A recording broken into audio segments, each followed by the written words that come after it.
Good afternoon, everybody, and welcome to the Town of Greenwich Planning and Zoning Commission Recording in meeting being progress. held virtually on Tuesday, July 7th.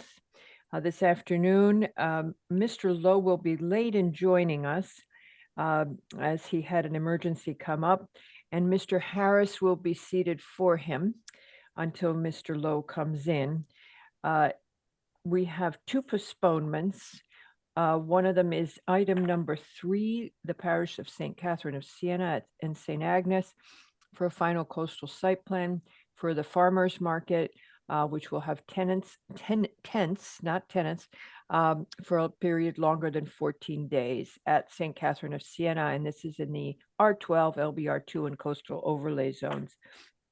The second postponement, I can't talk today, guys, is 555 Riversville LLC for a final site plan and special permit to construct a new single-family residence at 551 Riversville Road in the RA4.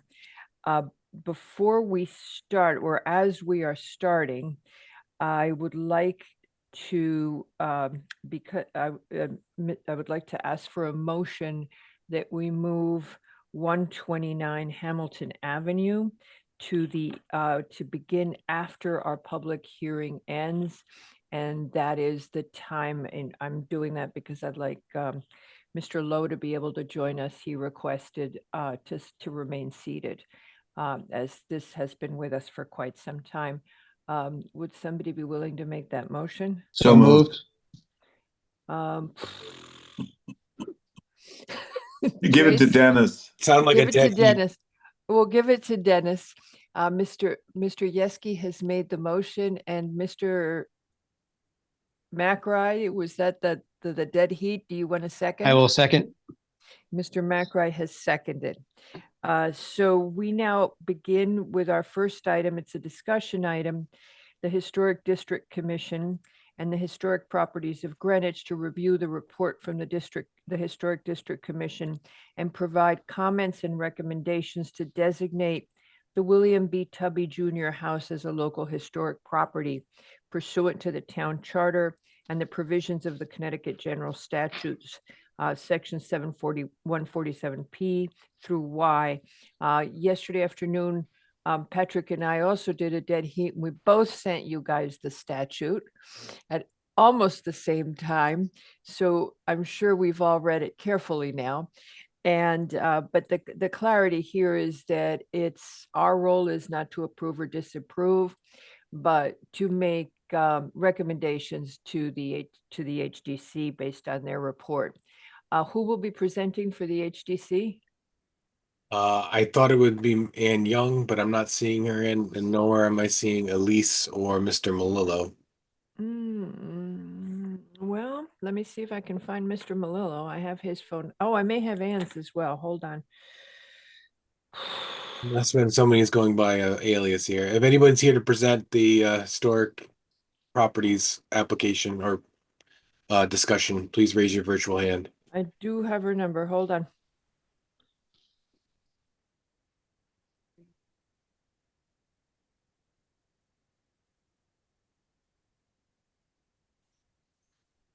Hi, Anne. This is Margarita Albin. Are you going?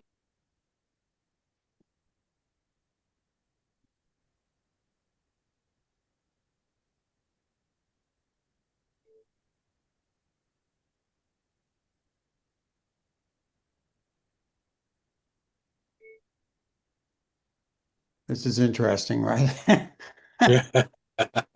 We're never this quiet, by the way. I've had 2 victories. I got this nominated, and Argentina came back and won. So, wow, it's a lucky afternoon here. I know. I saw the score. It looked like it was a good game. It was historic. I'm trying to get my wife interested in soccer and my granddaughter. Okay, here's an update. Nobody had told Ann Young when we were doing it. So, but she is in the process of getting on the meeting. Do you have her email address, Patrick? I do. Does she need the link? Yeah, just send her real fast the Sure. link just in Happy to case. do it. And then I'm going to try Malillo, even though I did already. and he's on an airplane. I think he is, but I texted him, so we'll see what happens. So. They, here we they are. operate on historic times, not Well, real she's doing time. what she can. You sent the link. I'll tell her we sent it. Lucky I had her phone. Yeah, that's impressive. No, it's from COVID days. Well, still impressive that you could access it that fast. What do you mean? It's in my phone. It's impressive you have the technology. Oh.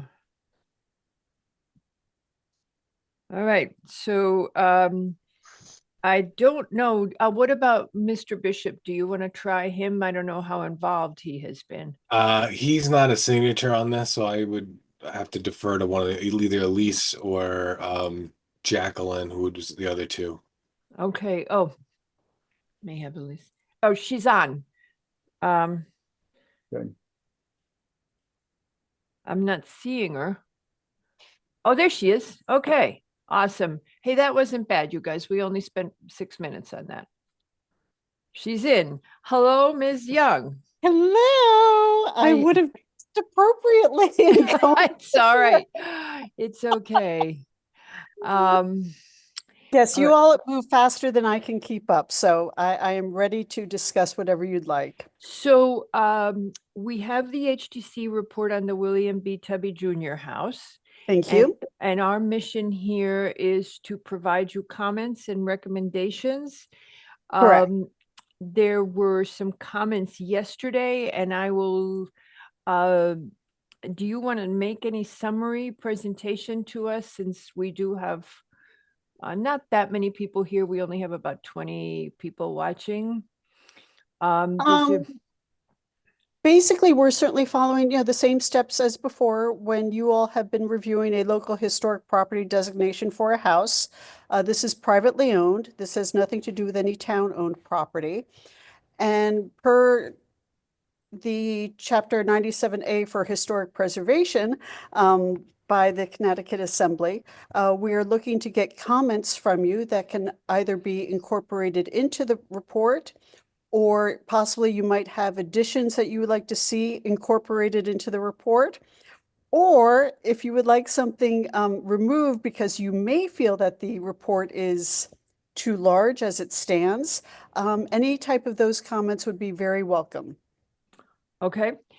Just we discussed it yesterday. This house is interesting in that it is a wood clad Tudor, which is rare for the architecture, and that these were significant figures in Greenwich history that lived on this complex. Is that correct? And that the house was constructed when, Ms. Young? I believe the house was constructed in 1915. I'm sorry, I've been dealing with another house, so. Yep, no problems. Oh, so yeah, you're probably working on the next one we're gonna do. Exactly, I've got to keep you busy. Yep, no, we're happy to be kept busy preserving property. That is, Yes, I 1950, think- 1917 is the date. And Mr. Tubby, who certainly did do quite a number of homes in Greenwich, you may be familiar with Dunellen Hall up in the northern part of Greenwich. He really was very unique in the sense that he did not subscribe to one particular style. So if you're wondering, when you take a look at this house that he did for his son, and then the one up in North Greenwich, there aren't that many readily visible similarities. I would say Dunellen Hall is probably more contiguous to what he did up in New Haven. I'm sorry, New Canaan in Waverly Place. But yes, it does take Tudor style into his own dialogue, and voila, you have the Okay. presentation of a house. You have a question from Nick and then from Ann Knoll. She can finish and, I can wait. Okay, no, so go ahead, you guys. We've got 3 up hands. Why don't we go ahead and we can just keep asking. Nick, go ahead. Okay, as I go through the reports, incredibly thorough. Really, understand the history of the home. If you haven't already, recommend that document all of the as-built conditions. A complete photo inventory, interior, exterior, including the site. An updated survey, just because it's my understanding, and Ms. Young, that actually it's the whole property is the the ask here. It's not just the buildings, it's actually the whole property. Is that correct? Yes, that is correct. And I know when I had sent it, should have been the map as well as the boundary ordinance that was included Yes. in that. Indeed, it's there. It was written and then buried as just a very small inset was the survey, but I think actually understanding having the map to go along with it, So you that would like official something survey. that's not only goes along with it, but something that is noticeably visible that you can Yeah, pass out. Exactly, because I think actually understanding, yes, that it's the whole property. Let's have the survey as a prominent aspect of the report for the whole property. Delighted to I do think that. the other thing we had talked about actually recommend maybe documenting the changes over time from the original to now. It seemed that there were some additions and alterations made, and Okay. Mhm. that kind of thing. Okay, There was something else, and now I can't remember what it was. we'll come back to it. So We we'll can come come back. back to you. Mary? Yes, first of all, Ms. Young, thank you for the work you do. It's interesting. It gives me a real sense of the development of various properties. My question is really pretty simple, and it ties into the issue of changes that were made since it was first built. You have a photograph at the very beginning of the study, and then there's photograph number 50, which looks like pretty much the same point of view, perhaps several decades back. Okay. And to the extent that one of the most important things, as I understand it, and I'm a novice here, is the public view. Are those particular views, are they now basically the same? In other words, the front facade that's, I presume, is facing the street is basically the part that's most unchanged? The answer is yes. The property itself is just slightly unusual, and maybe this needs to be emphasized in the report. Because at one point, William Tubby, the architect, his father had purchased a full 9 acres. Mm-hmm. And Mr. Tubby, the architect, built a home for his father, Mr. Tubby, as well as his son, Mr. Tubby. Chubby. And the garage that's closest to the street was actually part of the older set of buildings than Junior's was. That was built in 1904, which was the first house, Yes. the older house. So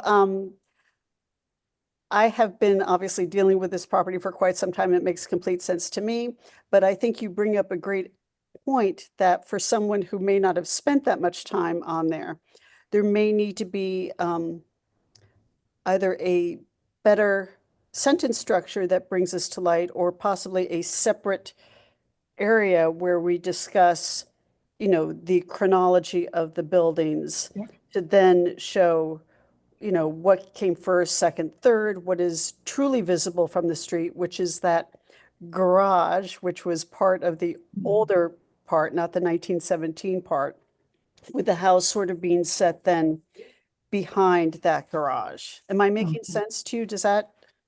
Yeah, I know. I think that the presentation is fine. I mean, I'm following what you're saying, which means what I read is consistent with what you're saying. I think it's just important to understand the one point that was new for me was that the garage is so prominent in terms of the public view from the street. Yes. Because I guess looking at the photographs, and these are very impressive photographs, I had assumed that was street facing, but of course, as you say, it didn't develop that way. Maybe just clarify what is visible from the street as against the chronology. It's not really chronology as much as what's visible from the public view. That would be helpful. Sure. Yeah. And again, thank you. Wonderful work. Just so interesting. So interesting. Mr. Harris, I think you had your hand up. Brooks? No, my question was answered. Thank you. Okay. And Noel, did you have your hand up for a while and took it back down? Okay, so in the discussion, Dennis, go ahead. Or Mr. Yeski, I should say. Thank you. I've been elevated. Wow. Ms. Young, I was just curious, did this application start with the property owner or your organization, or a combination? Because I'm intrigued about historic protection. So is there history here? Did someone come to you? Did they? How does that actually work? There's a slight history from this. You may all remember that we had asked Planning and Zoning to review a house on Riverside Avenue, the Redmond Fitzgerald House. And the owners of that house are and were very close friends with the owners of the Tubby House. So as good friends are, you know, they were just sharing different things. The present owners of the Tubby House, I think, have always taken great pride in what they have.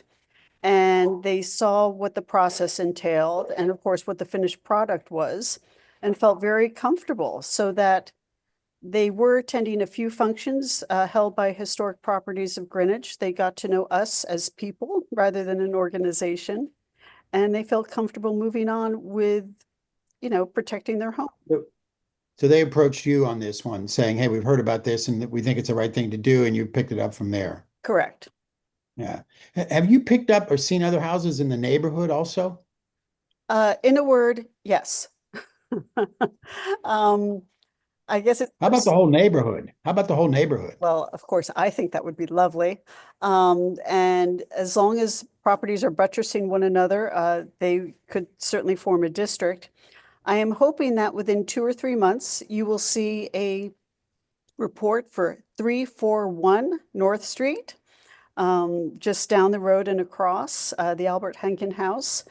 And yes, I think as people start to get more familiar with the process and the designation, and they do understand that changes can be made, they just have to be appropriate changes that are reviewed by the Historic District Commission, that they will see that this can actually, you know, really be very beneficial, not only to present day owners, but also, you know, future owners. Okay, thank you. Hopefully they've heard some of this, so that'll help. Thank you. A question that came up Mhm. yesterday in the discussion was that when we have done historic overlays, which is, as you know, a very different process, we have been able to require that the landscape be preserved as well, to the extent that it had a historic significance and that the setting was significant. Does that also occur with this type of designation? Is that something that is possible? Can we ask for that? I don't recall us ever doing it on a local property designation like this.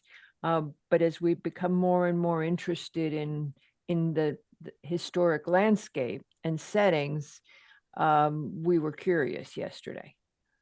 You bring up a very good question, because there are some properties that actually do have some wonderful research in regards to their landscape, and some that do not. So for those that do, you're able to go back to a plan and obviously help the homeowner work with that original plan.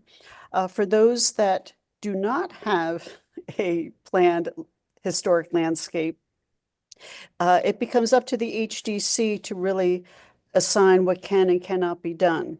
Usually the starting point is what can be, you know, visible from the streetscape, from looking at the home, and then going into the rear, sometimes not being visible, but obviously just as important, becomes discussions on whether there are any historic trees or some type of rare vegetation that can only be found in certain places, let's say in Connecticut, not necessarily invasive species.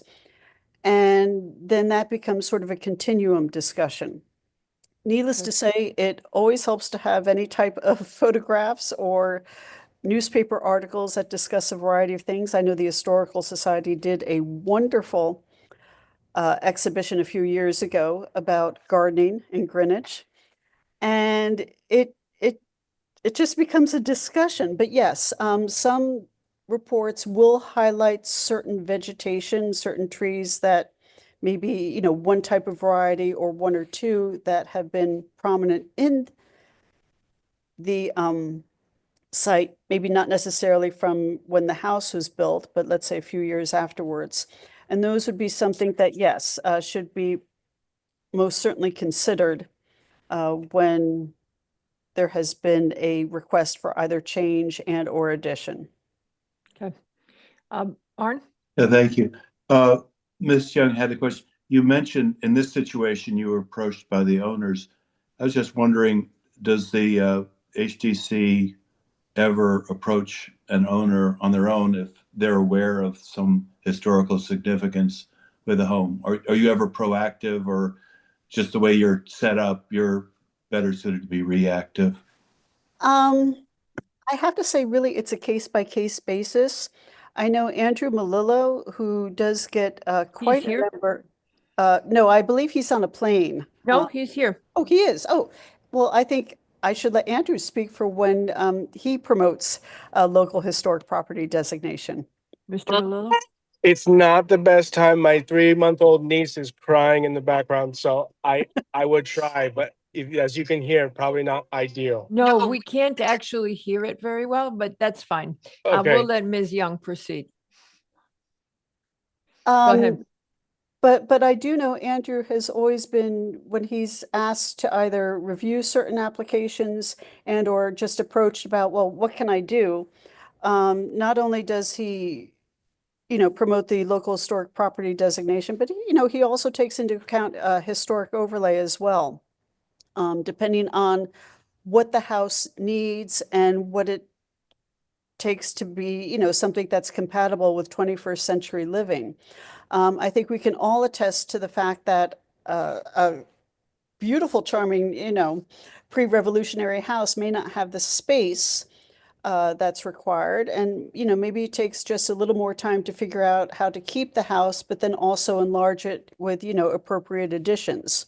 So it really is a case-by-case scenario, but Mr. Melillo, who just knows so much about different zoning and what can be done and what can't be done, and he knows his architecture like the back of his hand, really has been such a wonderful doorway between private ownership and, of course, the different preservation designations. Thank you. I did have a reason for asking. That's, as you know, Robert Motherwell lived out North Street, had a printing press there. And sandwich club. Yeah, be wonderful if that could be preserved in some case, but obviously it's up to the owner. There's, Yes, I don't know if, I know Renata Ponsel passed away a few years ago, and I don't know whether it's the Motherwell Foundation who has ownership of the house or if it went somewhere else. But I absolutely concur with you. For so many different reasons, that would just be wonderful to preserve. Thank you. Brooks? Hi, thank you. I just want clarification on the landscaping plan. It appears that maybe some of the trees on the property could be designated as heritage trees. And is that something you typically do, and can you do that? Because obviously the feel of the house is affected by the trees that are around it. And while yesterday we discussed the fact that a lot of it had turned over, some of those trees were probably there when the house was created. And if they are heritage trees, that would be something great to preserve if that's something that people are amenable to.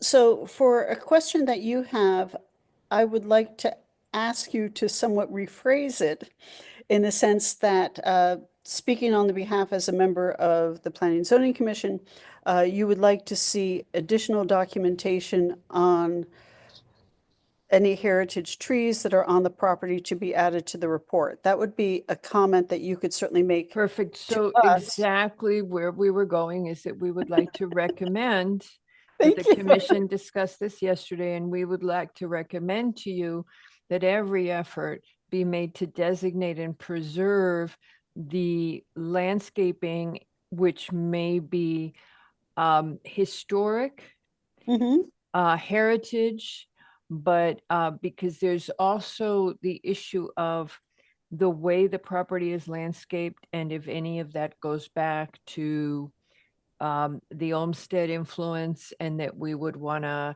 have that respected and preserved. I understand, and yes, we can certainly do that to the best of our ability. And I don't know if that is, and I would like to ask you if that is a comment that you just want incorporated in, or before you give a motion for approval, if you want to see that We added to. don't actually make a motion for approval. Well, to accept the report as is, you can wait. to see Okay. the comment and then, We normally just give you the recommendation, okay, that we are, that, I mean, we can make a motion. I mean, I think, we don't historically make it to approve or disapprove, but we can make it in terms of commending the report and being supportive of this initiative, et cetera. I'll put that together. It's coming in my head Okay. now. But we normally, but it yes, is- we can certainly work with that. we don't have the thumbs up, thumbs down on this. As you know, the ordinance goes into effect by the RTM. Okay, anything else from people?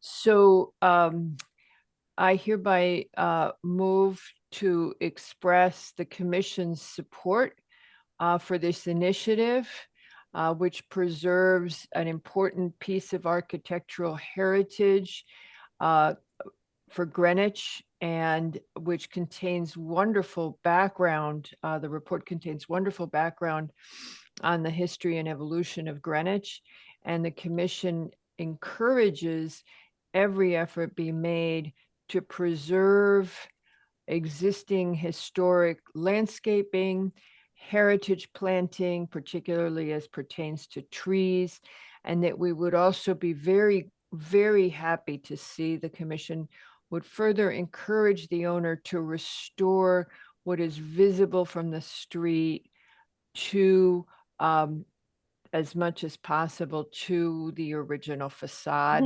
As we have noted that there are some significant facade changes, but again, recognizing the commission does recognize that this is up to the owner's discretion, as it is the current as-built, which is being recommended to the RTM. And I don't have that in writing, Tracy, so I hope we have it well captured, because it's got to go to the RTM, what I I just can said. always re-listen to it, but I got most of it here. Okay. I've got All some right. notes to add to that. All right, great.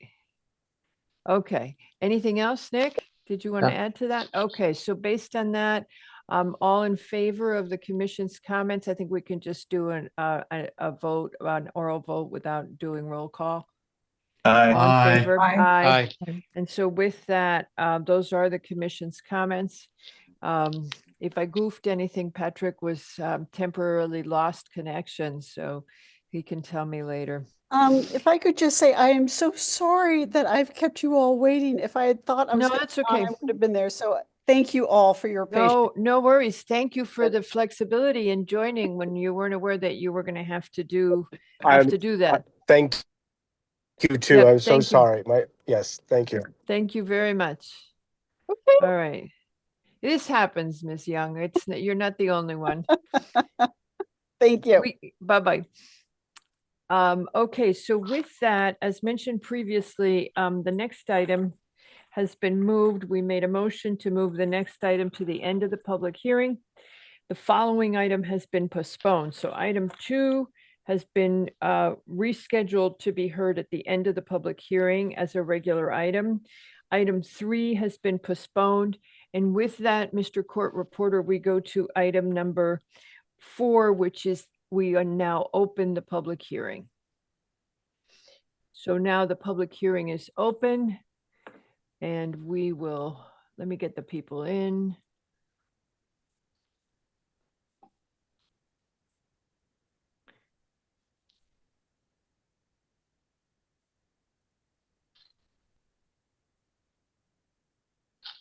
Okay, I'm having trouble with Mr. Finkbeiner. If you can work on it some more, Patrick. Sure. He's got his hand in. Oh, he's yes, he's in. He's coming in. Okay. The next application is Aaron Hill for a final site plan and special permit for conversion of a single-family dwelling to a two-family dwelling on an undersized lot. Whoa. On an undersized lot on a 6,250 square foot parcel at 23 Pemberwick Road. This is in the R6 zone. We do not have to close this today. We have an extension available, and we can hear it again before the end of the month. With that, Mr. Finkbeiner and Ms. Shah, both Mr. Finkbeiners are now here. Good day. Okay, and who will be presenting of? Good afternoon, Madam Chair. I am happy to present. I am Dipti Shah. I'm the architect for Erin Hill. As stated in our application, we are requesting permission for an existing one-family house to convert it to a two-family. I believe we have submitted all of the requirements from the comments from the last session. I don't know if the commission has any additional questions. I believe that we do. Does anybody want to lead off? No. Okay, I'll lead off. So the concern continues to be at this point about how clear the landscaping plan is. We had asked for you to mark up the tree protection plan and which are to be removed. We still aren't clear what is happening with the ground cover as you remove trees. Conservation would like to see, we are concerned particularly about what happens in the steep slope area of the lot, because it is unclear to us how you will continue to stabilize it given the tree removal. And I know, Arn, you're going to hit the EMAC comments. And then we will also touch on how we intend to respond to the DPW waiver on the wall. So that's where we were with this yesterday in our hearing, in our briefing. Did I leave anything out, folks? They went quiet on me. No. No, that. Okay. Okay. So, so you revised these sheets, but we would still like whether you have we're not clear that you have documented all the existing, what's going up, what's going down, and whether or not, and how the land, the ground cover will do. What I forgot to say is we had a long discussion about the English ivy yesterday and its future. So there you go, leaving all that to you. May I speak first? Yes. I love it when one person says they're going to speak and then somebody else does. It's like, keep the commission confused. Go ahead, Mr. Well, I'm Finkbeiner. Mr. Finkbeiner. No source of confusion there. For the record of those who don't know my Greenwich history, I moved to Greenwich as a consulting forester for the Rockefeller family in 1978 when I was young and handsome at the age of 30, and was very involved with farm forest and open space preservation during the 70s and 80s. I, at that time, was planting 40,000 trees a year, and I'd be happy to give anyone a tour of various forests that have grown up over the last 50 years, planted by me. The particular piece of forest land that we're talking about here is somewhat significant because the slope behind the house is part of an escarpment that is rather typical of Connecticut rivers passing through Fairfield County, where you have a high bluff escarpment, in this case 70 feet from road to road. In other words, the elevation of Pemberwick Road is 32. The elevation of the road in the back, which is Byram Terrace, is 107. Now, as you move north to the end of the block, this escarpment changes from a 50% slope to a 100% slope. And I believe it's a fair statement that the forest that occupies this escarpment is about 10,000 years old. As such, it has a very long history of native species, particularly of oak and maple, getting their roots into the fractures in the bedrock, so that these communities of forest species tend to graft together. So should not be talking about individual trees here. We should be talking about the entire bluff. And if we're dealing with pin oaks and maples, cutting down a mature oak Oh, we or don't want you maple. to cut them down. We thought you were planning on removing those 4 trees. That's what you're Yes. showing. Well, you came up with our conservation came up with the idea that we better for the forest to maintain 8-foot tall dead stumps. And I think that there's been a failure to properly evaluate what's going on with the slope. In the first place, English ivy only covered the brick walls at the bottom, and it has been removed already to facilitate going forward with the rebuilding of those walls. The ground cover on the slope is Vinca minor, which I think is very satisfactory ground cover. And what I'm proposing is that we make efforts to keep the rootstocks alive, because when sunlight hits the cut stumps, particularly with pin oak, but also with regular oak and maple, there will be an effusion of sprouts growing out of this 10,000-year-old community underground. And what I'm proposing is that we reestablish a canopy by using the vigor of the sprouts that will grow from the cut stumps. So you're happy with the 8-foot stumps?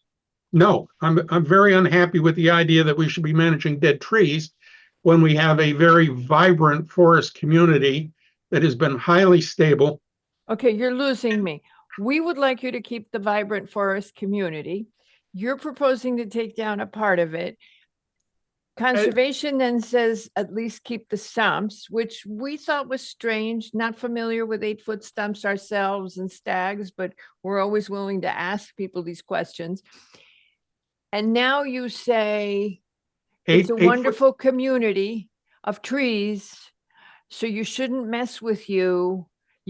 We should leave you be, but you still want to cut them down. So I'm so lost by what you're saying. I'm sorry, folks, if I'm being. Madam Chair, if I may. Yes, please do, Mr. McGrath. Mr. Finkbeiner, just let's start at the beginning real quick. The trees that are slated to be removed on the TP1 drawing. Yes. I see one or two that makes sense because you're actually moving some things around. But there's a red maple, 20-inch oak, 20 that are farther up the slope. The condition of those, they're in poor condition or they are hazard? Yes, poor condition.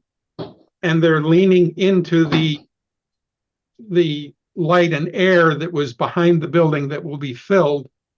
And those trees, in my opinion, and in the opinion of the builder, will threaten the structure. So we'd better to remove those 4 trees and their vines and let the stumps resprout with vigor, because these sprouts are capable of growing 4 feet a year because they have the full energy of the living rootstock. So we're not killing the trees, we're merely removing the canopy to make room for a flush of new growth that will come in when sunlight hits the low stumps. If we leave the stumps at 8 feet, the epicormic sprouting is suppressed.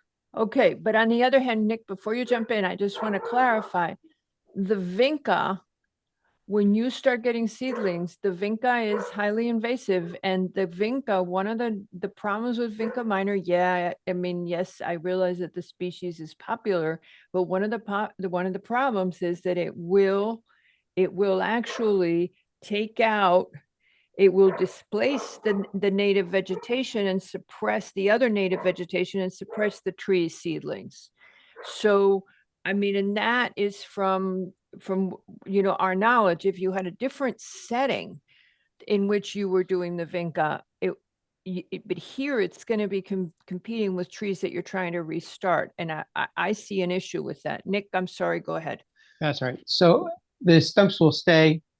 We're expecting sprout growth from them to fill in the canopy. That would probably happen within, 50, 60 years from now, where they get back to No, about the same I height. believe, I'm asking for your patience to wait until the end of the project so that I can certify the condition of the lower slopes at the end of construction and make any necessary changes to assure that there will be a replacement canopy. So we're not talking about seedlings, we're talking about literally sprouts coming up from the rootstocks. Okay. The current ground cover But even is, then, the vinca is going to climb up. Go ahead. I'm sorry. the current ground cover is leaves and deuterium from that growth of trees, and that's intermixed with vine and Yes. Okay. So I think a light degree of forest management applied over the course of the project will be adequate to deliver a finished project that restores the slope at maximum speed. I don't know how we word that because see, we've got this issue. What's this prior to CO? Mm-hmm.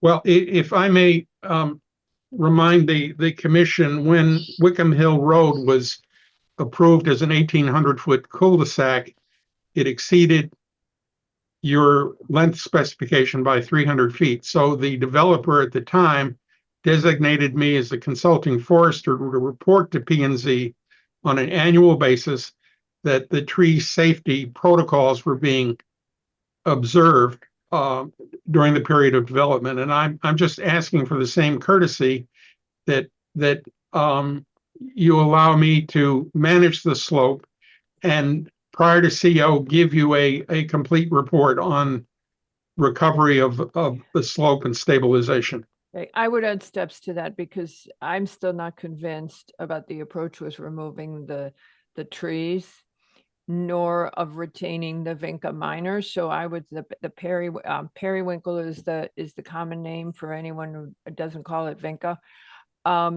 So I would want to see more steps in this because we are dealing, as Mr. Finkbeiner, I know you know, and we know, very steep slope here. I'm just not convinced that everybody's on board with your initial proposal. So what I would suggest, if the commission is amenable, would be that the landscaping, the initial approach be agreed with our planner, signed off by our planner prior to zoning permit, and then evaluated, then reevaluated prior to CO. Does that make sense, Patrick? Okay, because I'm not clear, and we had a lot of conversation yesterday. I don't know if you guys were listening. Yes. Okay, so I was moving towards the non-invasive ground cover, but it's shade prone. The vinca, as I remember, thrives under both. Or is the vinca more sun? It tolerates sun, but it does not climb in a vine manner. Oh, that's interesting because that's not what I Well, researched. the word minor after vinca indicates that it does not climb. You may be thinking of vinca major. If I may, I I know, was last night I just looked at okay. Long trailing runners. Yeah. Okay. Who said if I may? I was on site this morning checking the tree count and everything, confirming the tree count, and noticed that the vines on the trees in the back, there is some English ivy there. Yeah, but that's the what I vines on didn't the want to trees are argue with. only English ivy and can easily be removed. Yeah, we I didn't think want to it seems argue. very We tame. weren't contradicting you, but that's what conservation told us after they were out there. They saw the English ivy on the trees. When was that, last week? So we Yeah. knew there was English ivy there. You said you'd removed it, and we don't usually. Yeah. I know. I okay. said it was removed from the brick walls Yeah. where it was But most it's visible. but it's also on the trees, which was what concerned conservation. Nick, go ahead. You got your hand Oh, up and sorry, I interrupted. take it down.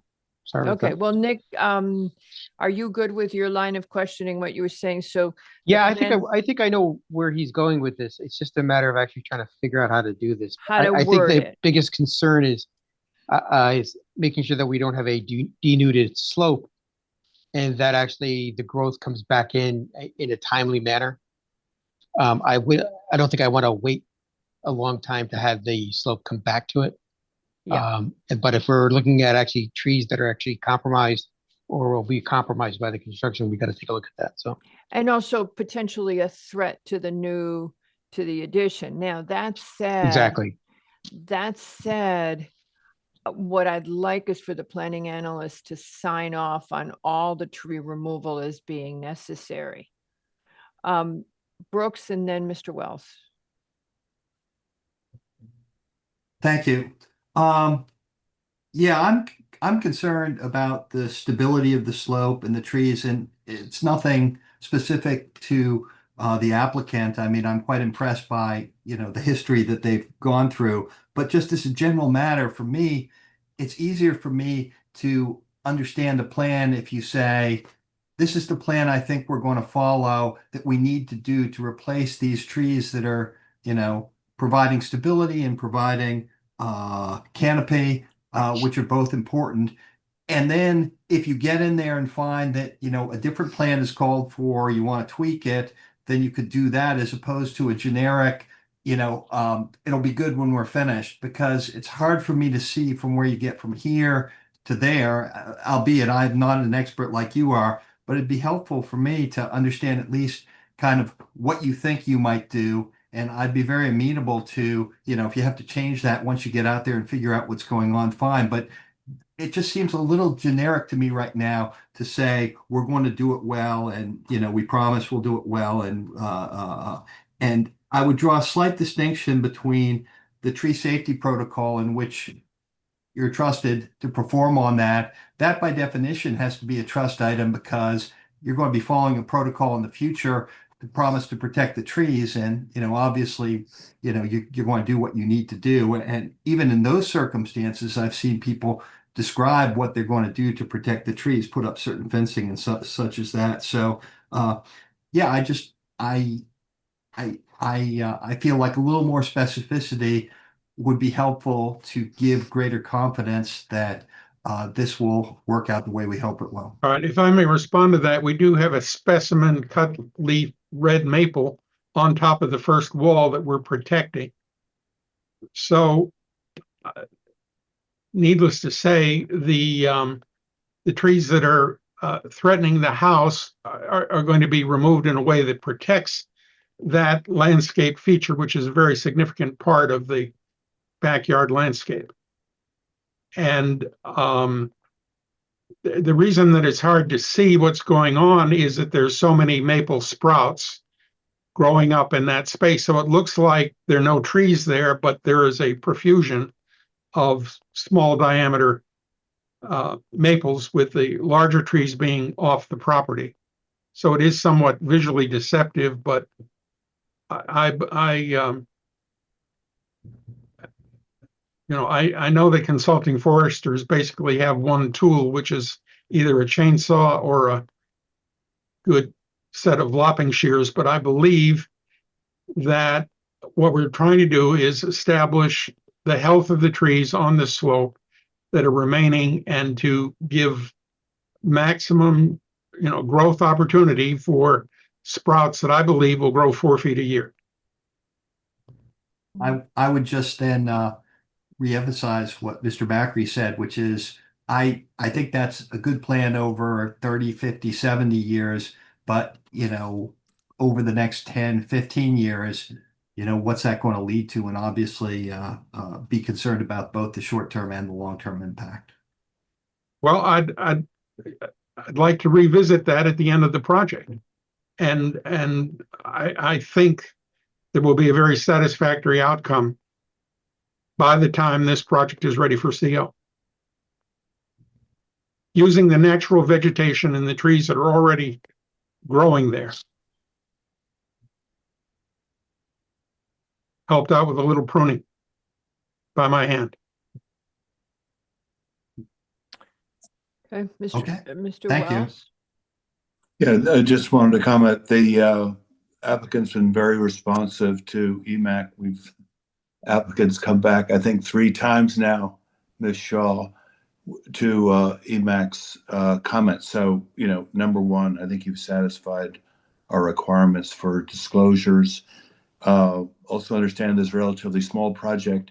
You're not building anew, you're adding on. So you're working with existing systems. Correct. And you're trying to keep expenses down. So that's why some of the things that are suggested, I don't think work financially. The only one outstanding, and you said you'd consider this, is I think EMAC expressed a concern about potentially mold in the attic because of the air tightness, and perhaps energy recovery ventilator would help.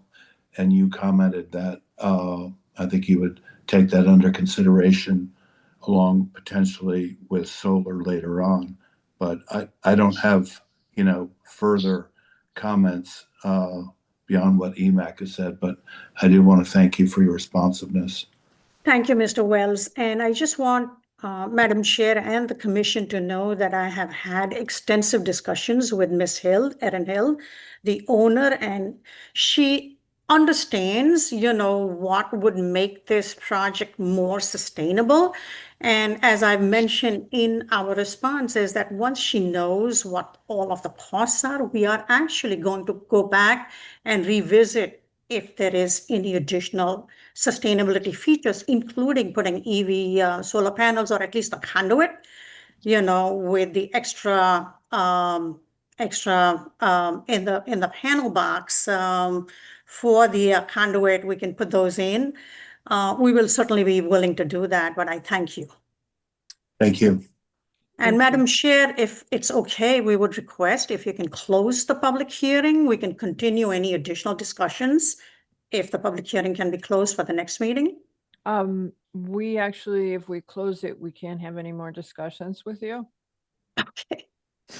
Once we've closed it, we can't talk to you anymore about it. And then we just have to decide it. We have time to decide it, but we can't discuss it with you anymore once it's closed. Nick, did you want to go? Yeah, no, somewhere? I just want to make sure I'm clear if I understand what Mr. Finkbeiner is proposing.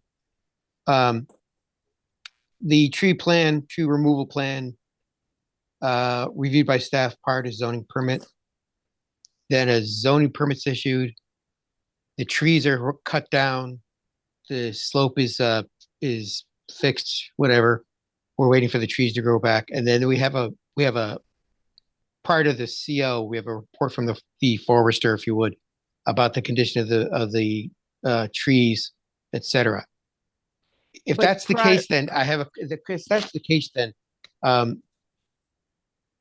we would actually be granting a zoning permit, and then all of the trees would be gone prior to CO.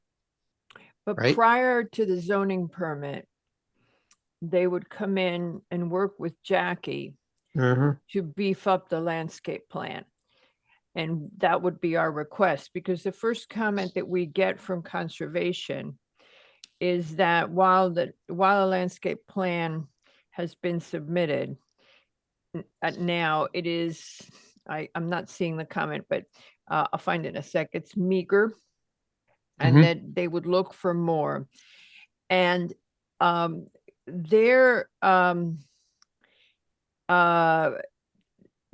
have to agree. What I'd like to do is set it up so that they agree with the applicant on the tree removal, what you do with stumping, the installation of construction fencing, whether or not they're willing to do, but then that the planting plan, here it is, the provided landscape, and I quote conservation, is minimal. So they say, given the removal of these mature canopy trees, as well as the invasive species along the slope, and you now know what that means, a more robust planting plan and invasive species management plan should be submitted for the rear of the property. That should include the proposed replacement of the removed trees with appropriate native canopy where feasible. Native shrubs ground covers and herbaceous plantings to stabilize disturbed soils, improve habitat value, and reduce the potential for invasive species establishment. Because Vinca minor is highly invasive and will take over a landscape and turn it into a monoculture. And that's what, I've been trying to read up every meeting more and more about how to be in sync with these initiatives. So I think if we can get to where Jackie can sign off on what they're proposing prior to zoning permit, and then prior to CO, they revisit it. So we give the applicant the flexibility to work, but with Jackie gatekeeping up front. Got And it. you guys are okay with that, Patrick and Tracy? I'm not okay with that. I'm sorry, Margarita, but once it gets to CO, there's going to be tremendous pressure to accept whatever's presented. It's going to be Well, that's very why, hard but to that's say no. why. That's exactly the point I'm making. I feel the same way. I agree with you. So I'm saying it doesn't go that way. Prior to zoning permit, which is way before Yes. CO, Jackie lays out an agreed landscape plan. They can only revise that prior to CO if they find in the field circumstances that are not consistent with what the initial expectations were. Okay. I think that sounds like a much better plan. That's what I was saying all along, Brooks. That's Sorry, what I didn't said. understand. That was my misunderstanding. So I admit that. so I zoning know only a permit fraction comes, of- so zoning permit comes first and Jackie gatekeeps.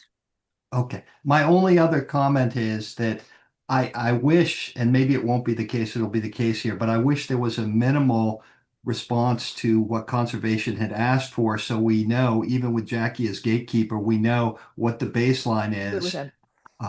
But as people wish on that. Okay, answer from you guys. Well, What would you like? Jackie admitted yesterday that she had not been up on the slopes.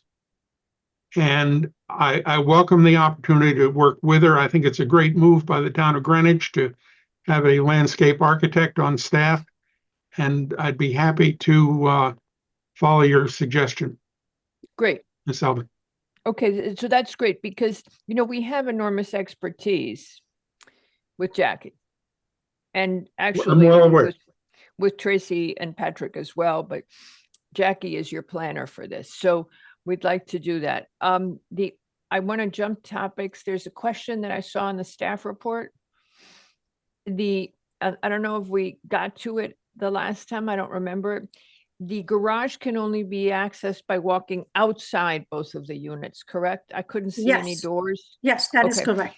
Because you didn't give us floor plans, or at least I can't find them in my file. We Mhm. only have the building outside, which granted is what we normally do, but sometimes we're interested in where your egress and your windows are. All of the floor plans were submitted, Madam Chair, I for some reason in my OneDrive, including the existing and proposed, both. yeah, but I didn't see interior layouts. They are on the Okay, drawings. I couldn't find them. I don't can know what share happened. them with you now Now, if you wish. No, that's okay. As long as you tell me they both have to go Mm-hmm. outside, I'm good with that. I'm sure Nick did find them. I did lose a lot of files with the power outage for some Oh, reason. no. No, I don't know what happened. They were just folders that are gone. So, from the town. Okay, so that's our plan. So it's, so Nick, this is prior to zoning permit sign off. Now, do we have a response from you on this issue with the Vinca and the tree removal and the stumps? Do you have a direction on that? Because I would like to hear, I think Brooks is right that we should hear from you guys. Does anybody want to speak up about that? Well, if you make this a condition prior to the zoning permit, I will be interfacing with But Jackie. we'd still like to know what you're going to say to Jackie. Well, I think if she examines the trees standing up on the slope, she will agree that the 4 trees designated are a danger to the new construction. And we can discuss the current ground cover situation and the need for any subsequent planting of replacement trees, which I do not think will be necessary given the sprouting nature of the species involved. Okay. Pin oak being the most vigorous of all the sprouters. And I didn't think oaks themselves were, and one of them is an oak, right? Yes, Front left, if I may. Yes. Very, very, right next to the neighbor's garage. This Yeah, but large your tree that's replacement- leaning over is, Okay, but your replacement, so that one's going to go away completely and you're not going to leave the stump. What are you going to replace it with? no, we are planning to leave a low stump that I believe will vigorously sprout. If there is not evidence of vigorous sprouting, we can augment the landscape plan in conjunction with Jackie's So, consent. so if we were to approve this, Nick, the new conditions would be if there is not evidence of sprouting of tree stump, if they go the option of retaining the stumps and there is no evidence of sprouting, the applicant will be required to propose replacement trees. Okay. Okay, and then again, the applicant has to consider the removal of invasive and whether Vinca minor, periwinkle, is the most appropriate ground cover for stabilization given its invasive tendency. Because I have it from conservation that they don't want to keep it. Okay, and no. Okay, so about the sprouting, and you said, how long does it typically take for these stumps to start sprouting? And will you see any significant growth, or whether not just that they're sprouting, but that they are actually able to thrive and will be able to sort of do some replacement that you were talking about? If the trees are removed during this summer, the sprouting will be very much in evidence at the end of next summer, which I believe would correspond with getting close to time for the CO. So I think it will be very evident by that time. So the condition is very firm that you will not be granted CO until you have finalized your tree replacement and/or preservation plan. Yes. Okay. That's agreeable to me. So don't come around. We had somebody come in and file a lawsuit because they said we never told them that, and it was in the decision letter. So I know I'm sounding quite cynical about this, but it's a regulation and we take it as seriously as we do setbacks or anything else. Well, by the end of next summer, I'll achieve the age of 80 if I'm still with us. And we're not impressed. We're sorry, but we here are not impressed. But that means I have been practicing forestry in Greenwich for 50 years. I won't tell you what our cumulative zoning experience is. We won't go there. But just Nick and I stand on, we're colossal, right? Plus then there's Patrick and Tracy. Okay. Could I ask a follow-up question on this? So you're saying you would expect to see the sprouting started, or it would be sufficient for you to tell if it is thriving or not by next summer? Vigor. I'm sorry? The vigor that would be typical of old established root systems as opposed to new seedlings, which don't have the same vigor. Okay, I guess, so you will be able to tell if they will be sufficiently strong to grow by next summer is what you're anticipating, or to tell if they are not able to do that, in which case you would have to do some replacement. Yes, but I would start with selective pruning. So selected pruning of the sprouts? No, of competing vegetation. Okay. Okay. All right. Thank you. And you heard me talk about I know how conservation feels. You heard me talk about alternate ground covers. And you know, this is just, this field is really, shall we say, burgeoning. Okay. Yes. Well, I know when I came to Greenwich, conservation labeled me as a clear cut and burn forester, and I'm still fighting the same impression, but yeah, it is called scientific forest management, and you do have some history with various projects around town in that area. I'm not going to make a comment, okay, Mr. Finkbeiner? Okay. Okay, I'm going to instead turn for public comment. Does anybody from the public wish to speak on this application at 23 Pemberwick? Kindly raise your virtual hand, 23 Pemberwick. All right, I'm not seeing any hands for 23 Pemberwick. I saw that. Okay, so any other comments from the commission? No.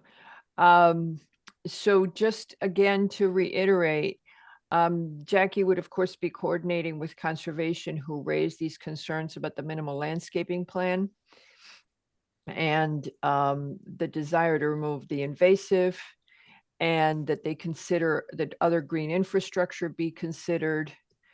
I think those are really the only thing I think we came to it, that it was just the trees. So with that, does anybody object to closing this application at this time?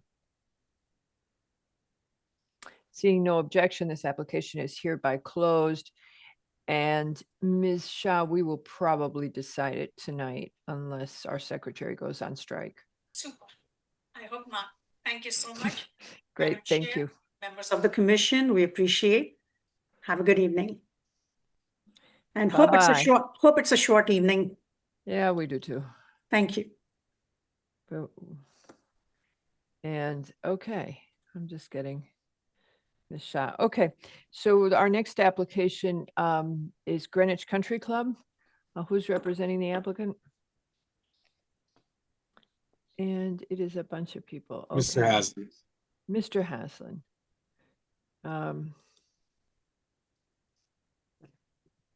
And then he can inform us who he wants to join.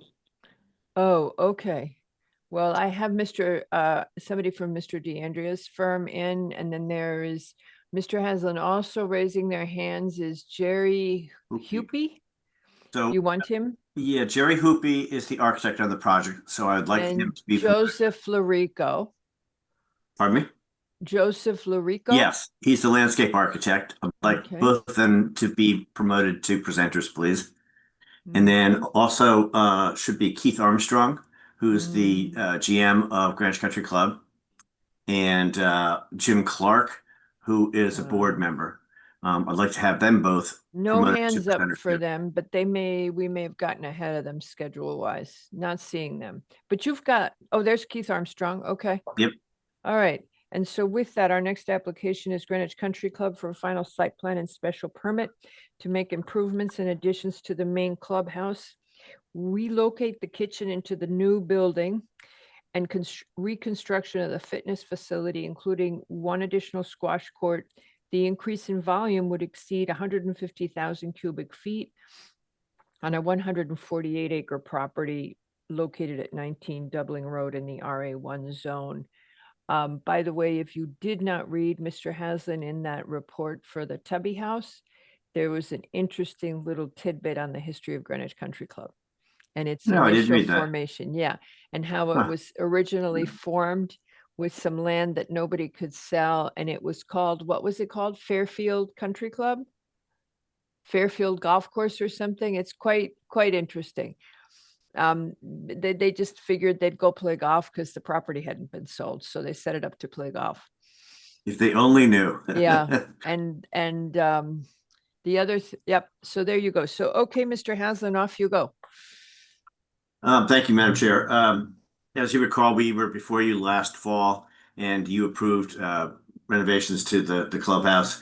We, the team, rethought the project, and just to make one correction, one of the elements of the revised project is removing an existing auxiliary kitchen. It's the auxiliary, not the main kitchen, from the main clubhouse to the Converse building. The main clubhouse kitchen will remain as is. We listened to the briefing yesterday. We got the staff notes last Thursday, which were circulated. Obviously Friday was a holiday, but we were able to meet yesterday and discussed both the staff notes and the briefing comments. And what I thought I'd do is just go through very quickly the staff comments that I think we've addressed as kind of a housekeeping matter. And then I thought, because there was, I believe, a lot of interest from the commission yesterday in trying to understand the landscape plan, we created a kind of a simple or simpler diagram to help talk you through what we intend to do vis-a-vis the landscaping, which we can share. We did submit it late today, but we can, if you allow it, Mr. Hoopy can share his screen and Mr. LaRico can talk you through it. And then lastly, Keith Armstrong, the GM, and Jim Clark, the board member, wanted to address the commission with regard to the maintenance of the golf course, some issues with neighbors and concerns, and efforts to make sure that we adhere to the Greenwich Town ordinances. So I thought I'd present it in that form and fashion. I think that makes the most logical sense if it's acceptable to you, Madam Chair. Yes, it is. Good, thank you. We were also interested in the logistics of the kitchen movement and how it will function. It's not zoning, but we were just wondering how that would all work out. I'll have Mr. Hoopy then address that Thank you, before we sir. get into the landscaping, if it makes sense. Yep. Okay, just That a few zoning, things. we know it's not really our business, but we were puzzled. We want to know. Yeah. Okay. So just to go through some of the staff notes and points and questions from the commission. This does not at all feature an increase in club membership. This project, it will remain the same. There was a request that we submit a new inland wetland sign off, which we've done. We did the sewer acknowledgement, which we got the comments today from sewer, which we acknowledged. There was a question about EV charging stations. Currently, there are 2 poles that exist with 4 hook-ins, and the club has found that that's proved more than adequate for use by the members and their guests. So at this point, are not planning to add any additional EV stations. The fire department comments are fine, and we can respond to at the appropriate time. ARC reviewed and approved the plans in April of this past year, including the lighting plan, which we subsequently submitted to you. There's a question about the reduction of green area.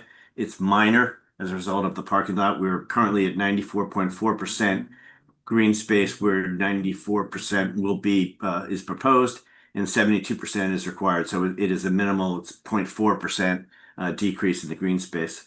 And the other issue was just the kitchen. Jerry, do you want to talk about that proposal? Certainly, Madam Chair and Commissioners. There was an existing 260 square foot kitchen in the lower level of the clubhouse that was built in 1961 that served the family and the men's grill that existed on the lower level. In addition, they kind of piggybacked it with the upper kitchen to try to service some of their larger events like July 4th, where they have use of the exterior terraces. So the original approach was to try to work a new kitchen into that space, which became a challenge for a lot of reasons in the old building. So the thought and the rethink of this was to put that kitchen into the serving essentially in this new building, serving the restaurant and the outdoor facilities. So it really is a replacement for a very underscaled existing kitchen. Got it. Okay. Makes sense. Yeah, makes sense. Okay. All right. Then I was going to have Madam Chair, Mr. Hoopy, share with you the concept diagram we created today that Mr. LaRico created to help you better understand what the landscape plan involves, what's being relocated, what's being taken away, what's being replaced, etc. So, Jerry, could you share that screen? I currently if you could. Don't have permission, but when I do, I'm happy to. Mr. Leroux.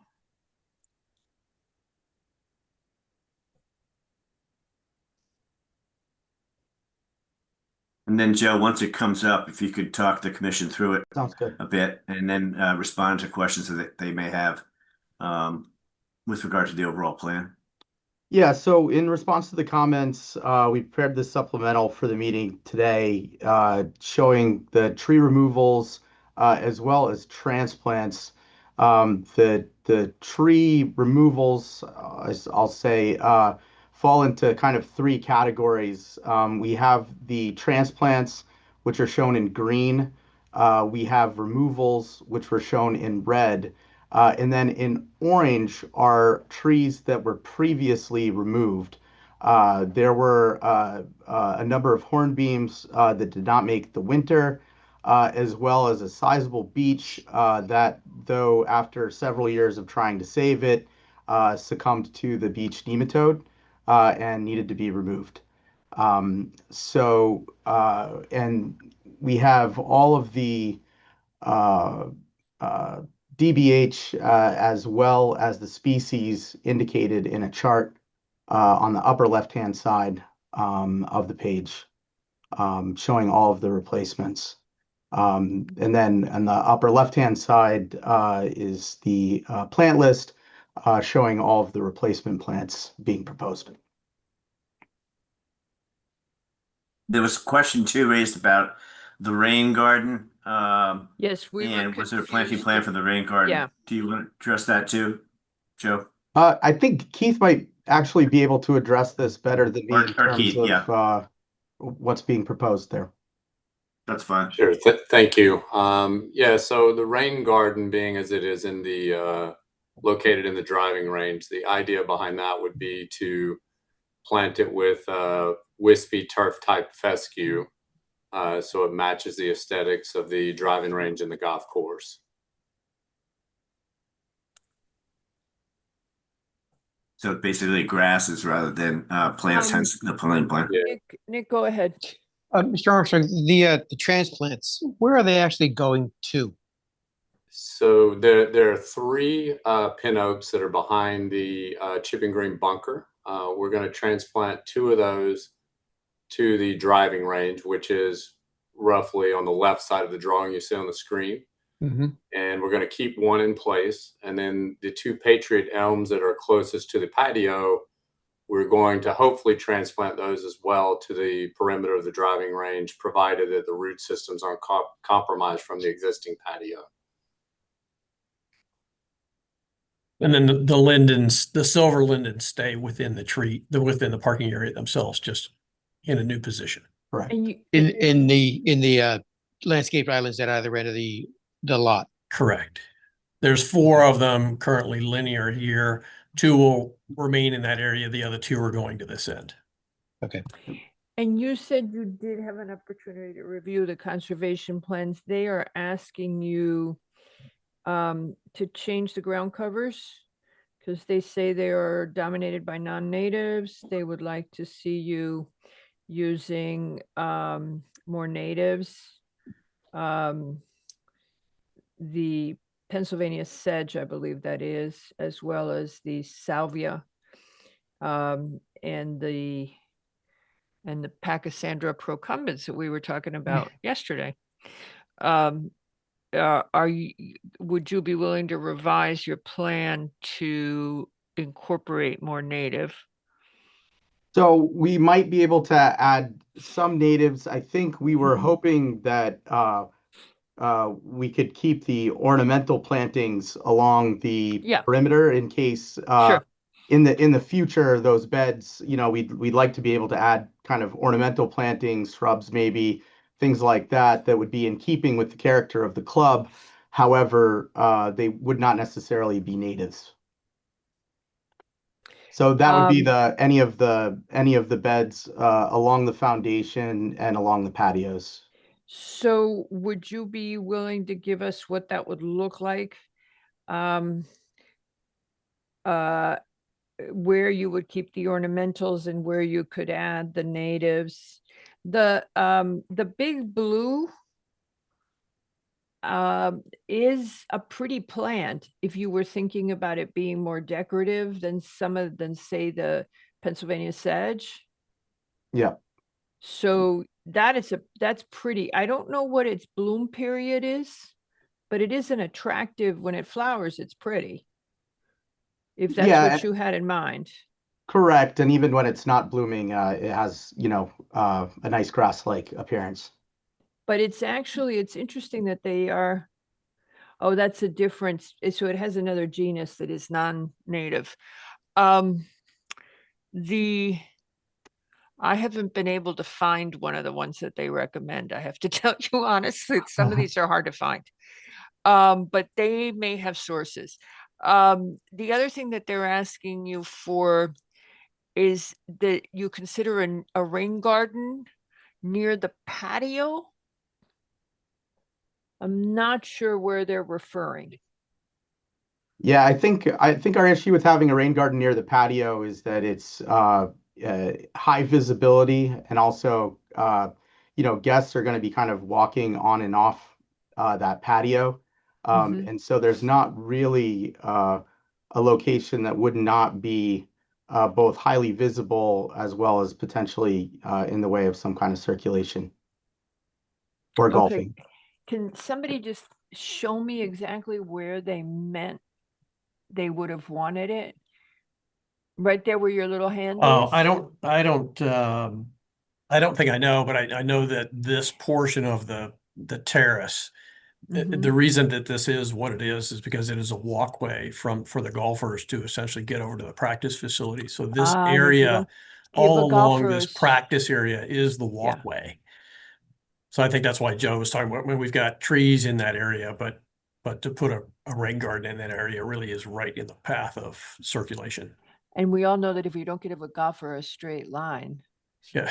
Yeah, may I add my 2 cents, Ms. Chairman?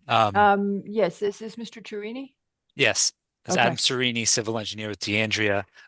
Actually, just to clarify, the patio runoff isn't just going off into the rest of the course. It's actually being collected by drains and sent to the other rain gardens. So in a sense, it is going to a rain garden. Ah, okay. So you're saying it may not be set up like a green garden, but you're channeling the water. Just to read, it's a series of catch basins along the patios. We're working with the landscape designers on how exactly to locate the drains in the patio. Okay, so we'd love to see a little more finality on that. I have a bunch of hands up. Nick, you're one of them, so why don't you go ahead? No, I think I've answered my question with where the trees are going. Okay. Then when the others talk, I have a couple more things. Go ahead, Brooks. Yes, thank you.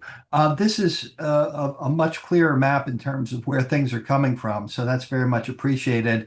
And I can see where the trees are being located, but are there proposed replacements for what's being cut, or you want to have a net reduction in canopy based on your plan? Based on the plan, there are about 18 trees being removed, and we have about 42 trees being planted. So we were looking to have those serve as our replacement plants. And of those 42, which create a meaningful canopy, or are they mostly decorative? They're largely evergreens. We do have 3 red maples along kind of the left side of the sheet that will create meaningful canopy. And then we have the lindens, but those only provide so much canopy. And the ones at the drive at the parking are also pleached, so they don't have as large a canopy. Okay, thank you. Mary. Yes, just a note from the status report. The green sheet from IWWA apparently relates to the prior application that we approved. And the question was raised whether you need to go back to IWWA for a new one, given the fact you're modifying what was previously approved. Yes, I did that today, Ms. Jenkins, and it was signed off on. That's I sent over to Bianca earlier today. Terrific. I hadn't had a chance to Bianca? check things today. Yes, Bianca's on this. Yeah. No, but she's not wetlands. No, Jen and Wetland signed off on it, but I submitted the signed off sheet green sheet to Bianca after it was signed off on by Inland Wetlands. Got it. Okay, so just so you guys know, the DPW It's in the comments, commission OneDrive. yeah, we didn't see that till 3 o'clock this afternoon. Right. It was not uploaded till probably, yeah. Okay, so we also haven't seen this IWW, so we're asking us to be, when it happens a few minutes before the meeting starts, we can't keep up. And all right. We have no issues with the DPW comments at all. No, I know they're prior to zoning permit. Yep. No, there are a number of documents that have been uploaded into your OneDrive. Okay, just alert us, you guys, if there's something we should be asking for. Dennis?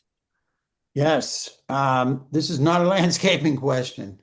I'm interested in what, I've been reading your comments. I'm a little confused. Can you just take me through at a high level? What's there now? This is on uses. What's there in those buildings now, and what do you plan? I look at the description here. Let's take down the screen then and find. Let me share. If it's okay, let me share another one that may explain that a little better. Yeah, because I'm confused. It says stuff like the fitness facility will be demolished and renovated to replace 3 squash courts, adding 1. Just, can you take me through what's there now and what you plan to have? I'd be happy to. I'm particularly interested if you're planning any new uses in these buildings, because there is a question about intensification. So it doesn't look like it, but I didn't quite understand it. That's why I wanted the clarification. It's not. Well, there are 3 squash courts currently. Both the prior application and the current application added a 4th squash court. So underneath, if you can see this hatched area, that's the footprint of the existing structure. And so you can clearly see the additional squash court. The family grill that was added. That's the blue you're pointing to, the 4 blue, 1, 2, 3, 4. The 4, those are outside walkways. That's okay. Those are covered walkways. It's primarily the pink area that we're talking about. So in the lower level of the existing building, and part of it's being demolished, was the family grill and the men's grill. This restaurant is essentially replacing those areas. Internally, we cleaned up circulation, used to walk down a 4-foot hallway to get to these other buildings. Now we have a nice glass corridor and a simplified circulation path. So it's the new restaurant. It's the squash courts with the addition of 1. And it is the kitchen that will service this restaurant as well as the outdoor terraces. That's replacing the 250 square foot kitchen that's been there since the 60s. Upstairs. Yeah, I got the fact that this was an auxiliary kitchen. You cleared that up, that we were wondering. This is not the main kitchen. I got it. These are squash courts. These are all that's what they're going to be used for? Yes, there are 3 single squash courts and a double squash court. Upstairs is a fitness area. So it has a gym above this portion, and it has. You had a fitness center already, right? You had a fitness facility already? There's Keith might know the square footage of it. It's essentially a loft above the squash court. Yeah, it's about 1,100 square feet today. But it's not a new use. You have a use as a fitness center right now. Correct. So, Yeah, it's just similar to the kitchen downstairs. It's very inadequate. And you already used 3 of the squash courts. You're going to make a 4th. I get it. The kitchen, I get. Are those squash courts intended to be used for any other sport? No, only squash. Okay. And the other uses on the grounds, I know you have a lot of tennis. It's obviously a golf course. Do you have other sport facilities on the grounds somewhere? We have padel and platform tennis as well as pickleball. Okay. Very good. So, aquatics as well, and an indoor golf performance center. So the only thing you're intensifying is 1 more squash court in that sense, right? That's correct. Got it. Not a huge intensification. All right, thank you. That clarifies it. And I think, Dennis, since you've raised this in the past with other uses, one of the issues is, of course, the noise in the community. And Mr. Hoopy, just so you're aware, I believe you know, you have complaints about the time that you're mowing. I believe you're still using the gas mowers. I think you're addressing Mr. Armstrong, but I'm sorry, Mr. that's Armstrong. okay. Yep. Yeah. I was trying to figure out the best way to answer you. That's Are all you, right. did you want to transition to that now? No, I was just because Dennis asked about the racket sports, which we've been interested in because we're getting a lot of complaints about folks playing noisy pickleball from neighbors who hear it. It came back to my head that that's on our list, that we had these complaints about your mowing times. So we can talk about it anytime. Dennis, you still have your hand up. Is there anything else? No, not sorry. I should lower that. Sorry. Okay, Mr. Wells is next. Thank you. Yeah, I just wanted to follow up on some questions and comments from EMAC, and it's probably directed to either or Mr. Hoopy or Mr. Serini. And I guess the first question is, in your new building or redone building, you've got fitness, squash, kitchen, and I assume showers. Are there shower facilities for the athletes in the new? No, they're actually not. They'll use the existing locker rooms. Okay. So I guess their first comment, they commended you in terms of how you're air conditioning using electric heat pumps. They gave you a plus on that. I don't know if you saw their comments, but they also asked you to consider replacing the gas boilers that you're going to be using to generate hot water in this new or reconditioned building, replacing it with electric commercial heat pumps. Have you considered that? Is that a possibility? Actually, one of our listeners is our mechanical engineer. And he could address where we are. We did run through energy comm checks on the building, and we're 16% better than the code. It's a unique structure because it's got large volume spaces with gyms and squash courts. So there's a lot of effective conditioning that has to occur, especially in sports facilities. And in addition to that, we have the incredibly efficient kitchens. So we have a bunch of negatives from a mechanical systems standpoint. However, even with that, given how we've built the shell, we're still 16% better than the building codes.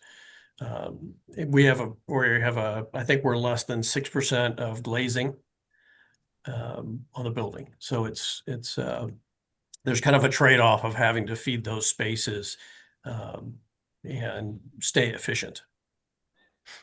Understood. So I guess you're going to stick with the gas boilers. Ideally, we would keep the system as it operates. There's an efficiency in the operation as well. Right. Their second comment related is that this large building with all the athletic facilities, squash and everything, in order to keep it cool, you're going to be expelling a lot of hot air out into the atmosphere. And they're suggesting that you capture that and use that heat that you're expelling, instead of expelling it out in the atmosphere, to heat the domestic hot water that you're going to be using in your kitchen and in the area. And I just wonder, if they mentioned a heat recovery chiller. Is that something you considered? Is that feasible? We haven't, but I would be happy to bring it up to the engineers and see if that's something that they have the ability to incorporate or not. Okay. My guess is that it would bring us another larger scale piece of equipment that we're currently hiding all of those pieces up within a roof trough. I don't know how large that equipment might be, but that would be the only potential issue, is trying to keep that off the ground. Well, but it also might be able to provide it more comfortable for the people eating outside on your terrace, instead of, might cool the temperature out there, make it nicer for them. Then last thing, you don't have to get back to me. They queried your air leakage target of 0.6 cubic feet per minute, and they thought the target should have been 0.4. So you might just want to check that. Yeah, I actually didn't. The numbers didn't make sense to me, so that we will. Okay. We've asked that question as well. Okay, thank you. Thank you very much. Mr. Yeski? Yes, following up as an apprentice to Commissioner Wells, Yeah, I was wondering, you quoted some numbers. Did you do some kind of a study on the new building of some sort, or just go to No, we ran a standard comp check that we run for all new structures. an energy intensity kind of a study? Okay, and do you remember what the score is? I was just curious. Let me see if I have it. Well, I know I thought it was the 46 EUI. For source, you gave a 46 EUI for source, and we usually look at site, which translated to a pretty low number of 16. If I'm Yeah, that's what 16, EMAC said. low. Yeah. 60, anything below 20, right? Yep. So, okay, I was just curious whether you did that study. Thank you. Did we hit the trees in the expanded parking lot and the EV chargers in expanded parking lot? We talked about the EV chargers, yes. Okay. We discussed the trees that are currently being relocated. There are 4 lindens that are going to be Right. relocated Okay. within the same parking lot. Okay. We were actually looking for incremental trees. If you happen to, as you're beefing up the landscaping here and there, if you could do that. And we realized, as I was asking you all these questions, I realized that the problem with being a beautiful 148 acre property is that we treasure it as green space, even though doesn't belong to the town and it belongs to the members. It is treasured green space in town.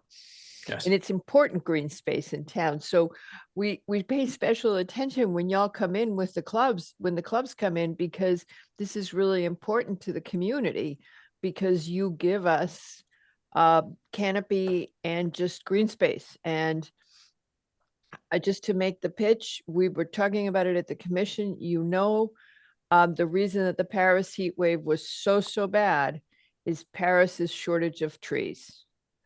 And they now have that 170,000 tree planting plan. So we are really grateful for everything you do to work with us and partner with us on these matters, because we know that it can seem like we're asking you a lot when it's your property, but you are a valuable contribution to the community, to the community's health when you do this. Arn, you have your hand back up. Yeah, apologies to Dennis. I was thinking of another project, but they gave a EUI target of 112, and they're saying it's a reasonable energy budget for a mixed-use clubhouse facility, although separate targets for each building would be a more accurate and insightful. And they're asking, does this figure include existing clubhouse loads or only additional loads? This is primarily this somewhat standalone structure. It would be rather challenging to evaluate the existing structure, not knowing how it was built. Mm-hmm. Right. Okay. Okay. You didn't really do a study on energy on just this new structure. It is purely this structure. We don't have the ability to evaluate the other building. Okay. Got it. Yeah. Madam Chair, if I might. Yes. One, I appreciate your comments very much. It was a large conversation as we're looking to add parking, which everybody knows is a challenge at clubs. And we've discussed in the past about I forgot to say that part. how many trees and how many parking. We're actually grateful that we're actually putting some parking in, but also to note on the heat island subject, 38% of that parking lot is porous paving. And we're using that to drain and feed down to the rain garden. So that has a lower heat island impact than typical asphalt. And on the parking, I don't know who was listening yesterday, but just to tell you on the parking, I am also grateful to you for adding parking, because I hear very frequently from people who are frustrated when they've just attended an event and they blame us for you not having enough parking at a large event. Well, now I know who to blame when I attend events. Because that is our fault. So when you run out of parking and people are way down in the middle of nowhere, it's our fault somehow. Okay. Perfect. So I am very grateful that you got me off the hook a little bit on that because those, people just, they want to yell at somebody and we can be handy, the Planning and Zoning Commission. So, but we really do appreciate, I certainly recognize the importance of you, for obvious reasons, the importance of you adding parking, but also that you are making an attempt to plan. Anything else from the commission? You got everybody's questions covered? Mm-hmm. Okay, so why don't we turn quickly to public comment? Did you want to do that, Madam Chair, before Mr. Armstrong and Mr. Clark address the issue of maintenance of the golf course, generally speaking, and their efforts over the past years? Oh, sure, because you're going to throw in the conversation about the mowing and the time that you're mowing. And are you allowed to use gray water? No, right? To use what? I'm sorry. Gray water. Gray water. Oh, for irrigation? Yeah. I don't know the answer to that. So, yes, I would like to know if you guys are willing to take a minute to give us a quick summary. We've had a couple of postponements, and I think we'd love to hear a little more about the maintenance. Yeah, thank you, Madam Chairman. My name is Jim Clark. I'm a member of the Board of Governors of Greenwich Country Club. I'm also on the executive committee. And I will tell you that the board and the members care very much about, making the commission, satisfying the commission, and also making our neighbors, and we have a lot of neighbors at this club, as happy as possible. And since I've been on the board, we've done any number of things to help neighbors out with issues they have with the club's operations. We adopted in February some new and very different guidelines on how we would mow and maintain the course. And we were confident that this would satisfy concerns of neighbors and as well would satisfy the town's noise ordinance.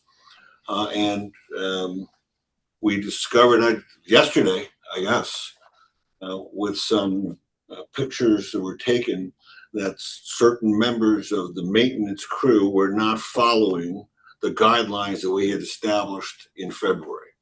Much to my disappointment, much to Keith's disappointment, and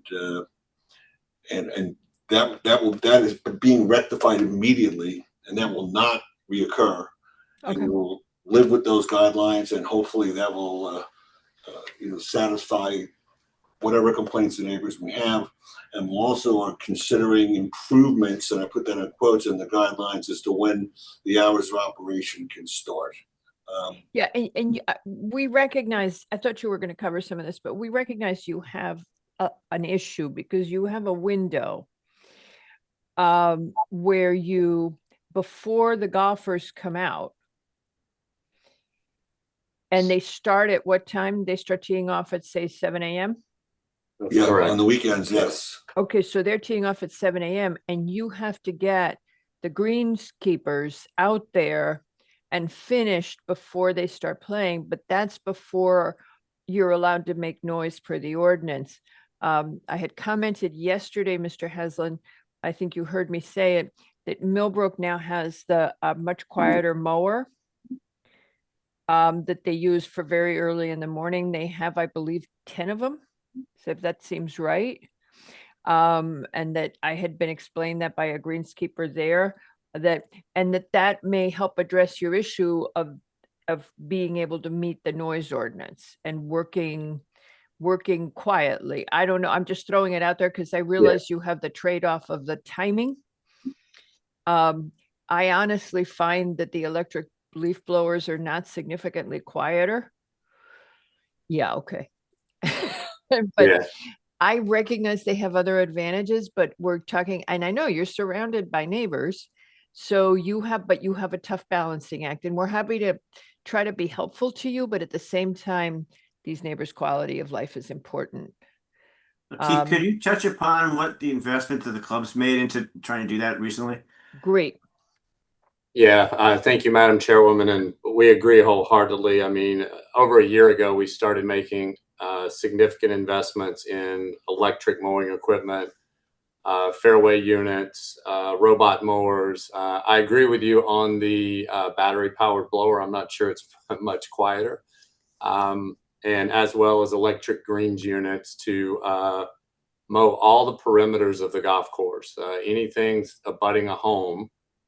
We've tried to be good neighbors. I do realize that we have violated a couple of the times with that pressure to get the golf course ready. And again, as Mr. Clark says, we are committed to being a good neighbor. And, you know, the significant investment the members have made in a more green approach to a noise and how we, you know, manage emissions on the golf course, I think is, you know, we've taken a lot of steps and we'll continue to bolster that program. Yep. Mr. Yeski, you have your hand up? You have muted. Okay. I don't have dogs, but I have other noises. What exact guideline wasn't adhered to? Because I got two different stories here. Which guideline was violated? It was a timing issue. 8 a.m. start. That's Yeah. the problem. It's the 8 a.m. start for electrical equipment that can be heard, for power equipment. What's their guideline? The same? Well, the ordinance is 8 a.m. Am I doing 8 that? a.m. right? it is. Yeah, the ordinance is 8 a.m., but their first tee is at 7, and staff then begins to feel the pressure to get it done, and they get into a rush. And so it takes vigilance from the management team to adhere to the ordinance. And boy, you know, when you don't, I think you have a lot of people who immediately take pictures and call the town. That was the issue.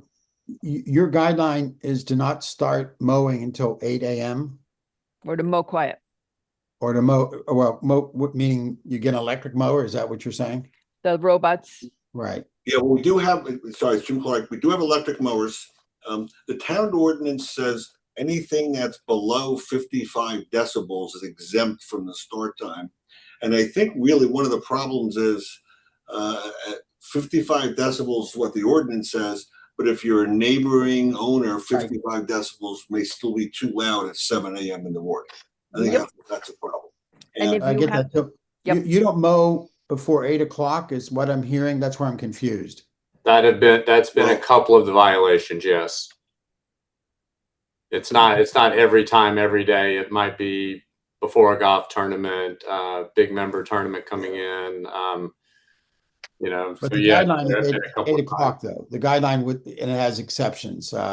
Is 8 No, there's o'clock? no exemptions. That's the problem. The ordinance just says 8 a.m. and it's a town ordinance. It's not us. This is the thing we were talking about yesterday. So the town ordinance says 8 a.m. And boy, when you make noise before that, everybody calls up. And the nice thing is you call the police department. Well, there's a limitation on decibels and on the timing. You know, Jim's more familiar with it than I am because he's been working with it now for a period of time with Keith. But that's not entirely true. Am I right, Jim? That as far as exceptions are concerned? Well, there's other exceptions as well. But the decibel exception overrides everything as long as you're 55 decibels or below. And as I said, although the town ordinance feels that's an acceptable threshold, I think in some instances neighbors feel that at 7 a.m. 55 decibels is too loud. Right. So we are more than considering. I think we are going to work hard to not start any mowing on the outside perimeter of the course that abuts public streets and houses before 8 a.m. And if we do so, it'll be only with purely electric mowers that are very quiet. Got it. We have, I would say, as many electric mowers as Millbrook has, if not more. Now we're you have using more. the right way. And most importantly, and this is us falling on our sword, we have to be sure that people who actually do the work understand the rules we're putting in. That actually was the problem here. Well, and yeah, I mean, people are under pressure. They want to get the job done. Yeah. And they want to get the job done. And you're at the same time, you're telling them don't make noise before 8 a.m. It's a tough trade-off for folks, but we appreciate that you're making the effort. Dennis, go ahead. Yeah. So what's your first tee time then? 7. 7 a.m. on the weekend. 7 a.m.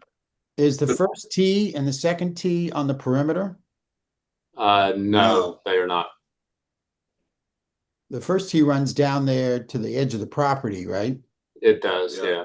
I love the first tee. I've driven it. It's wonderful. When I bounce it, well, you used to have this grass. I hated this, the grass strip there that would stop my ball going down the hill. Do you still have you shaved? It's gone. That's gone. It's gone. That's gone. Oh, fantastic. So I can make the green again. Okay, great. I love you. Great way to start a golf round with an easy hole. That's why we look at it. Yes, I'm that's a looking very for a hole good, in one on very that good for idea. years. Great golf course. Okay, You I got a was just hole in one? curious. Oh, okay. All right, I get it. I get the quagmire. What's the right word?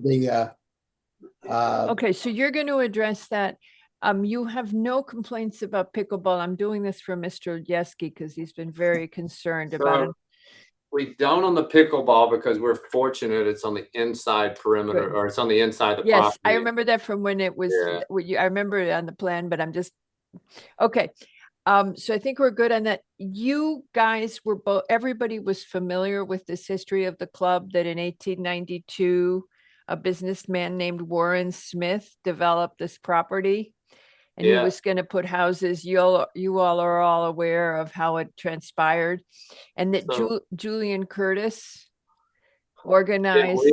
we're Yeah. currently building a digital museum that I have 3.5 years of research in. And actually the first holes of golf were actually on Bellhaven's property. And they were started in the backyard of Julian Curtis, Edwin Curtis, That's and what's Frank Freeman. So And it was called the Fairfield County Golf Club, and it was the 4th in the United States. that's correct. Yep. So it's very cool. Now we can turn to public comment. Now that we've done all this good, now we feel. Does anybody from the public wish to comment on this application? I see the Greenwich Tree Conservancy has a hand up. Anybody else, kindly raise your virtual hand. And Mr. Kivitz, go ahead.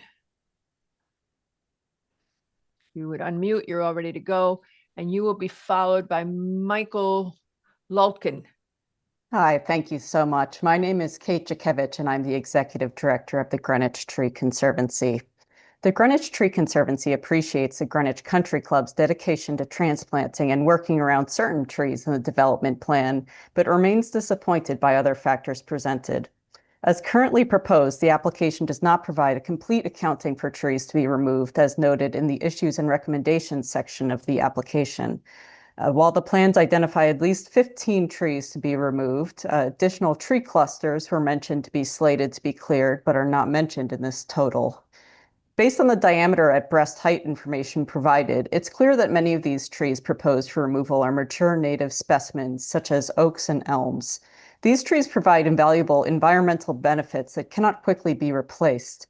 Mature trees play a critical role in reducing stormwater runoff, mitigating the urban heat island effect, improving air quality, supporting wildlife habit, and reducing noise, which apparently would be very relevant for this situation. The severe storms and heavy rainfall in our community experienced this past weekend served as a powerful reminder of the importance of preserving mature trees.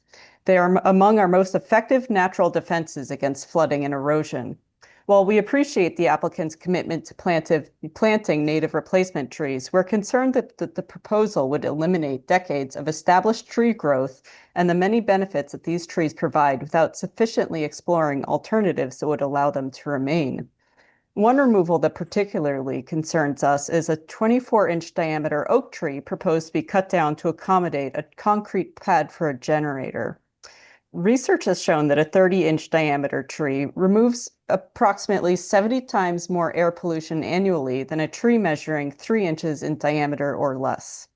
Although this oak tree is a little bit smaller than that, it's unlikely that the 42 replacement trees proposed in the planting plan would offset the environmental value lost by the single oak, much less the cumulative loss of the other many trees included in this proposal.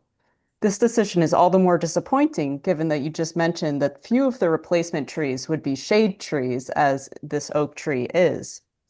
We encourage the applicant to revisit the site design and pursue alternatives that prioritize tree preservation rather than treating mature trees as obstacles to development. The Greenwich Country Club is a beautiful and respected institution whose landscape has long contributed to its character and prestige. The mature trees on the property are an integral part of this landscape, lending beauty, shade, and a sense of permanence that cannot be replaced by saplings. Preserving these trees would not only protect important environmental resources, but also enhance the club's own grounds for the enjoyment of its members, neighbors, and the broader Greenwich community. Thank you. Thank you very much, ma'am. Well, I think you've been hearing a lot of that from us anyway, to look at enhancing and our concern about the heat island effect.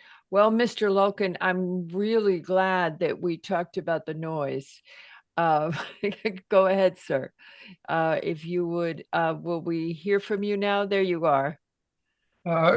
Greetings, everybody, and thank you for permitting me to talk. After I talk, if Mr. Armstrong has a comment in response to my comment, I'd like an opportunity to respond to his comment or his reply to my comment. You'll have to do it through me. Okay. I don't know what that means, but I'll try. It means that we don't have you guys talking to each other. Oh, okay. You talk to me and he talks to me. Okay, fine. So first of all, I appreciate that the golf course has come in today and readily admitted that they have not been following the noise ordinance, that they feel bad about it. They claim that they only do it on special occasions.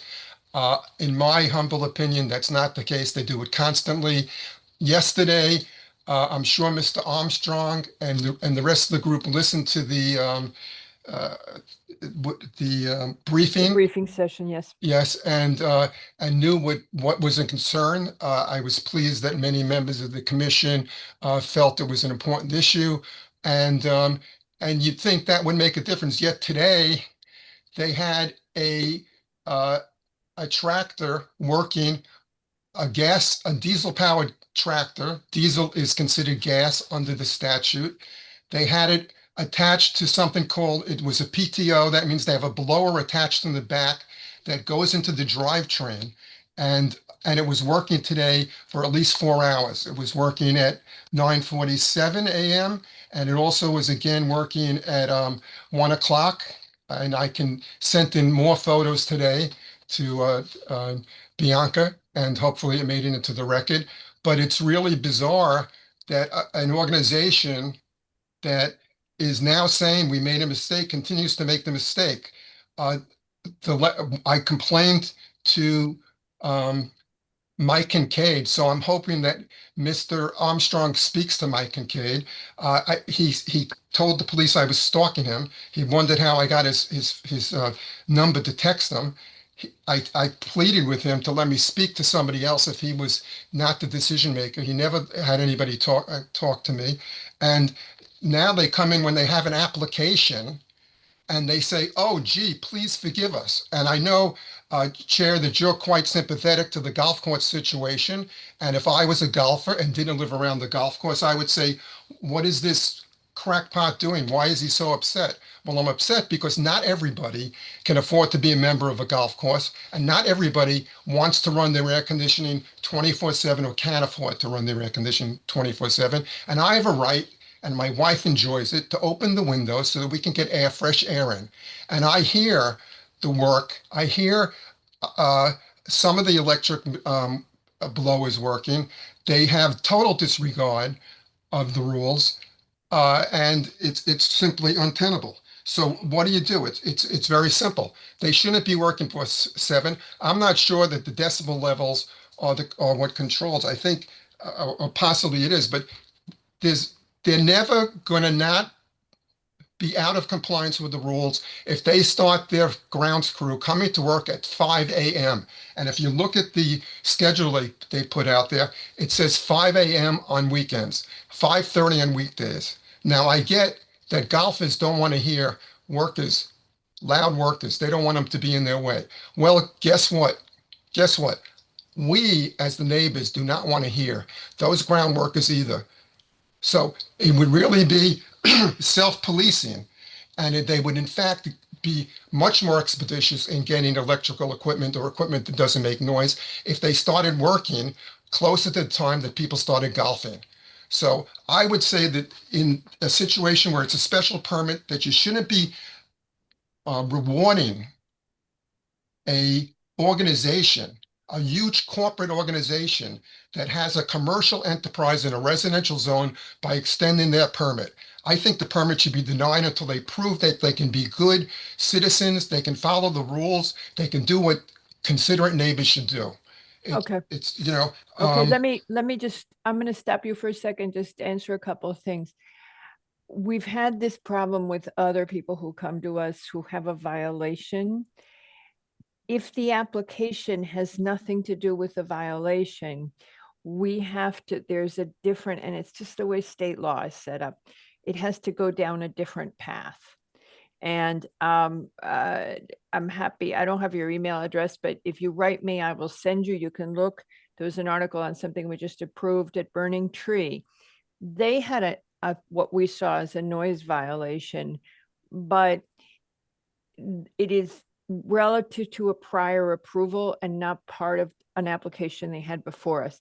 So it's this legal system where we can't deny them because we have a violation.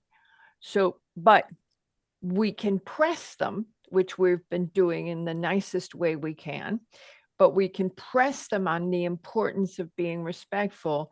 And what we can do for you is we can ask, the noise ordinance is actually not administered by us. We can ask the Office of the First Selectman, can we, Patrick, to go send someone to check the DBA, the decibels at the perimeter at 7:30 in the morning on weekends? We can ask somebody to go out and verify it while this is before us to satisfy you.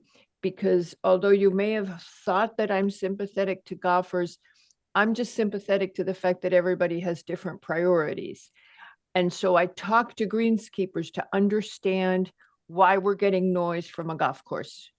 And that's why I talked to the guys that in any event. So first, there is no particular sympathy here. We're just trying to understand everybody's why people do or what they're doing. Second, we can ask the Office of the First Selectman to do some enforcement.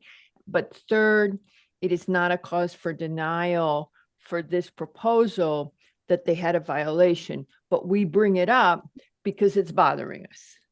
Well, okay. I think there's numerous places in our town code that talks about special permits, that talks about the benefit or the detriment to the community. I don't have it in front of me, but I'm sure you're conversant with it. There's plenty of the preamble. It's for the welfare. There is no reason. Welfare. Yes, you're absolutely right. There is no, so it's a broad spectrum. I'm not asking you to give them a fine. I'm asking you to put conditions on this application. And we can do that. We can ask them great points. Okay, fine. So let me make some suggestions. That not that you ask them to submit a work schedule that really proves nothing.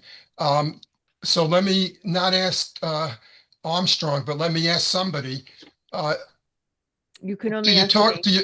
Madam? I'm your target. Madam Chairperson, do they have anything on that schedule about working on Sundays? They were obligated to provide that work schedule from the last decision of this commission. Is there anything about Sundays on it? Patrick, have you seen the schedule? Because I didn't see it in the submission. I don't have access to the whole file, but it's not in the current submission. No. Yeah, I didn't see it in the current So submission. Actually, we did provide that. Yeah, you can. I'm sorry, you provided it. You show Sunday work on that schedule? We provided a work schedule. Do you show Sunday work? Oh, I'm not supposed to talk to you. You're not supposed to talk to me. So we're going to find out. What Mr. Haslam said is that he will provide the schedule and we will look at it. And again, as long as they are not disturbing the neighbors, and that's the way the ordinance is written. So what we need to do is the decibel check. So what my point was, that you're taking the word of these people to do what they're supposed to do and trust them and their good faith. And they submitted something to you that nobody in this room can point out where they talk about Sunday.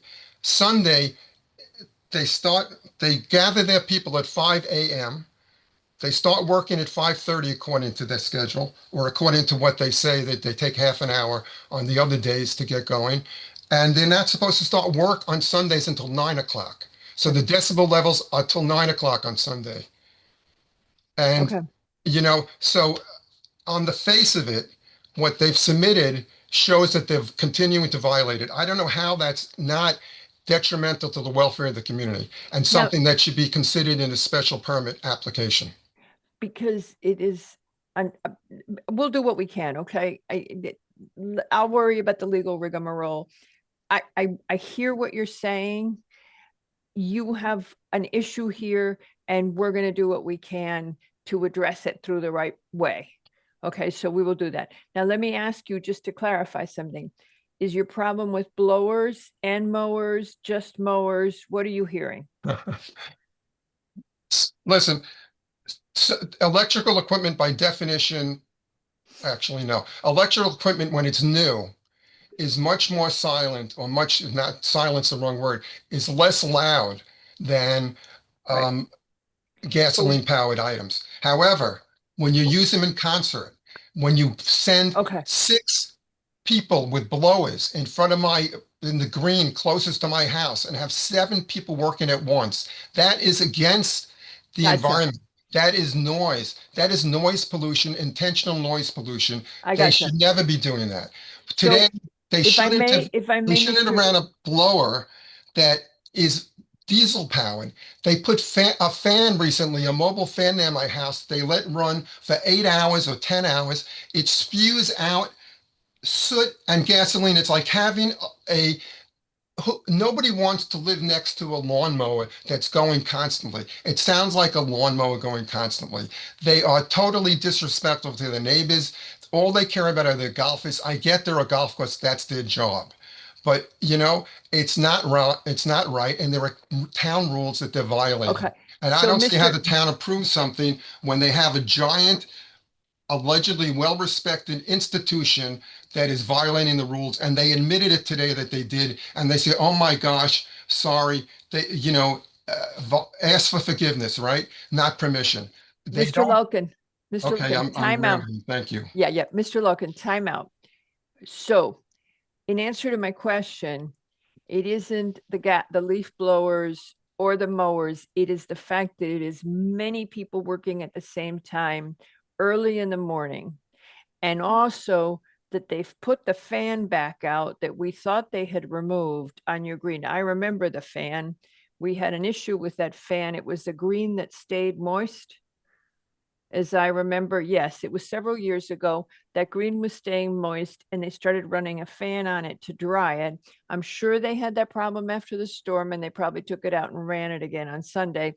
So got you on the fan because we knew it was a problem back then, and it stopped.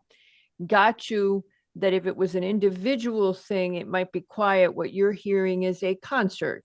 You have a symphony of equipment very early in the morning, and that is what is bothering you.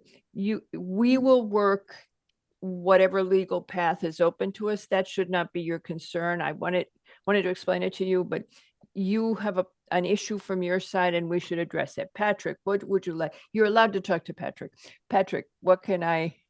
I think I was just misunderstanding the schedule that was in here. So the agronomy schedule, Mr. Haslam, just to clarify, that is the schedule of Correct. Of equipment usage. Yes, correct. And for the record, Sundays are what schedule? It's treated as a regularly scheduled day, other than where the ordinance would provide otherwise. We tried to countenance it to make sure that it was in keeping with the town ordinance or better. Okay, Patrick, can I ask? You can talk to Patrick. Yes, go ahead. If that's the case, what was just said, can somebody point out where Sunday is mentioned on the schedule? It's interesting that Sunday is not mentioned on the schedule. So I don't understand what was just said. And also, Madam Chairperson, yes, sir. You limited what I was complaining about. The mobile fan by my house is relatively recent, just this last weekend or the weekend before, the best I can tell. I am complaining that even today, during the day, they run equipment that is not allowed in Greenwich. They run diesel-powered engines that work a blower. A blower is a leaf blower under the ordinance. They continue to do that today, even after yesterday it was an issue. So I don't know how you take their word for anything. And it's a special permit. And while they're in the application of the special permit, they were acting disingenuously. And I think that should be taken into account. And if this is an organization that will continue to do what they want, the fact that they have a need to get their greens and their fairway taken care of before their players start is not justification for violating the town ordinance. They already have exceptions. They get to start using gas-powered blowers after Labor Day. The rest of us who have less than 2-acre properties do not. We can't use it. They can have more than one person. For me, when we can use a gas blower, I'm only supposed to have one gas blower blowing at a time. They can have as many as they want. So I'm saying that there should be restrictions on what they can do, because they will take every gap in the rules and run with it. And they will violate the rules when it's easy for them. And in fact, I think Mr. Armstrong said, well, when we have special tournaments and things like that, we'll have to violate it. So he's telling us ahead of time that he will violate it and continue to violate it. I don't see how that's consistent with granting of a special permit. I'm not. And if I sound annoyed, it's because I've been complaining for 4 years or more, and they have done nothing. I have to say, it doesn't usually sound like I'm living next to a jet airport. It's a little bit better, but it's still not better, and they still violate it, and they do it knowingly, intentionally, and on purpose. That was a little So we redundant. will work this to respond to your concern. We're going to work this through the Office of the First Selectman, who enforces the noise ordinance, because unfortunately it's not us, it's theirs. We will work it through them. And I didn't hear them say that they plan to violate for special events. I heard them say that that was when they had violated, that they had a recent tournament, but I hear you're concerned about that. The issue with that fan on the green is a very old issue that you may not have been aware of years ago, that we acted on years ago, because it was making a lot of noise in the neighborhood and people so I'm just telling you, I don't know how long you've lived at your property, but I know we have dealt with the club on this specific matter in the past. Well, and it went away. So we know how to we'll do our best to fix this, and we will work on it. I've heard you. Okay, one last comment on the fan. Okay. There's a portable fan that I believe is new. And Mr. Armstrong can happily talk to this if he wants to. But there's permanent fans that somebody else was complaining about that they claimed continues to run 24/7. So that's not my issue right now. We will find out, because we have told all the clubs that these green drying fans can be heard from the neighborhood. Millbrook has the same issue, because Millbrook runs wet. And they have had the same issue in the past with when they make noise. So some of them that have less neighbors close by, but we will do what we can to address your issues. We were aware of them, and I'm glad you came and spoke, because then everybody got to see how challenging it has been for you. Well, thank you for that comment, Madam Chairperson. Thank you, sir. So we will act on it. Mary, did you want to ask Mr. Lolkin a question? No, actually, I would like to kind of follow up on one of his questions, though. Looking at the agronomy. May I have him leave, or do you want him to stay? Mr. Lolkin doesn't need to stay. Okay, you'll be able to hear Mary. Okay. Bye-bye, Mr. Lolkin. We'll see you when you come back. We expect you to come back. Okay, Mary, go ahead. No, I looked at I'm not a golfer, so this is somewhat of a mystery to me, but I looked at the agronomy department schedule, and it does say mowing routes 6 days a week. So I do understand Mr. Lufkin's point about what about Sunday, assuming that that's the seventh day, and we rest on the 7th day or whatever. So I do kind of understand the question of 6 days a week. If they are doing something 7 days a week with the mowing, is that consistent with the schedule? Patrick? Yeah, Madam Chair, just to echo Ms. Jenkins' point, it talks about things in the terms of 6 days a week, every other day, Monday, Wednesday, Friday, usually 3 days a week, Monday, Wednesday, Friday, Monday, Wednesday, Friday, 2 days a week, usually Monday. So again, there's this flexibility or non-specificity in the plan about days of the week. Okay. So perhaps if the commission wants the applicant to answer, like, just what is there a firm schedule, or why do these things, why are they flexible? Is it just the amount of the work, or I think what the commission's decision was looking for was what happens on Mondays, what happens on Fridays, that type of thing. Do you want the GC, I'm sorry, the GM to Mr. Armstrong to respond? Would I that be think helpful? we would rather see it in writing because we've been doing this for a while. I'd rather move on, let you guys come back because we've got some stuff we'd like you to address. And as you know, we didn't get a chance to see the engineering comments because they were issued after 3 o'clock.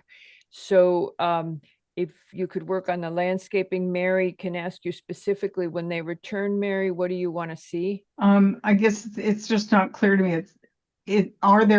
Are there days when nothing is happening, or the 6 days a week are spread over the 7 days of the week, if you will, with respect to other activities? So I think, as Patrick put it, what happens on Monday, what happens on Tuesday, and is there a day that's lighter than others, or not? That will also help the public understand the scheduling a little more. Okay. Is that clear enough? Yeah, I think if okay. it's clear and of course that you would show your start time being consistent with the ordinance. Thank you. And so other issues that we had was just basically we were looking for some amendments to the planting plan. I'm understanding from everybody that we have sign off from engineering, and I apologize when engineering comes in that late, but since we had made you the comments from conservation anyway, we did understand that you couldn't add that additional rain garden, and that you feel that you're adequately addressing or RVDI thinks that it's being adequately addressed. Have I missed anything, you guys? Is there anything that we asked for that we haven't touched on, Patrick? Madam Chair, just because of the neighborhood and the consistent problems we have there, do we want to ask the applicant if they're coming back to talk about their water supply and if they have adequate pressure? Yeah, I went back and forth. I'm just going to be very transparent. Patrick and I went back and forth about your Aquarian will serve. Aquarian has been spotty with the will serves because they've had a concern about water pressure. Patrick's point was, given that you're not a residential use, given that you don't have young children who would be exposed in a fire situation, et cetera, that we would be able to let you go ahead without the will serve. Is that still your position, Patrick? It is, but again, if some of this work is starting, if I'm correct, right, Mr. Haslam, that you've done some of the approval? Well, ARC, and then obviously going to the various departments, but we have a contractor who is establishing the water demand. And I think I saw today, Jerry, you can help me out on that one, that there was actually a memo. I didn't see a signature from Aquarian on that, but I saw calculations. There was I think. Go ahead. No, go ahead, Jerry. Apologize. It was a letter from the mechanical engineer to the fire department, responding to the fire department, saying that the estimated sprinkler demand is lower than what the flow that already exists at the hydrants on site. Yeah, I think that information is critical, more so for your benefit to develop the property, because if you can't provide the water pressure, then either you don't do the project or you expand the capacity. So as long as you're aware, it sounds like this will be a net reduction there. So if you have that information, you want to provide it, I think that may answer the question about pressure here.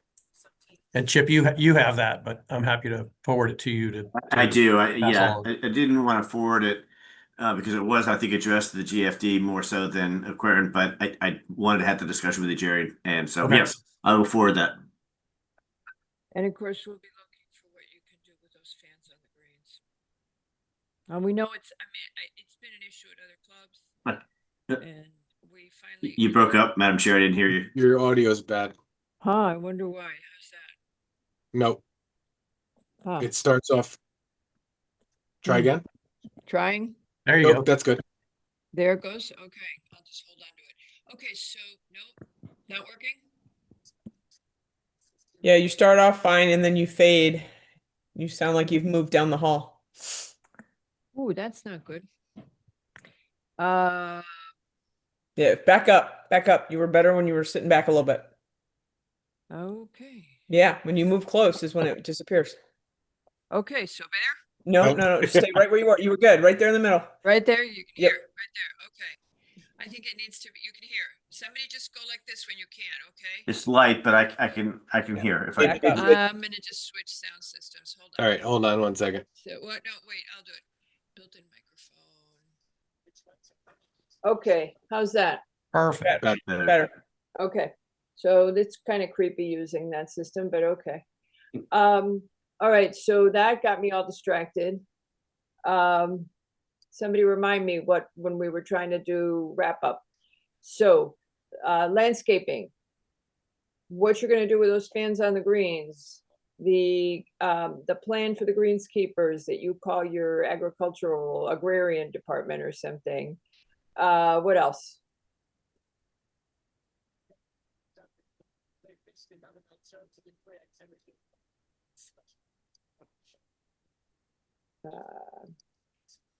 What did you say, Tracy? All right. Oh, we can't hear Tracy.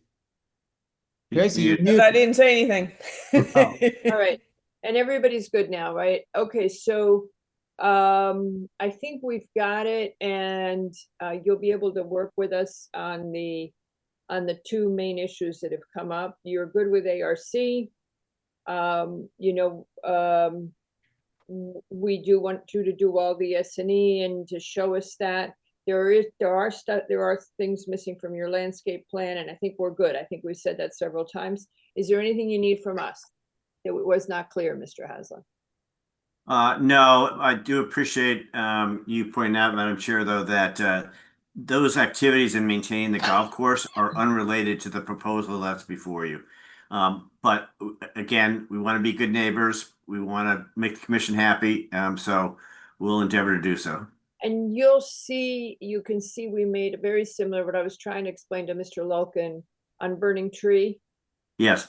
We made it, Burning Tree had a noise violation that we found to be at odds with our prior decision letter, but we found that to be something to be administered by the zoning enforcement officer. The question is, do you guys really want to go down the track of dealing with zoning enforcement, or can we just take care of everything at once? Right.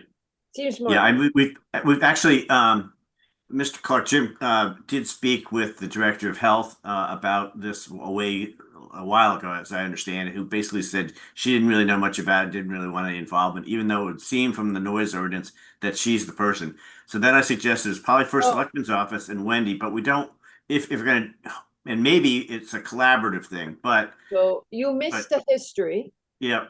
Okay. The health department decided that noise was not a health issue. What, 3 years ago now? Yeah. I vaguely remember that. Yep. Brooks, do you remember when that was? That was about 2 years ago 3 years ago, before the leaf blowers got deferred. That was quite that's right. Quite an issue. So the health department decided that health wasn't their issue. You don't call the health department about noise anymore because it's not a health issue. Instead, it is Wendy in the first selectman's office, but Patrick and Tracy and staff will do everything they can to help you address this. The inspection of it and the enforcement of it is by the Office of First Selectman, who did not really, is still getting their legs on this because it's early days. Really, this was not something they had done before. Right. Understood. Okay. Thank you. All right. What is So- Wendy's last name, Madam Chairman? Zhu? Yeah, I have her contact if we need. No, But okay. let's work with ZHO2. let's work with P&Z staff though first. Work with us. Jim, I think it's what the chair Yeah. is suggesting we We're do. very Okay. nice, not really. We pretend Okay. we're nice. No, I mean, but you know what you gotta do? You gotta say, we're not gonna do it anymore, and here's the evidence of how we're really gonna move forward, and then we'll be good. I think just to be clear though, the violations that occurred were really just as to the time that certain equipment was out there. Yes. The other things that were raised today about that tractor, etc., there are things that are not violations that we're permitted to do. But Mr. Lalkin's point was, not only were you out at a bad time, but you Yeah. were out with lots of equipment. Whereas if you had a very quiet single piece of equipment, you might have not disturbed him. Right. I think That's there's his point. again, the balance is speed to a certain extent. It helps the Got neighbor it. if we get done quickly and move on. It But doesn't, yeah, because nobody wants you to wake them up. right. Nobody No, but we're wants you to trying. wake them up. Those folks have earned the right to live in their houses on at 7 o'clock in the morning on a Saturday. Yep. No, I totally understand. Okay. And that's why we try to be very sensitive to the perimeters that are close to residences. Unlike Millbrook, which is surrounded by residences, Greenwich Country Club has a lot of open space, school use, etc. So we're kind of fortunate in that regard. Yeah. But we recognize that there's certain areas that are more sensitive, and that's what the schedule tries to address, and we'll continue to try to address. All righty. Okay.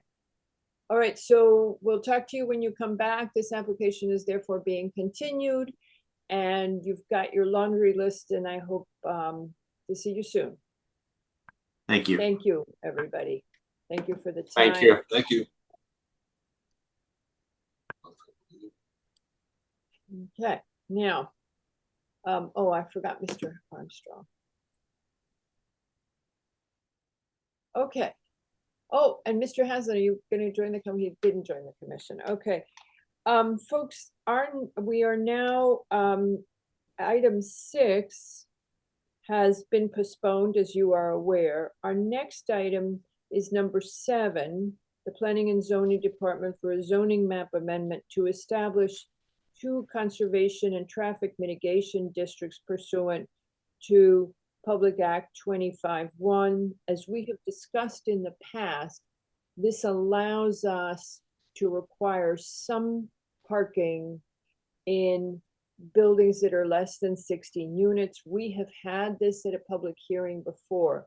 We have been informed by Westcog that they are, obviously you now know, they weren't going to get us comments in time.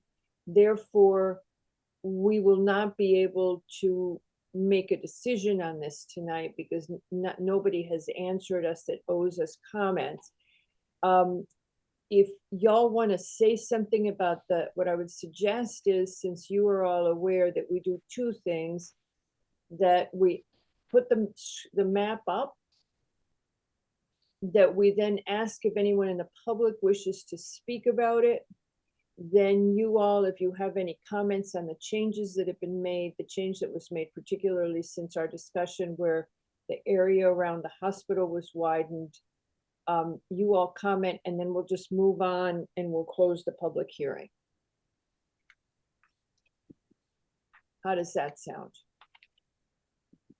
Just a suggestion, Madam Chair, should Pat just give a brief description? Yes. What the map does and what Yes. it's responding Yeah. to? Just a Okay. little more background for, Yeah, in case You know. anybody's new to this. Okay. yeah, thank you. We cannot close the public hearing until we get the comments from Deep and Westcog.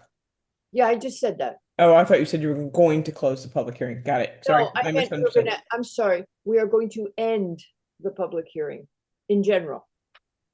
But tonight, yeah, tonight's public hearing. Yes. Yes. Tonight's version of it. Yes. Okay. Got Yeah. it. Got it. Okay. Sometimes I worry. Okay. All right. So you guys want to do a quick intro for anybody who's interested in seeing this and just talk about what it accomplishes? Nick asked me a great question about this. He and I were kicking this around. It meets 2 important POCD objectives. Correct. The first one is that by having these districts, we will more easily be able to add multifamily housing without straining our available transit infrastructure, because we will be able to get the parking off street. What that also means, so it is our guiding principle to create housing diversity will be facilitated by this. The second thing is that by doing this, thriving commercial districts will be protected, because this seeks, again, to keep the parking from being more constrained in our most important commercial areas. And with that, I turn it over to Pat. Thank you, Madam Chair. Again, this is a conservation and transit traffic mitigation district. This is a new power that the commission or towns have in the state out of the Public Act 25-1, for growth, housing growth. We adopted language last meeting that was required by the state regarding multifamily housing and restrictions or lack thereof on certain items in our regulations. This is not a requirement, but an opportunity for towns, if they so choose to do it, to create protections for units of 16 or fewer, where the state does not require have any parking minimums. So with this district, the town could examine parking minimums, and again, not to exceed 1 per 1 bedroom or 2 per 2 bedroom or larger, or the study of parking demand per a professional engineer. And that lowest number, whatever that lowest of those two options are, would be the number that the commission could mandate legally under the law.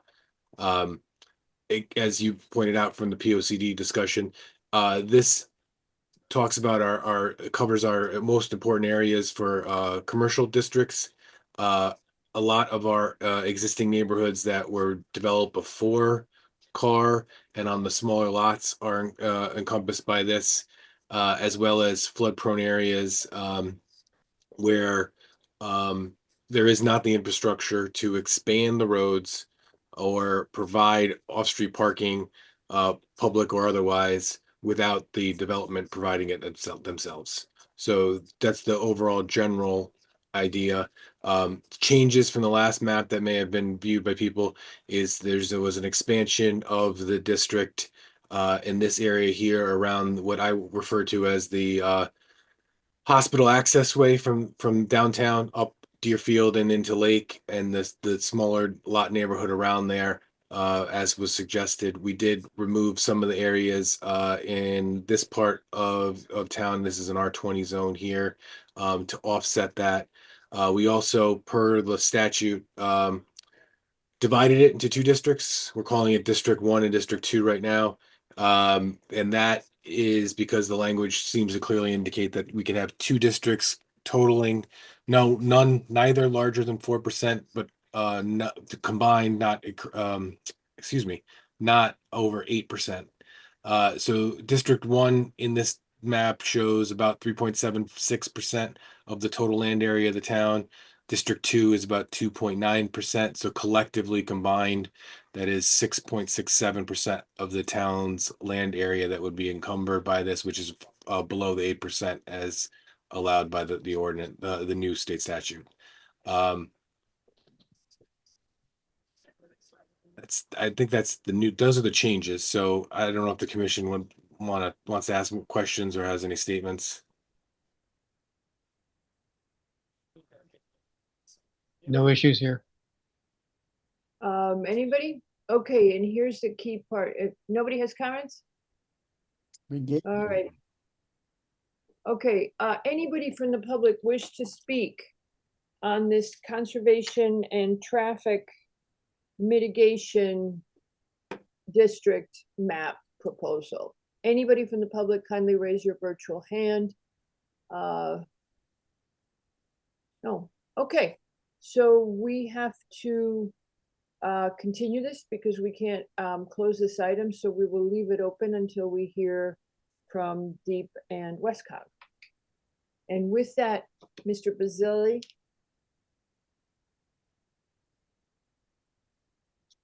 it's time to go home. Yes, okay. I'm disappointed, but okay. Would you like to maintain some golf courses while you're off? No, not at all. I don't even play anymore. So. Okay. All right. Well, we'll see you next time. All right. Thank you. See you then. Bye-bye. Bye-bye. All right. And so with that, our public hearing is now over. And we go back to the regular items, the regular meeting, and our only item is, oops, I forgot to tell, let me just check in on Mr. Lowe. Well, can you bring people in, Patrick, while I get Mr. Lowe? Mr. Lowe's coming back. That's what I was going to ask, Madam Chair. Yep. Okay. That was the thing. He thought he was going to be able to make it. Mary, you're recused.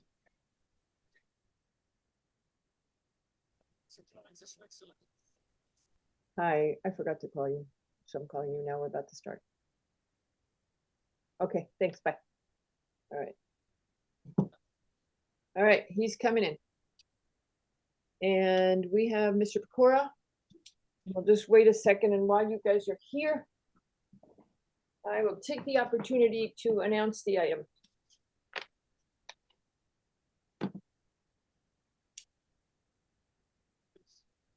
And so our next item is 129 Hamilton LLC for a final site plan to modify an existing 2-family residence to a 3-family residence with a lower level converted to an assisted housing unit under Connecticut General Statutes Section 830G on an 11,384 square foot parcel located at 129 Hamilton Avenue in the R6 zone. This item is, we must close it and decide it tonight, as it is under our regular agenda and it is out of extensions. This is a third time we hear it. And with that, we have Mr. Lowe and Mr. Tessie, if you would like to proceed. Thank you. Good evening, Madam Chairman, Commission members. Yes, this is our third time. I don't know whether it'll be a charm or not, but we'll find out. The staff briefing yesterday, in the staff briefing, there was a discussion among the commission members about the application, obviously. And just to make a few preliminary points here, in speaking to Mr. Pecora, he does not wish this application to be considered as a set-aside application.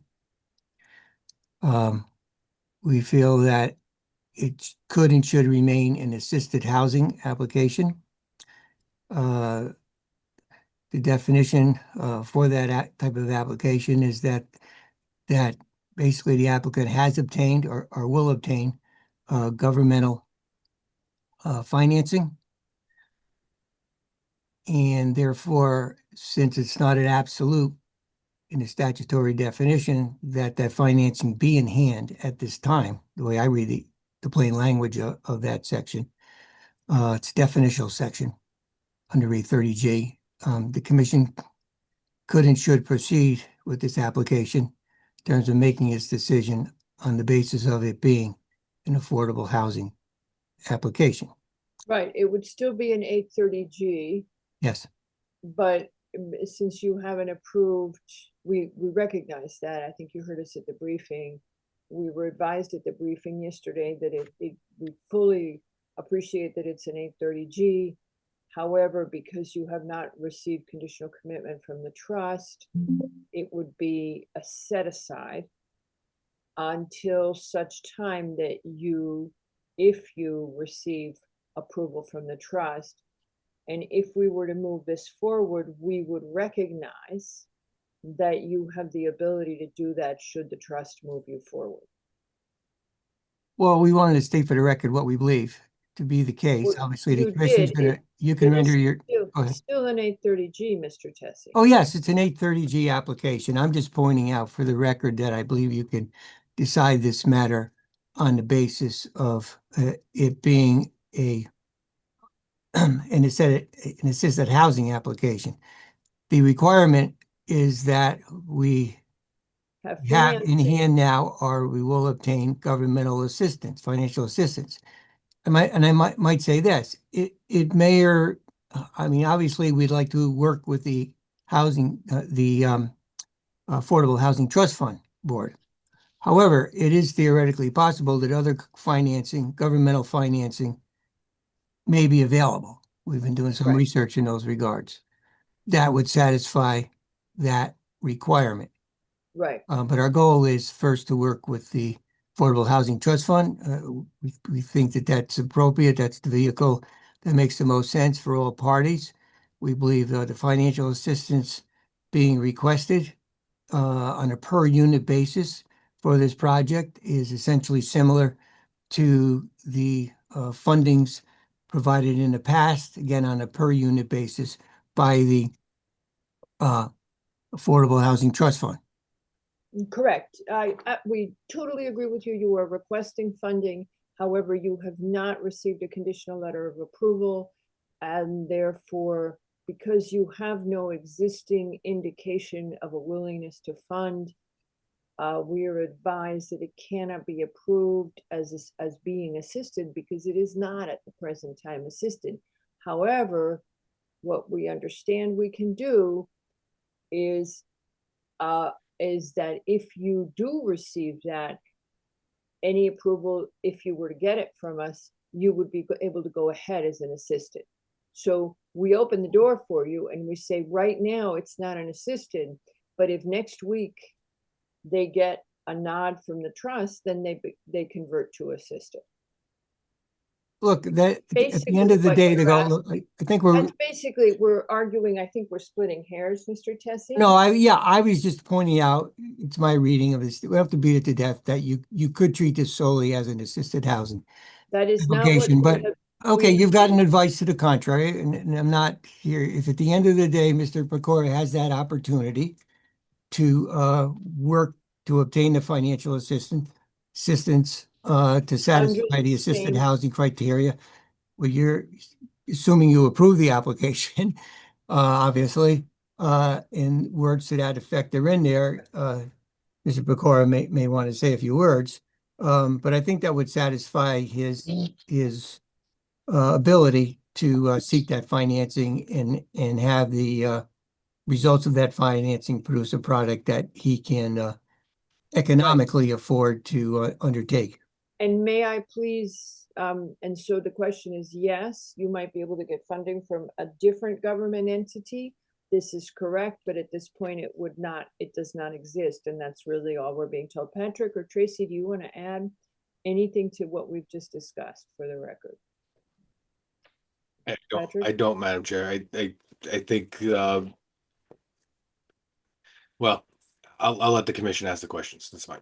Well, please feel free, because on this legal issue, I had to be, we were all told, so I want to make sure we have a good understanding. I mean, that this is how it works, because I had actually had a different, I didn't understand how this would function, and it was only based on the legal research that was done on our behalf. So what I'm hearing Mr. Tessie say is that the language, and this is what it does say, it says that if the project is receiving or will receive government funds for rental assistance, essentially, then that is substantial. I think the question to the commission is, what is the definition, or when is the will receive? Is that an intent on the applicant to promise that they're going to get it, or is that evidence that there will be funds coming through another lender or something like that? I think that's the question I think Mr. Tessie is asking the commission, and I'm not disagreeing. I'm just saying it's a little bit open-ended to say that we're making a decision, and I quite frankly don't understand the negative or the resistance to getting a set-aside development with the possibility of getting money from the trust or another entity. Convert it. No, I agree, just to make it clear. I agree. As Madam Chair phrased it, I see no, I have no objection to that. Representing Mr. Pecora, because he has that opportunity built, embodied into the decision. Indeed, if If we were can a to decision approve to it. that effect. So If we it's were fine. to We approve don't, it. right, we don't have to beat it to death. Okay. I would accept that. All right, okay. All right, Neil, is there anything that you wish to discuss with us as we open this? Having left it open previously, we have the Aquarian will serve, which we had been waiting for. Yes. I'm still not following some of your square footage numbers. Let me let the commission, does anybody have any outstanding Well, issues? I can respond. if Wait, you'd like wait, me- let me just check. I always like to hear. Go ahead. Okay. Anybody else, any outstanding issues that the commission? I think actually just the explanation of the square footages, because I'm still a little confused myself. Okay. Well, the square, to me, okay, the square footages are square footages of what would be a rental unit. To me, it's that simple. Whether you label it livable, usable, affordable, whatever you label it, it's duck's a duck, as we say. So the point is that those square footage numbers that were last provided are numbers that you look at the unit and you measure each unit based on those calculations, or methodology, I should say, of calculations. And when we do so, the lower level unit is substantially the same size as the unit on the first floor. They're both around 1,000 square feet or so. That, the commission has decided, as I won't put words in your mouth anyway, there are various determining factors. You can choose which ones are more important or less important, but in terms of floor area, in terms of finishes, as Mr. Pecora has testified to previously, they are substantially the same. We explained the storage / partial mechanical room. That's the only storage available for that unit, and it's going to, as he testified to, that is parcel of the unit.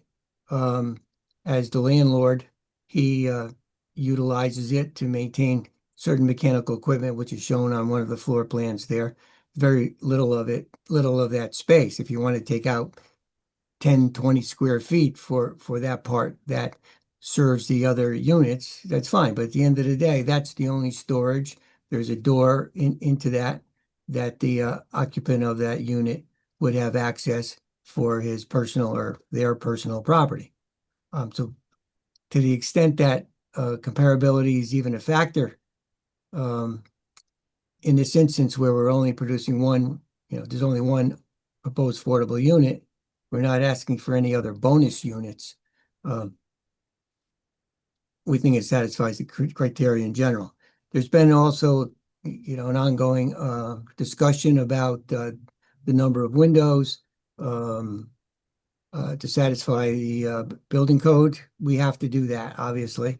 We have to satisfy the building code, and we have to satisfy, as Mr. Pecora knows, at the end of the day, the fire marshal, who will make his final decision when an application is made. I know in his letter he wrote the Architecture Review Committee, the Architecture Review Committee review, but we viewed it as really the submission of a building permit to finish off the unit, as Mr. Pecora intends to do.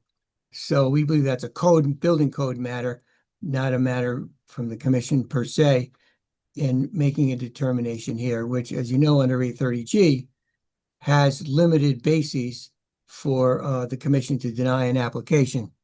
And we don't see them here at all. The commission could state a reason.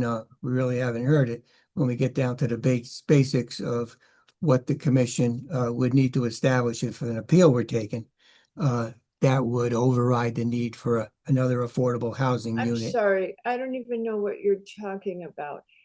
I'm talking, maybe I'm Health getting ahead of and myself. What I'm safety- trying to address is the issue Health that and came up during, safety, go health ahead. and safety override the need, if a health and safety issue overrides the need for affordable housing, then the commission would raise it, and the commission. Well, I'm sorry, Mr. Tessie, I'm Go ahead. talking. Oh, And until you're finished. No, I took a breath.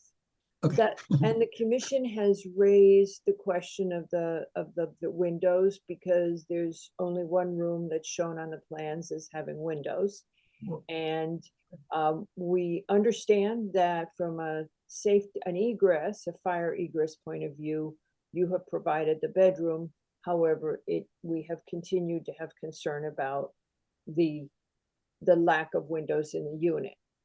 As to comparability, again, you know what A2G says, and anytime you are exceeding the underlying density, which you are doing by one unit, you would have to have comparability. And as we all know, nobody's really nailed what exactly comparability is in terms of percents and numbers. So we have been saying, try to get as close as you can so that everybody's living on the same planet. That's Right. kind of how we figured it. Yeah. So I don't know where you're going on. We need to establish our concerns. We have said them and we have repeated them. So there you are. My point, sorry. Okay, go ahead. Now you Okay. can talk. No, that's fine. As far as A2G is concerned, look, we had truth of the matter is we had a discussion about that. You read it a certain way. Mr. Santoro of the state reads it consistent the way I read it, that the comparability is supposed to be among the bonus units, not the legally allowed units. But I'm not going to beat that to death. But then but that's where we were on that. And I certainly agree with you when it comes to life safety issues. That obviously is embedded in the statute. Our point is that your specific issue relates to the occupancy of the unit, and that's established in that jurisdiction within the building department and the fire marshal. If they both rule that unit is entitled to a CO upon Mr. Pecora obtaining a building permit satisfying their criteria, I believe that takes the issue off the table. But if you think that you're the authority, in that regard, no, Mr. Tessie, I wouldn't open that little trap door and see if I walk into it, because I didn't mean to open the don't trap think door. I'm a building code authority. What I can tell you is that there is a body of case law that dates back to the very early 1900s on providing natural light and ventilation for dwelling units that contain affordability or that are in apartment buildings, etc. And that is, as you and I both know, a very old body of law. And it has nothing to do with building code. It has to do with what the Supreme Court, as you will know, upheld as a consideration for the health and well-being of residents, going back to, I believe, the 1901 decision in New York City. So we are not saying that we're an expert in building code. We would never dream of that, nor in fire code. I believe you have provided legal egress from the bedroom, which is what you required, the windows. And that is what the fire marshal would have asked of you. And I assume that you have egress elsewhere that will meet building code. So I don't see why Nick, I believe you were going to ask about square footage. Was that what you were asking yesterday? Yeah, I'd like to say I appreciate the fact that actually we got revised square footages, because they're significantly different from what we saw in May. The 7-1 plan that actually indicates what the livable area is smaller than what we saw back in May. As a matter of fact, actually, I think The lower unit, 800 square feet, is about 585, 84 square feet less than unit B, and about 275 less than unit A. Still kind of befuddled as to why the mechanical storage area is not considered a communal spacing. There's a machinery in there that serves the whole building and has an exterior door. I would say that actually, from looking at this layout, that a lot of that area that's being counted probably shouldn't be counted because it'd be an obstruction to the machinery that's down there. But we'll move on from that because it's some kind of storage for the lower level or unit C. I still don't see it, but I don't want to, like Mr. Tessie said, I don't want to beat a dead horse on this one. I would think actually living in this unit with just a minimal light and ventilation actually would probably just drive me nuts. It'd be like living in a cave. The small family room with no lights, in no air, the laundry being right in the room. It's just a little bit too small for me. So, but that's the extent of what I'm seeing here. But just again, we appreciate the fact that we actually got the livable areas calculated. So thank you. Okay, so the mechanical room in its entirety, if I went back and I looked back to April, Mr. Pecora, it's 165 square feet. And then some of it you're allocating to storage. I couldn't figure out how much was. Nick, were you able to do that? Yes, actually I calculated it. So the area that's given to us as part of the unit is about 95 square feet, 94 and a half square feet. Okay.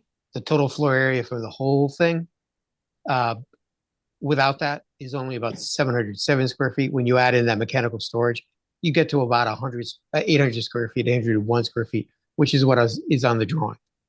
The 800 square feet includes the mechanical room. Yes, it does. Part of And the then mechanical, room.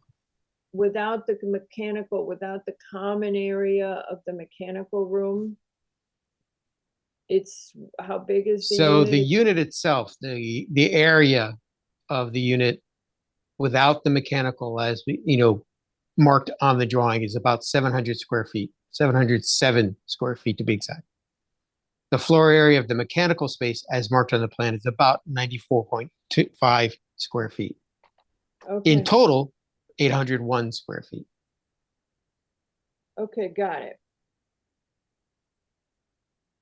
All right, I got Right, it. the common mechanical area around the HVAC units has already been subtracted. Right. Okay, so I got it. So it's 707, and then you have this issue of you have the 3-bedroom one with the music room on the 3rd floor, and then you have the 2-bedroom one. And we talked a lot about this, so we're just going on the record. The average size of the market rate units is 1,230 feet. And so you're saying the affordable ends up, if you take out the common space, the shared space is 707. Yes. That mechanical storage, if you take out that, it's 707. Was that, Now- I'm sorry, Mr. Macri, I thought that's if you take out the entire space. No, I'm that's talking if you about take if it out you- adjusted. The entire space is it goes down to 635 and not 707. What it is that the floor area for the mechanical storage, as indicated on the marked plans, is 94.52 square feet, according to my calculation. The floor area of the unit itself is set at 707.36 square feet, with a total floor area of 801.88 square feet. Right, that's what I thought you said the first time. Okay, so that's where that is. But what I was saying is that actually I'm still kind of befuddled how the mechanical storage area isn't considered communal space because you're sharing machinery, direct vent, wall packs, those kind of things with the rest of the building. To me, I would think that'd be a shared and a common area mechanical space. Can I respond? But moving on, it's inconsequential at the moment We've seen the numbers. We see how this works. We just need to kind of move on to other issues. Now, there was a question I never asked. What is an ejector pit? It's where the toilet drains to and then is pumped to the sewer lateral. So is that only for the affordable? Yes. Yes. Okay. Okay. Alrighty. This, I just wanted to check, this thing that you said, Mr. Santoro said, do you by any chance have a letter you could send us? Yeah, I believe we can get a writing no, from him. You'd have to have it now because we have to close this application. Now, I'm very interested in finding out and seeing this in writing. We have not been able to get those kinds of letters ourselves from Mr. Santoro. So he tends to mention how he's interpreted something, but then when we ask, he says it depends on the circumstances, and you know, he has to administer a lot of towns. So there is a fairly detailed 2022 Housing Department policy manual that we've been relying on that lays some of this out on comparability, but I've not seen this read from him. The wording of the law is the units in excess of the density allowed, and how you want to interpret that it is. Okay, so you don't have the letter at this point in time that you Well, I don't know if Mr. Pecora had received an email from Mr. Santoro. I'm looking for the email now. What he had. The question, he tends not to answer directly unless you ask a very specific question. And well, he has a lot of different circumstances. Yeah, so I'm trying to find it. So let me try to find it. All right. And I believe, Tracy, had you asked for that at some point? Were you aware of this and this? I mean, I've certainly said to both Mr. Tessie and Mr. Pecora that if anything from Mr. Santoro, we could happily put into the record, yes. If they had it in writing, yeah. Anything else from the commission? Any other questions or comments on the application? No, I think we were basically waiting for those 2 points. Dennis, did you look like you were unmuting? Hey, John, look at your email. Yeah, I think if Tracy has asked you before, this may not be a good moment if you haven't been able to give it, but if you have it, you know, I'm willing to. Okay. You have it, Joe? Yeah, look at your email, John, first before I forward it. All right, very quickly. Oh, I can do it here.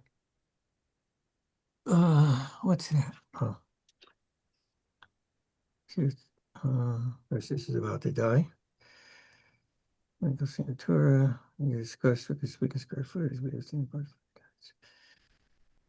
It was whether or not how you calculate the density in excess of the underlying zone, whether it is only the affordable units or the market rate units as well. As that was your argument, Mr. Pecora? Well, it was really, if you have an existing building that has, say, 5 units in it, and you were to add a 10 additional units, do you count the existing units or do you count just the proposed units in both the calculation and comparability, if you wanted to call it? And he was clear that from what I've seen, the court looks at the proposed residential project independent from any that is in existence on the site, whether that is commercial or residential, quote unquote. So that's not really the example here. Well, it is. And I spoke to him about this project. So But again, if you don't have it in an email, let's just move on. If Well, you we don't- do, he does have it in, just send Santora's email. I know you asked him other questions. Just send Santora's email That's fine. alone. Because because that responds. I love this, specific- that after hearing this 3 times, you are submitting an email that you're looking for while we wait for you to look for it. Well, I wanted my counsel to look at it before I show you. Your Is that counsel okay? has been working with you for months on this, and you are submitting at 11:59 p.m. You happen to have an email potentially. Go ahead, please send it.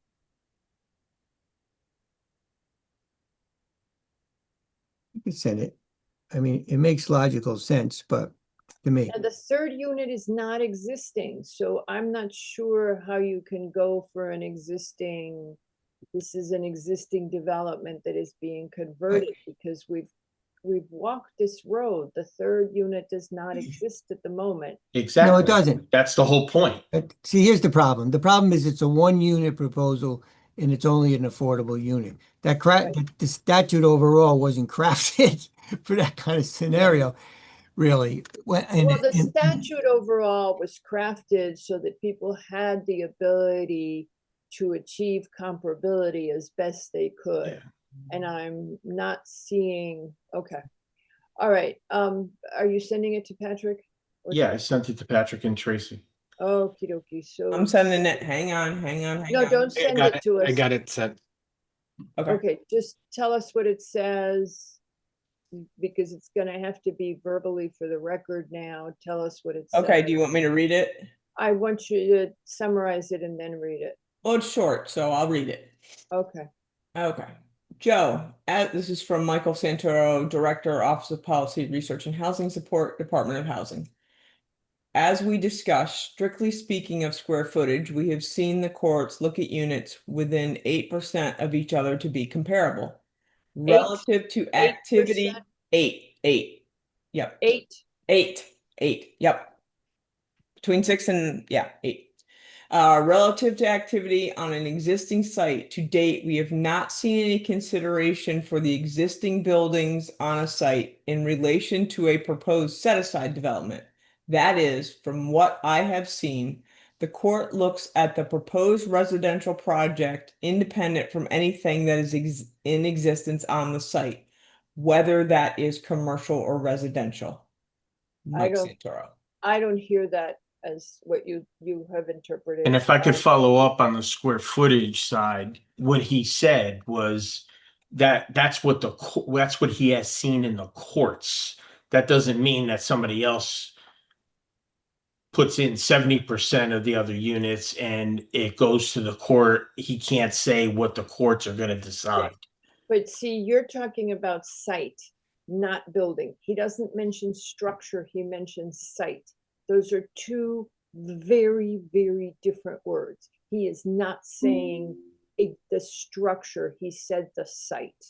Yeah, He is saying the site. We are talking about a structure here. Yeah. I don't think this is. Margarita, can I just say something? Oh, sure, of course. Look, nobody's saying that this application falls into a square box, okay? It doesn't. All I'm trying to do is add an affordable unit to the town's role. Right. It could be rented 20 times over willingly by many people wanting to live in an affordable unit. So all we're trying to do is provide an affordable unit. If you guys don't want it, just say you don't want it. If you want it, then try to figure out how to help me get it approved. No, Mr. Pecora, because I'm going to answer you right now. Sure. Because I lived in a below market unit in a market rate building, and my unit was of comparable size. And I don't think it's fair to ask someone to live in a unit that has no windows except in one room, and that is probably 50 to 65, call it 55 to 65%. I believe that the lack of windows and natural light, and the commission, I think, has asked you this, I have been silent on it, but I believe that although we need affordable housing, we also need to protect the health and safety of our residents, and we need to find them respectable. healthy places to live where they can have dignity. And as both And Sam, I don't think that when you give somebody a unit that is not comparable at all, that Pecora said to you 8% is astounding. I'm surprised because in the past, he has not said 8% in conversations with our staff. However, when you say, oh, you don't care about affordable housing, just deny it. It's not as straightforward as that. It's that we want people to have some nobody said No, that. sir. We want people to have some dignity. Margarita, nobody No, said. sir. I'm going to mute you if you don't stop because I'm tired of the way you both behave in meetings. Very tired of how you behave. You interrupt, you become rude, and now you are saying, oh, well, you don't really support it. If just help me do this nice thing for the town. We are trying to do this for the town. We are trying to advance affordable housing, but we are not going to tolerate, I'm not going to tolerate something that is not fair to the residents. Mr. Lowe, you have your hand up. Yeah, I think this is grossly unfair to make a comment that suggests that we don't, or that our chair doesn't care about affordable housing. And gee, you just want to add one unit, but if you all don't want to do that, that kind of thing, you know, is kind of unacceptable. We're here to follow the regulations and to be safeguards for the citizens of this town. You've proposed something here and we've raised issues, and it's almost as if you'd like to just gloss over it. Oh, you people don't want to add. Here's an opportunity to add a unit. And gee, if you don't want to do it, I think that is frankly objectionable. I agree with the chair. There are ways of handling this, and that is not an appropriate one in my mind. We are volunteers here. Keep that in mind. We don't have a dog in this fight. Just please keep that in mind. Mr. Pecora, you get to make one statement. I'm going to turn to the public for comment, and then I'm going to ask the question. I'll make the final statement if you like. It's very simple. Look, I think we all try to work together. I didn't realize I was obnoxious or whatever. I would but say, let me I say would that. say you lack courtesy, Mr. Tessie. Well, I think we all sometimes lack courtesy, Madam Chair. But I apologize if that's the impression that I give. I think the point here, and it's really the one that Sam Romeo made, it's an opportunity to garner an affordable unit. But whether or not one that's absolutely has to be safe and appropriate in terms of being legal and having a requisite right of building code, light, and air. The choice, no one's being condemned to a unit. The idea is that this unit there, it's available. It would be available. Everyone gets to inspect it and makes the decision whether they could live there. Some are, is it, you know, a 4-star hotel quality? No. Maybe it's a 2-star hotel quality. But the point is, it's a possibility. I don't think Joe's words came out the way he really feels. So what he's just trying to say, because a little frustration, I'm just trying to create it and make it a win-win for everybody. If the commission is having, you know, can't get comfortable, well, that's why you don't get paid the big bucks, I guess. But at the end of the day, we're trying to work with everyone. If we can't, life's going to go on one way or the other. How it goes, I'm not entirely sure. But thank you all for your time. I think we've all beaten, as I said earlier, and Mr.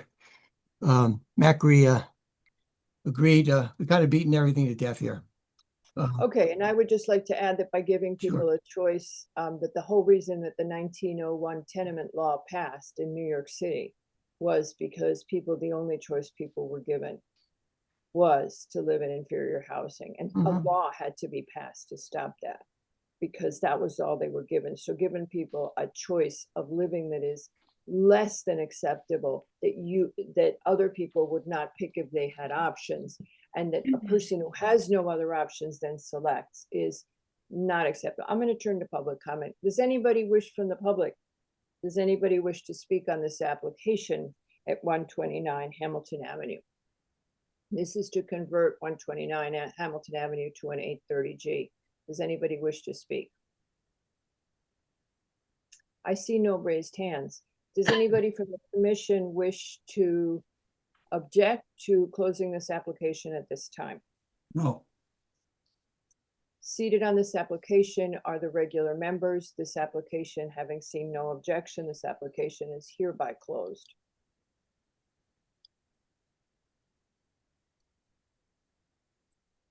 Okay, so since this is a regular decision item, we now have to go into decision mode. What I propose to do is the usual, which is that we would make a motion, we would have it seconded, and then once it has been made and seconded, we would discuss it and amend it as appropriate. With that, I hereby will read you a motion to approve. As to the application of 129 Hamilton LLC for a final site plan to modify an existing two-family residence to a three-family residence with the lower level converted to an assisted housing unit under Connecticut General Statute, Section 830G, on an 11,384 square foot parcel located at 129 Hamilton Avenue in the R6 zone.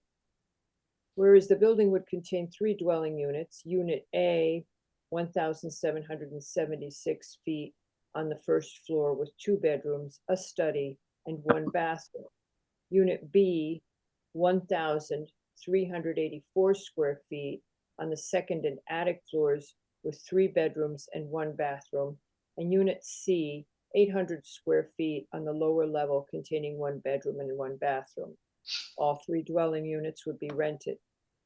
And whereas the existing living space on the lower level of the residence would be converted to an affordable housing unit, Unit C. Whereas the applicant intends to add a stove, closet, and storage area to Unit C to enable it to function as a separate dwelling unit. All of the other rooms have always existed, while the kitchenette in the basement has existed since 2011.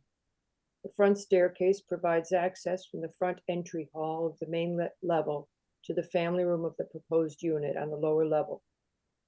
Whereas the proposal maintains the existing 4 parking spaces on site. The applicant has marked on the location of the existing parking spaces on a property survey performed in 2011. Whereas the site has a driveway onto Hamilton Avenue, and the commission finds that the traffic associated with the proposal will not adversely impact the level of service at nearby intersections, nor the operation conditions of adjacent roadways and adequate site distances. Whereas Aquarian Water Company provided a letter of service commitment on 6/30/26, confirming sufficient water supply to meet the estimated residential water demand for the proposed development. Whereas the fire marshal issued comments 6/19/2026 and 3/20/26, listing the fire protection and life safety requirements and relevant building and fire code sections required for compliance. The applicant's architect inspected the property and provided revised floor plans and confirmed items to address the fire marshal's comments. Items added to the plans include the size of the windows in the bedrooms, labeled fire doors, smoke and carbon monoxide detectors to meet the fire code, and confirmation that the ceiling and walls of the lower unit meet the Unit C meet the fire code. Whereas the DPW Sewer Division issued comments on dated 4/9/26, requiring a signed letter of acknowledgement prior to commission approval of the final site plan. The property owner submitted an acknowledgement letter of the Sewer Division comments on 4/13/26. There are no comments to be addressed prior to the issuance of zoning permits. Whereas no site work or exterior work on the residence is proposed, and therefore the DPW Engineering Division and the Conservation Commission have not provided comments. Whereas EMAC provided comments on the applicant's energy narrative and supplemental information on 4/30/26 and 4/3/26, noting the mechanical systems installed by the applicant, including the 10-panel solar PV system, which can help lower tenant costs. EMAC recommends replacing the existing HVAC systems and water heaters with HVAC heat pumps and air source heat pump water heaters when they are due for replacement. EMAC also stated that the 3 gas tankless water heaters are more efficient than conventional tank heaters for modest daily usage. This will likely benefit the 1-bedroom unit, but a small family with moderate daily hot water demand will likely see lower efficiency. There is also no mention of an EV charger for the tenant's use. Whereas the IWWA permits need questionnaire dated 2/18/26 indicates that no wetlands permit is required. Whereas the application has been submitted as assisted housing under CGS 830G based on the intention to obtain a conditional commitment letter for financial assistance from the Town of Greenwich Affordable Housing Trust Fund Board. As proposed, one of the 3 units would be a maximum rent income restricted to individuals or families with incomes up to 80% of the greater of area median income or 150% of state median income for a period of 40 years. Whereas the housing specialist provided comments on 6/19/26 and 4/9/26, recommending revisions to the draft affordability plan. Whereas the Affordable Housing Trust Fund Board at its 4/29/26 meeting asked the applicant to obtain site plan approval from the Planning and Zoning Commission prior to proceeding further with its request for financial assistance. Whereas the commission notes the proposal may not be approved as assisted housing at this time because a commitment for financial assistance has not yet been provided. Whereas the commission thus finds that the project may only be approved as a set-aside development with a 40-year deed restriction under which the unit C rent shall represent no more than 30% of the income established for households earning 60% of state median income pursuant to Connecticut General Statute Section 830G6. Whereas a maximum of 2 dwelling units per lot is allowed in the R6 zone. Whereas Section 8-2G of the Connecticut General Statute states for each dwelling unit constructed by the developer in excess of the number of such units permitted by the applicable density limits, the developer shall construct in the municipality a unit of affordable housing as defined in Section 839A, which is of comparable size and workmanship. Whereas the applicant has affirmed on the record that the dwelling units are and will be of comparable workmanship. Whereas the average size of the market units is 1,230 square feet, and the affordable unit is 65% of the average size of the market units.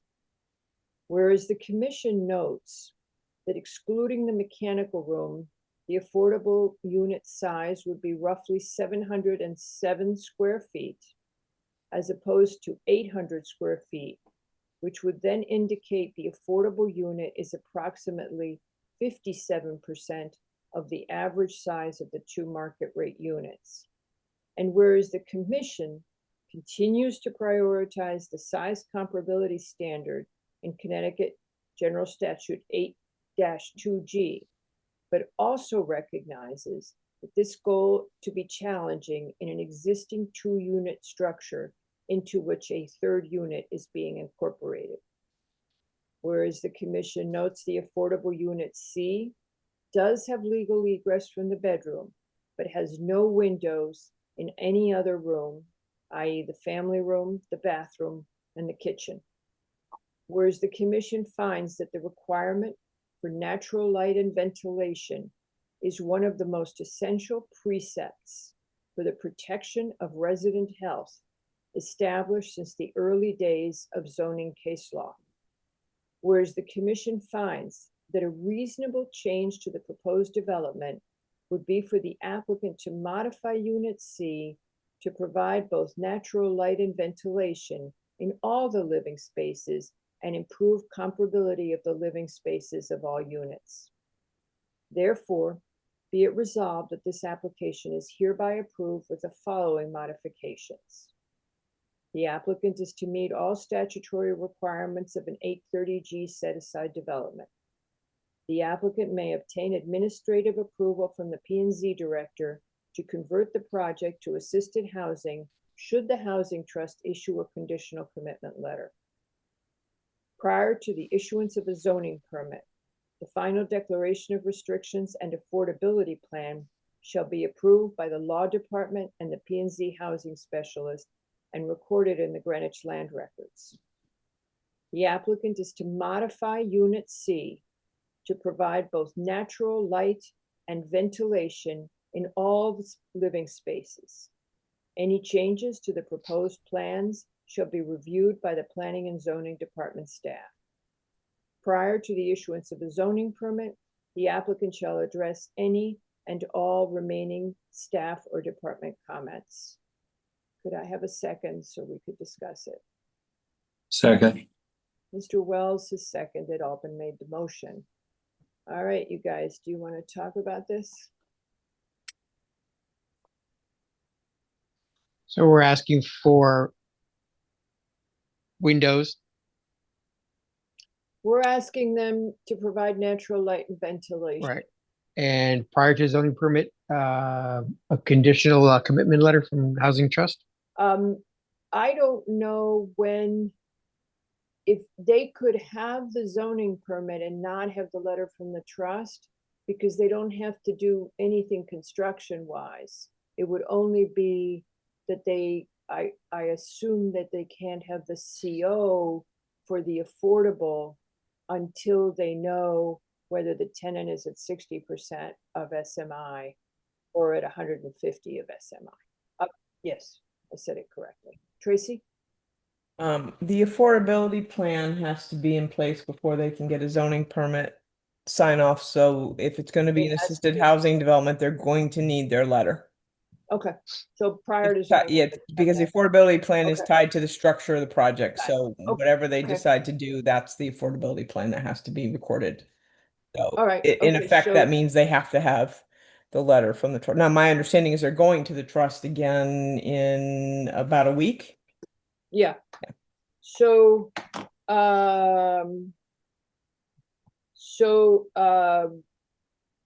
yeah, I think we're good because we said part of the issuance of a zoning permit, the final declaration of restrictions. So we're good. We've got it covered. Arn?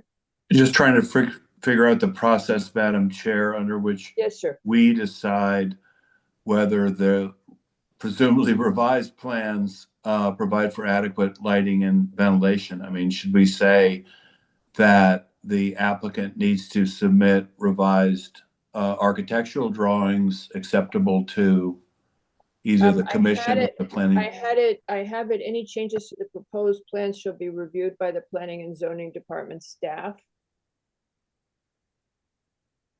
Okay, So I just throw out, come do we want to see it again? Up to you guys. Do you guys want to see the revisions to the plans, or do you want to leave it to Tracy and Patrick?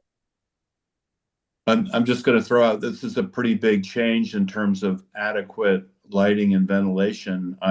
Requiring judgment.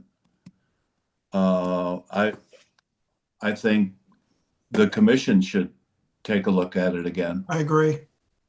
Personally, to see what, because it's kind of a vague, we aren't saying one window, two windows. We're just saying adequate light and ventilation. So I think something as amorphous as that, it would be helpful to come back to the commission, assuming the applicant's willing to do it. Maybe they're not, but. Well, we're asking for a modification. Patrick, Tracy, you got thoughts on how we should word it? Well, I think it depends on what the commission as a whole wants to do. If they want to see it again, then we certainly can bring it to the commission's attention and have a discussion about it before we take action. So bring it back to the commission as a discussion item. Yeah, if you want to do Okay. it, you want to do it in a meeting or do you want to do it in a briefing would be my question, I guess. Hard I'm to not set a suggesting- briefing, we can't talk to the applicant. Okay, so then we could do a discussion item. Okay. Yeah, that would work.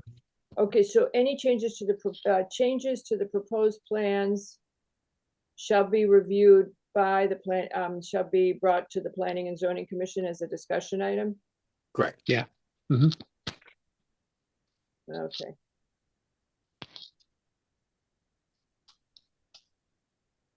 Okay. Okay.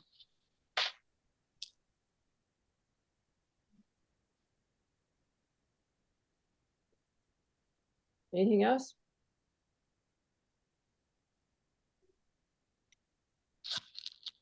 I'm good. Okay. Mr. Wells, I vote aye. Mr. Yeski, Aye.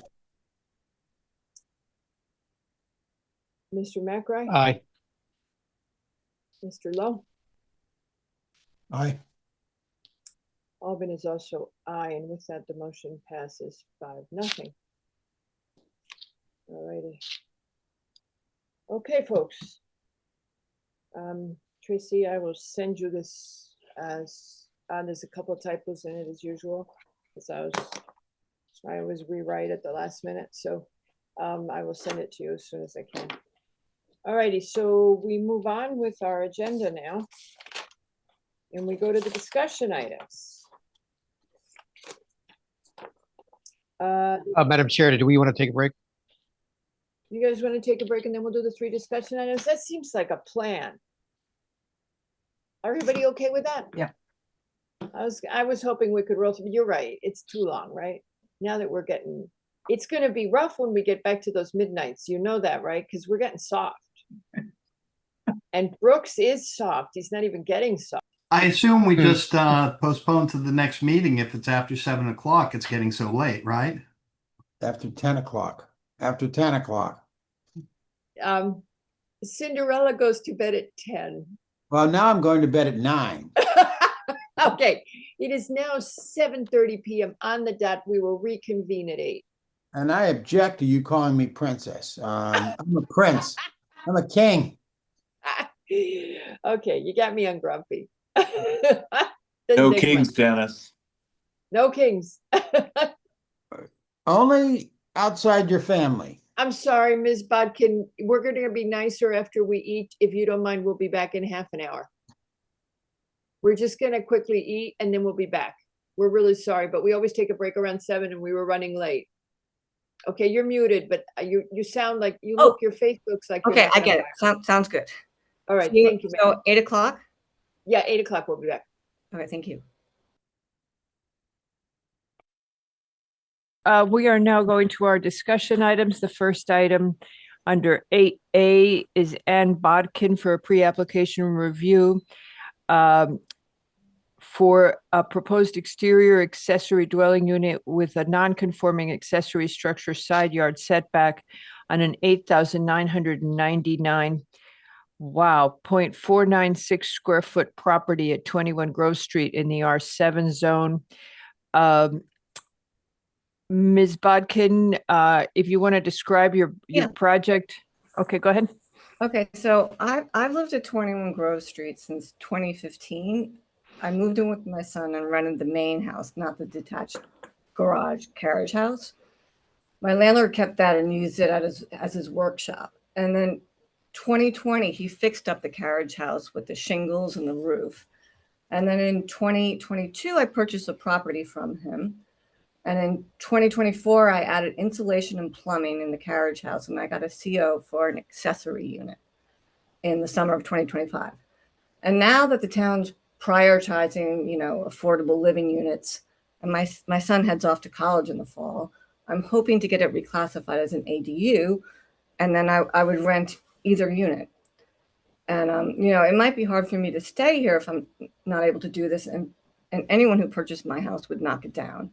And I have property for this area, so it would be a sizable house, which would affect the size and charm of the neighborhood.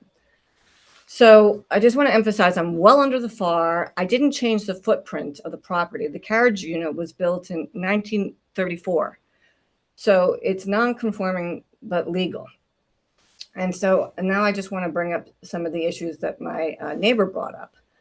The photo that he sent with it all lit up is not an accurate reflection. That photo was taken in February of 2025. I didn't get the CO till August 2025. It might have been an electrician testing the lights. Now there are blinds in every window, and I put up a fence. And it's been completely empty for about 7 nights, except for when I had friends stay there. And as far as his privacy concern, it's a double standard on his part, as I have no privacy at all in my backyard, because he has a huge extension and he had in his backyard that he added on, and he has a large detached garage office building in the back of his yard. And the other concern I want to address, sorry, my dog is here, is what he said about me trying to sneak in a kitchen. This is lily pad, is not true. Everything was done to code with an honest oversight. I have countertop fridge, countertop freezer, no dishwasher, a small sink. The only thing that wasn't up to code was I had cabinets with doors above the counter, and there was a mounted microwave. And what happened was this project took a long time. The cabinet designer made recommendations, and I was like, sounds good. And nobody cross-checked them against the site permit plans.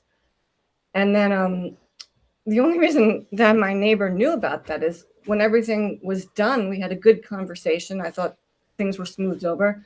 And I showed him the place. I said, do you want to see it? And then he called the town on me. And then since then, I found out what was not to code, and I made the corrections. And the town inspector came by, couldn't have been nicer, and said, yeah, it's fine. It's approved now. So, and also one other thing, I didn't know about his letter until yesterday, and I do have other neighbors that would be willing to submit I think we understood. I unfortunately read the letter first and was confused then, but everybody set me straight yesterday. Nick's got has a question for you. I think we understand you have a legally non-conforming accessory structure. You are able to turn it in to an ADU because the structure exists. And correct. We're here for you to ask us questions and to provide any guidance for you on this application. So Nick's going to ask you a question. We've got about 15 minutes left that we will cover, because when we do the pre-apps, we try to get them done in under 20 minutes. And Nick, go ahead. Okay. I want to understand. I just wanted to give this was a former garage. Mm-hmm. It was a 2-story garage, and my landlord was like a Dr. Doolittle. He just used it as a workshop. So there's never been you cars added cabinets and the wet bar on the first floor where the car would have been. Yes. Yeah, but there was never a car there. There was never even an entrance for like a So car. now you're basically coming in and saying it's the same layout, but you're going to add you're going to add cooking facilities to this? Yeah, if I wanted the option to do that, and then the option to rent. Okay, so the plan that's in front of us shows the wet bar still? And that's yes, allowed. it's still a wet bar. Right. So Yeah. what's the change to make this an accessory dwelling unit? The Well, there's kitchen. really- So it's you're just a gonna add a full reclassification. stove, right? I think I saw that somewhere. Nick, can you Yes, take over for a I'll add a sec? I've got an stove and alarm that's trying to go off. Yeah. So you're going to be adding a stove to this, but really there's no material change to the interior layout. No. And I probably Okay, you put have a very small wide open door. loft. Yeah, wide open loft area above kitchen with Yes. the peninsula and a Yep. door. Okay. Yes. I've noticed on your site plan Mm-hmm. that you really don't have any parking. Well, I have a long driveway that I could easily fit 3 cars. And, if I have someone living there, it's most likely going to be a niece or a close friend. But I also do have room you know, in my yard, and I could, if I had to, put a little indent in there and put a parking space. Between the garage and the house? No, probably in the front area. I mean, you know, even where the tree is, I could just maybe do a little. I've spoken to someone about, you know, getting a plan for that. Parking in the front yard is if not a needed. really very good idea. Really kind of something we kind of frowned on. Just so you understand, let's see, general purposes, A3, what is it? F, parking must be at least one off-street parking space on an appropriate solid surface dedicated to the ADU. I don't see that on your plan, so that's something you should be looking at and trying to resolve. For the site plan, yes. Okay. I will do that. Also understand that the company that actually did the site plan that's in front of us no longer exists. Ottoman Excuse Kirby me? went out of business, so whatever drawing we have in front of us. Oh, yeah. Okay. Yeah. I know that the architect, the engineer, and I think he's with another firm. So Okay. I could. So I think it's parking and a floor plan that shows existing Okay. to propose. So existing is pretty much what you have there, but I want to see the proposed so we Yeah. know exactly what the ADU floor plan looks like. Where's the stove, so on and so forth. Okay. I could definitely do that. Yeah, it's a tough one because that means you're going to have to put the parking in the backyard there and lose that tree. I know it's a beautiful tree, but maybe I could just move it. Okay, well, that's the thing to address. You have to show that you have parking in the back. Maybe you've got enough space. It's a tough thing because I know people who haven't done ADUs because they lose because of the parking thing. Okay. But I do have a lot of Yeah, yard space. you do. So, and it's a beautiful house. Mr. Wells. I think Mary was ahead of me. Yeah. Oh, I'm sorry, Mary. No, that's all right. Just very quickly, I'm sure you're aware of this, that you have to be in one of the units Yes. on the property. Yeah, I know I that. saw that in the application. All right. All right. Thank you. And now, Mr. Yeah, Wells. thank you. I was just wondering, so we're describing the unit in question as a garage. Well, if it's a garage, how did the car get into it? Does the driveway go all the way back? I should never call it a garage. It's a carriage house. It was once upon a time. This is a craftsman style house, a craftsman style cottage. You're going to be really familiar with it. It backs up onto Bible Street Park. Oh, yeah, I know exactly where it is. Yeah. Yeah, on Grove. It's right behind. Hold on. It is right behind. It's just off the infield. First base. Yeah, got it. Okay, thank you. Okay. So yeah, so it was there. All right. Anybody else? Okay. Now, this is a legally non-conforming structure. Do you have any questions for us? I guess just the next steps. Well, the next step is to So- file the final application, and And staff. so, and you already told me what I need to do. I need to get a design for the stove and for parking. Right. If you're going to put a stove, I mean, you can have an ADU without a stove. Somewhere I remember seeing that you were adding a stove. Well, actually, I probably wouldn't. You don't because- have to have a full kitchen. You're not required to have a full kitchen. Okay, then I And wouldn't do then, that.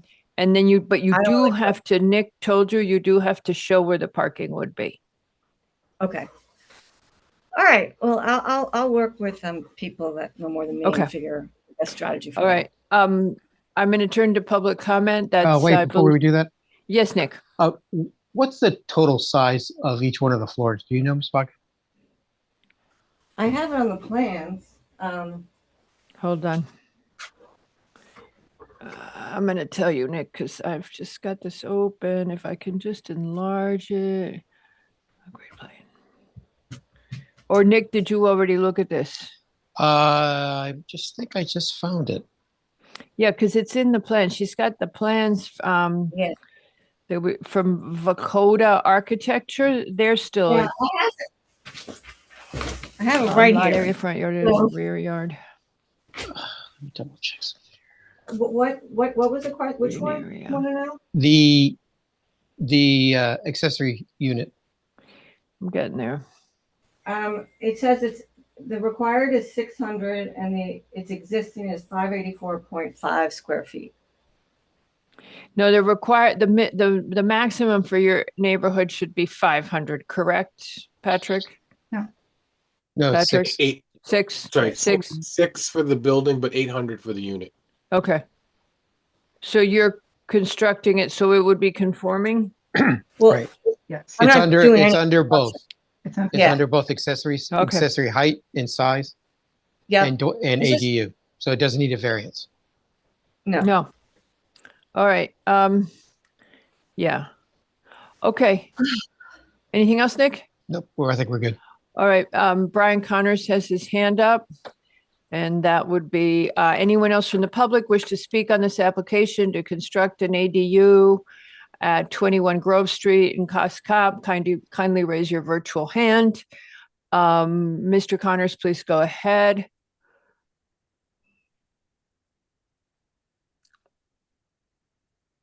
Go ahead, sir. I can't hear you. I can tell you're unmuted, but I can't hear you. We have read your letter. And now you're muted.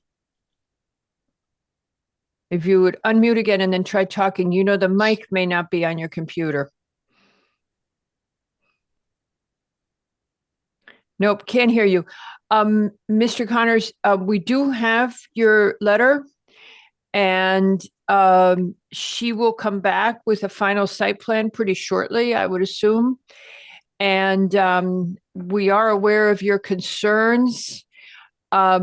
This is, from what we can tell, this is compliant with the zoning regulations, but when she comes in with the final, we'll be better able to tell, because that was the main concern you were raising. Can you hear me now? Yeah, there you go. There. Okay. Okay, go ahead. Madam Chair, thanks for taking the time to talk to me. I want you to finish what you're saying, first of all. No, how nice of you. It's fine. Go right ahead. I was just trying to answer whatever you might have been planning on saying. Go ahead. Sure. I've lived here and owned this home for 27 years. The Mhm. driveway did in fact go up to a garage. The garage had barn doors, and the former owner would attest to that. The driveway went all the way up to the garage, and the two doors that opened were barn doors. So there's correction number one. That's indisputable, and I can get you a letter that says that clearly. Okay. Okay. Don't worry about it because it's not material for the zoning. We were just asking. You're just asking. Okay. Yeah. I know the engineer is out of business, and he's the same engineer that's on this set of plans. So I don't know if there's any, all that's been done is it's a cut and paste of the new engineers. He started his own business and he put his name on, and he took Ottoman Kirby off. So I don't know if that replacement of an engineer is allowed on an existing set of plans. Patrick, do you have anything brilliant to say about that? Again, if the engineer is licensed in the state and they're stamping the drawings. Okay, that's fine. Yeah, that's the preeminent issue. No, that's fine. The other thing I wanted to bring up on the 7/23/24 zoning permit application, Elaine never signed it. If you look at the copy at the bottom where the signature section is zoning enforcement officer signature, it's blank. Okay. In addition to that, the zoning information where it says the setbacks, side, rear, front, building height, all empty. Yeah. On the back page, at the bottom, on the left side, reviewed by, empty. I don't know how on earth this could have been approved without these signatures. Okay? This is pretty Patrick, I serious. hate to put you on the spot, but they report to you. Do you have any comment on this? Because Well, the plan is the contract, so to speak, when you're talking about compliance. So if there's information on there that's missing on the forms, generally the forms are filled out by the applicant, but the review is done by visual inspection and then the materials that are submitted in addition to the form. It's not the form alone. Okay, so you don't see any conflict of interest without it being signed? I don't know what you mean by conflict of interest, sir. Well, this was turned into the building department to get a building permit, and it's not signed. But it's probably signed. It's signed by a zoning enforcement officer, so that prerequisite that the building department requires or needs by law has been satisfied. Okay. Next topic. The survey that is on that set of plans that you guys have is incorrect. The actual distance from her property to mine is about 18 inches. They made a mistake and did not count the overhang on the soffit. So I know that this is not the forum to have a discussion, bantering back and forth like some of the other people on these calls, but I got to tell you, when you're in my backyard, which I please invite you to come out and look at this, if you're sitting in a chair in my backyard and having a conversation with someone, there's a 20-foot tall cottage house that's from 1934 that is adorable and was always adorable. That's not under dispute. What's under dispute is the fact that it's 18 inches from my property line and there's windows overlooking my backyard. I don't know what the architectural term for creepy is, but that's it. Look at those windows. That was the day, Ann, that your cleaning people were there cleaning when the builder was finished. I came home from work, I looked over and I clicked the picture. That's it. That's all it was. Yeah, I don't have nothing to hide. That's exactly what it was. Mr. Connors, can you explain the 18 inches again? Don't talk, Ms. Bodkin. Okay, so when whoever did the survey, I don't know who did the survey, but they measured the siding on the building, okay, to my property line. They didn't measure the overhang of the upper soffit. Okay, to Mr. my Connors. property line. Mr. Connors, wait a second. Yeah, let Nick Mr. answer Connors, you. That's not how a building footprint is measured. It's not from the soffit. It's from the foundation to the property line. Yeah. Okay, well, even then, we're still 2.4 feet from my property line. Yeah, and the problem is that is a legal nonconformity that has existed for a long time and is deemed a legal nonconformity of that As a structure. garage. As an accessory building. It's an accessory building. I hear your point, but it's deemed an existing nonconformity that has been accepted over time. And your point then, let me go back to your letter, is then you say that your concern is that of the intensification. Hold on. Just look at the picture. It That's what you gotta says, do. yeah, so it says the increased activity associated with the residential use of the structure. So what I would suggest to you is that wait until the full application comes in. We hear your concern. Wait till all the plans come in, it's finalized and it comes in as a final app. You'll see the notice, you'll be noticed, and then come back and comment again. But under it, we are, these are technically, the only reason it's before us and not as of right is because it's the property that is undersized. I'm just double checking myself. Yep. No, it's actually fully sized. So it's before us because it's a legal nonconformity. So wait till it comes in. But this is under state law that we review these this way now. So I would suggest that to you. I hear your concerns. about having a residential structure go up that near you. But let's see the whole plan come in. Well, the building is already done. It's built. The sheetrock is up. The floors are in. Everything's done. I don't know what. We have what not what- approved it as an accessory dwelling unit yet. But Okay, so just help me understand. If a building has windows and a window is 2.4 feet from where my property is, where I stand with my children and the dog and neighbors and people coming over, and you have people towering over you. Look at the picture, towering over, that can see you in your own backyard. How is that right? When the other thing is the view on the other side is stunning of the park. Why do you need windows overlooking my backyard?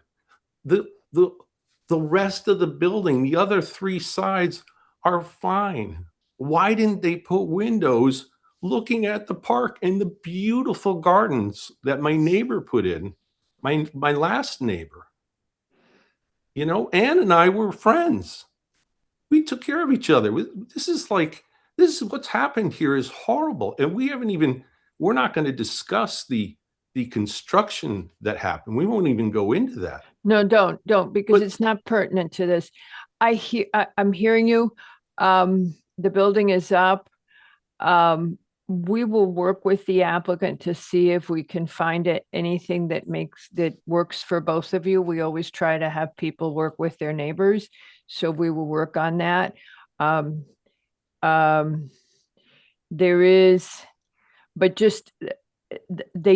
People do have a right to convert accessory units to residential.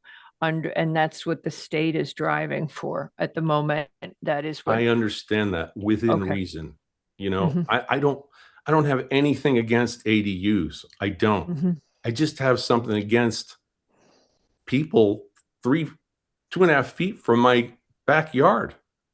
Yep. It's called light trespass, isn't it? I think that's the term you guys use. Yes. Yeah. But Well, it doesn't apply in this specific case, does not. unfortunately. Okay. No, I'm sorry.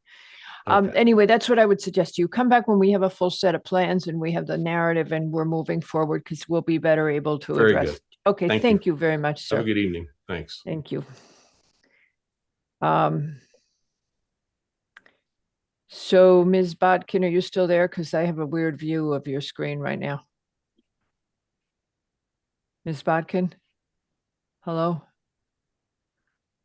Okay, she went dark.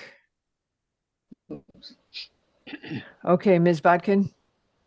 I'm here. Okay, here. hi. All right, so Can you hear me? Yeah, I can hear you.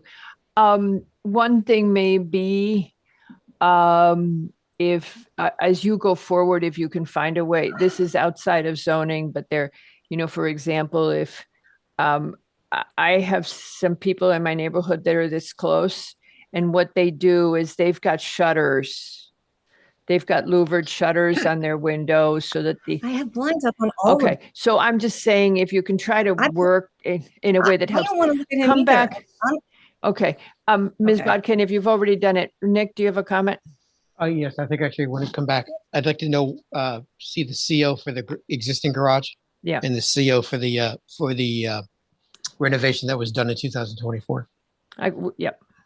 Yeah, I have all that. Okay. So you'll get the COs and you'll be working with a planner, and they will guide you through the process. And, again, change is tough, and getting more density is often tough for people. Anything else from the commission? All righty. Okay. So thank you, Ms. Bodkin. We'll see you when you come back.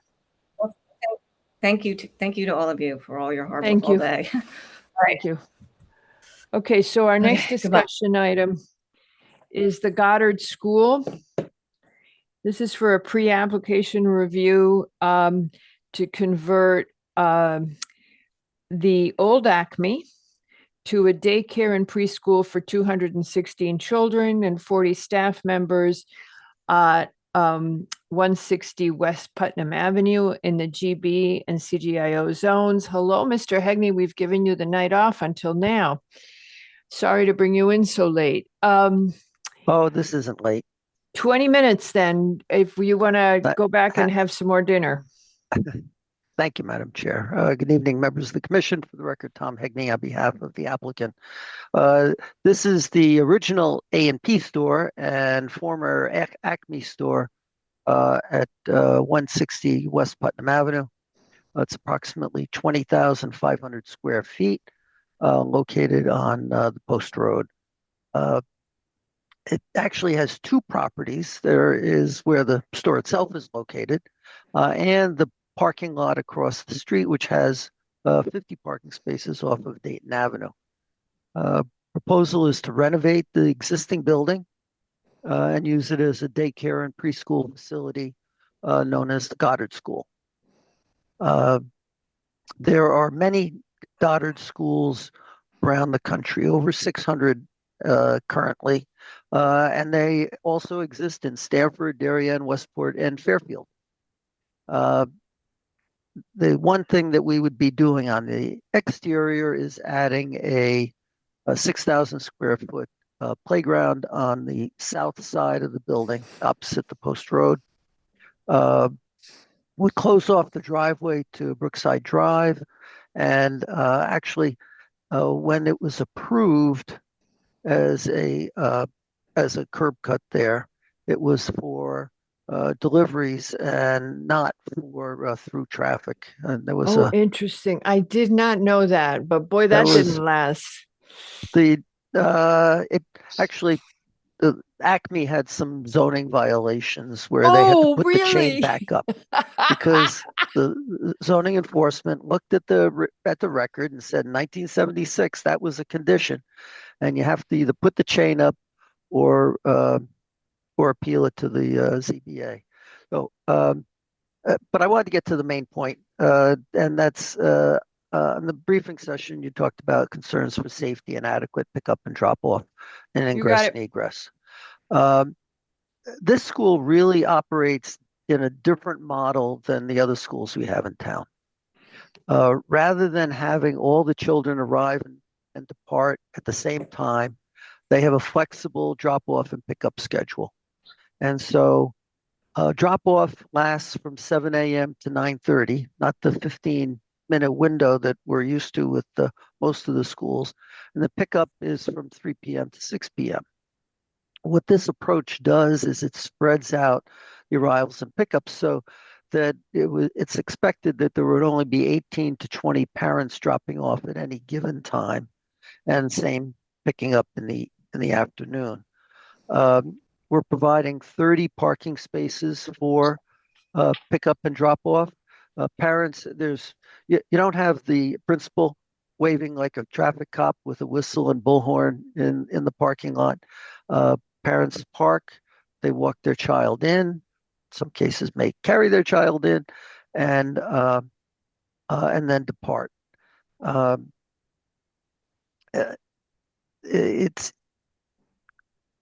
It's really a program that's run more on the parents' schedule rather than the school schedule.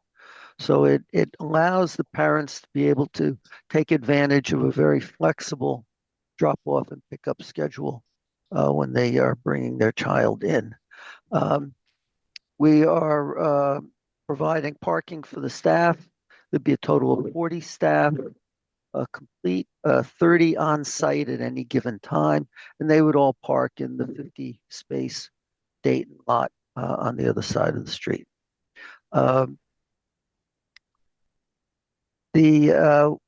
Knowing that parking and traffic are a concern, we retained John Canning at Kimley Horn as our traffic engineer.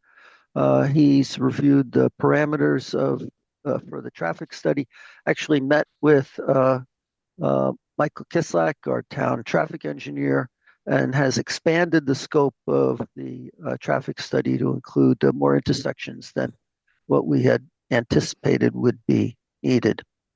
And that study is ongoing, and we will have that ready in the fall when we are submitting this to you. So getting to my questions, what other study or data would the commission like to see to address the concerns of traffic and safety? We mentioned it yesterday, so I'm going to jump in. Please. When you are leaving the site, I don't remember who said what, but exiting the site, people had concerns, even as if you're coming out of on Dayton onto the Post Road, if you want to dare and make a left turn, I think somebody said yesterday it would be complicated.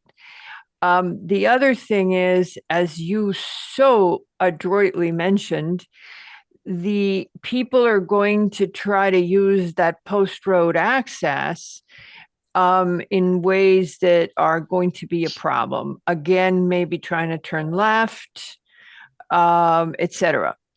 The other thing that John Canning could show us is when you are dropping off children and picking them up, how we always ask for this. You've been doing this circus for what, 30 years, Mr. Hagney? I appreciate your charity, Madam Chair. Where are you going to go? How are the cars going to do the actual site circulation? That's what we always want to see. Where does the parent drive up? Where does the staff member pick up the infant? How does the infant then get safely? Where does the parent park if they are walking with the toddler into the building? How do the cars flow around the site? Because Nick said yesterday that he was concerned at the briefing. He said he was concerned how the cars would actually maneuver around the site. Okay, now that I've said all that, Nick and then Mary. Mr. Hagney, the architects, Jarmel Kizel, had put together a site plan, and this one we're looking at here is from Redness and Mead. Which one should we actually be looking at? Let's look at the one that Redness and Mead has put together as a draft. Okay, so looking at that as a draft, there it is. There's a significant grade change between the middle of this parking lot and the front door. So we really need to see how that's addressed because it's going to make the geometry of that parking lot different than what we were seeing here. Mm-hmm. You had said that the parent scheduled pickup and drop off is different from others. It's at their schedule. So technically, I guess the pickup you said is between 7 and 9. All of the parents could show up between 7 and 8 or at 8 o'clock. It's up to them. Understanding that, I think actually a really serious concerted effort to study how that's going to work, because our basic focus, as you know, when we're looking at daycare centers, is the safety of the children, specifically at drop off and pickup, because that's when the most activity is happening that's uncontrolled by the school. The back. So we have a big playground on the side. In the back, I have the loading area, the rest of that driveway. What's happening there? We've been talking about that. Though because it's at the basement level of the building, and the entire school program is on the first floor of the building, it's really not something that is either usable or easily accessible for the school. So fantastic. So then technically you could rip the whole thing out and put in some more lawn and landscaping stuff? We've been talking about planters and that sort of thing. My client is not the owner of the property. He's the tenant. And although we're looking to obviously improve the look of the site, taking out that loading dock area with that was used by 18-wheelers making deliveries to the site would be a major effort. So we're looking at how we can improve that look. I think that's a critical aspect. I think actually the pickup drop off and what's happening back there, because you're doing an awful lot of work in the building let's not forget what's happening outside because the rest of the population of the town passes by the building. We'd love to see something good happening with the whole site, not just the inside. Thanks. Okay, thank you. Okay, Yeah, I Mary? think I'm a little repetitive with what Nick has raised. I was very concerned about hearing the term flexible because, as Nick said, if you have 24 people coming with their infants all at the same time, regardless of how much parking you have 18 rooms, and as I understand, 36 staff for administrative. You've got to have 18 people presumably in the rooms, and if 24 people show up with children, I'm struggling a little bit with how that's going to be handled, not from a parking point of view, but from a child safety point of view. And I'm sure the Goddard School with 600 plus schools are capable of handling that. I just thought the 3 to 5 minute drop off time, I wish it was that quick. That's not my experience at all, particularly if you've got infants with a lot of accessories. Accessories, thank you. That's the kind way to put it. A lot of accessories. So again, the parking is a concern, but to the extent that it's flexibility, if it goes wrong, it's just going to go unbelievably wrong. So just want some sort of sense of how the staff would handle it if all of a sudden a large number of people show up at the same time and the 18 rooms have to be monitored, presumably once there are children in them. And I'm sure the Goddard School has a way of handling that. Just like to see that. Thank you. Queuing, I think, is really one of the things Mary was talking about. What happens, where is your queuing going to be accommodated during the drop off if you end up with a sudden queuing situation, and how will that be managed? Yeah, and the left-hand turns, any left-hand turn in or out of that property on Dayton and on the Post Road, since I used to use the Acme supermarket. You were the one who said it yesterday. I was the one who said yes. It's difficult at the best of times, and particularly in the morning. And 3 o'clock, if during a school year, that's going to be a lot of fun on the Post Road and Dayton. So yeah, and I think sure the that we're commission, prepared for I think a few commission members used to go to that Acme because when we come home from meetings in town hall, if you want to run by a supermarket, that's the handy place. Nick? Yes, Mr. Hegney, one last thing. Landscape plan. A lot of really great mature landscaping on the Post Road side. Really, really great to keep that all. It kind of does a lot to help soften that facade. Good point. And this isn't zoning, but I'm wildly curious, and I'm amazed that Brooks hasn't said anything yet. I am wildly curious that this is an AI school. But I know it's not zoning, but I read the article in the paper. It said it was an AI-based school. I was like, what? So just curious. I'll look it up. I'll go to their website. If you look at the website, there is a lot of information. Yeah. Okay. So, Mr. Hegney, anything for us? The advantage that we have is that there are so many of these schools in the area, and I was just going to use the one on Stratfield Road in Fairfield. Was a former supermarket, 9,600 square feet, has 161 children as the potential enrollment. They have a total of 32 parking spaces. 10 are for the drop off, and 2 of those are handicap spaces. So we'll be looking at that as an example to see how well that works, to show you what does happen in a practical way on site. The other thing is, even if the potential enrollment is 216, the average program has basically 80 to 85% capacity, which would bring it down to the 180s. And on any given day, on average, there is about 10% absenteeism for whatever reason, sick, travel. You can't bring kids in when they're contagious. We know that. Okay. So any questions for us? Yes, I had 2 more. Okay. And I guess one of the questions you've already answered, and that was, other than the traffic and parking, what other issues do we need to look at before we return? And some of that was the aesthetics and the landscaping and the west side of the property. And the last one is there, and what I heard yesterday was we did not need to provide an energy narrative since we weren't making any additions to the building. And I just wanted to confirm that that is in fact the case. Say it again. We wanted to confirm what I heard yesterday, which was that an energy narrative was not required for this since we were not adding. Where's to the Dr. building. Wells? Yeah, good question. I mean, I'd have to Patrick? look. Yeah. Patrick? Patrick? No. I It's thought my mic was open. I don't believe it is going to. Is a commercial building more than 3,000 square feet? Yeah. But it's not, it's not new construction.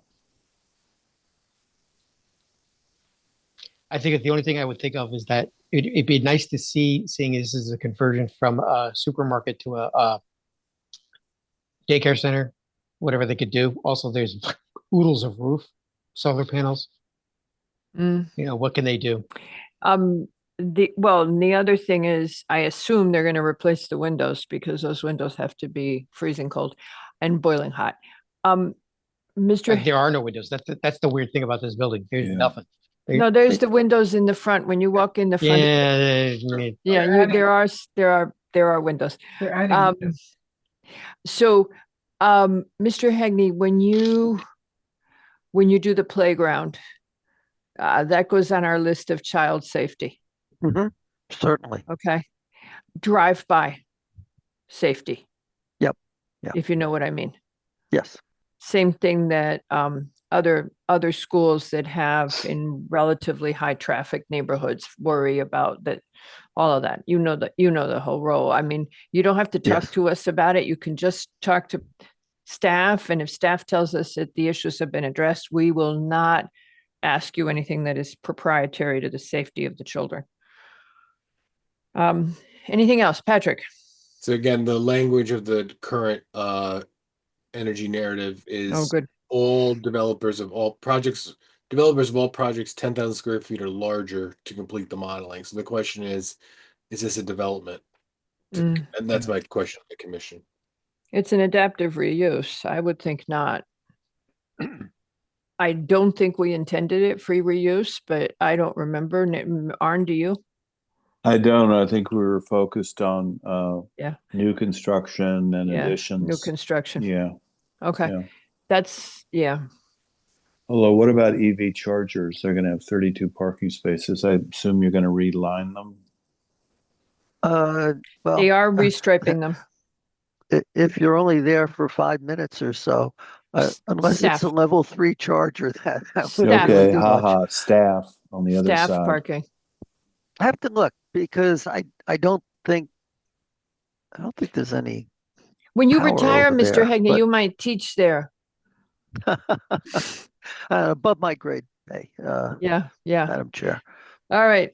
Okay. So we've answered your questions, right?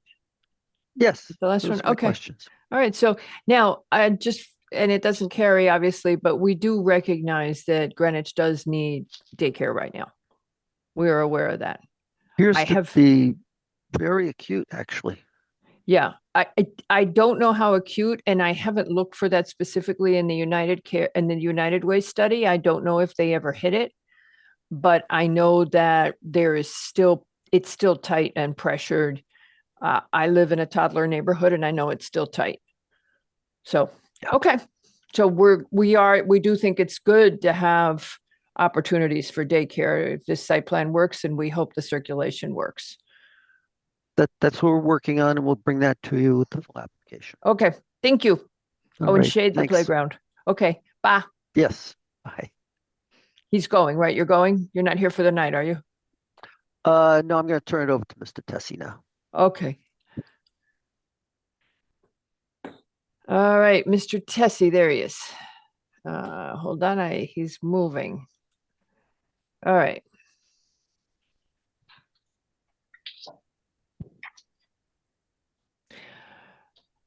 Our next application is a discussion item at 21 Vista Drive for a pre-application review. This is for combining lots 51, 52, 53. Remove all the existing structures, remove the tennis court, swimming pool, pavilion, ADU, sunken indoor tennis court, employee housing unit, and main dwelling across the properties totaling 5.914 acres located at 0 and 21 Vista Drive. From then I'm in the R20 and coastal overlay zones. I'm understanding that although this is 3 lots, at some point they were consolidated and we now have 2 different zoning lots. Okey doke, Mr. Tessie. Correct. Thank you, Madam Chairman. Yes, the existing conditions are as you described. There were 3 original subdivision lots prior to zoning or subdivision regulations in Greenwich. And the southernmost 2 were combined and improved, I think, in the 1930s. And the third lot, the northernmost lot, has remained vacant during that entire period of time and is vacant today in terms of structures, particularly. The proposal is, as you articulated, essentially from our application. The property is located, as you know, at the end of a peninsula on the east side of that peninsula in the private community known as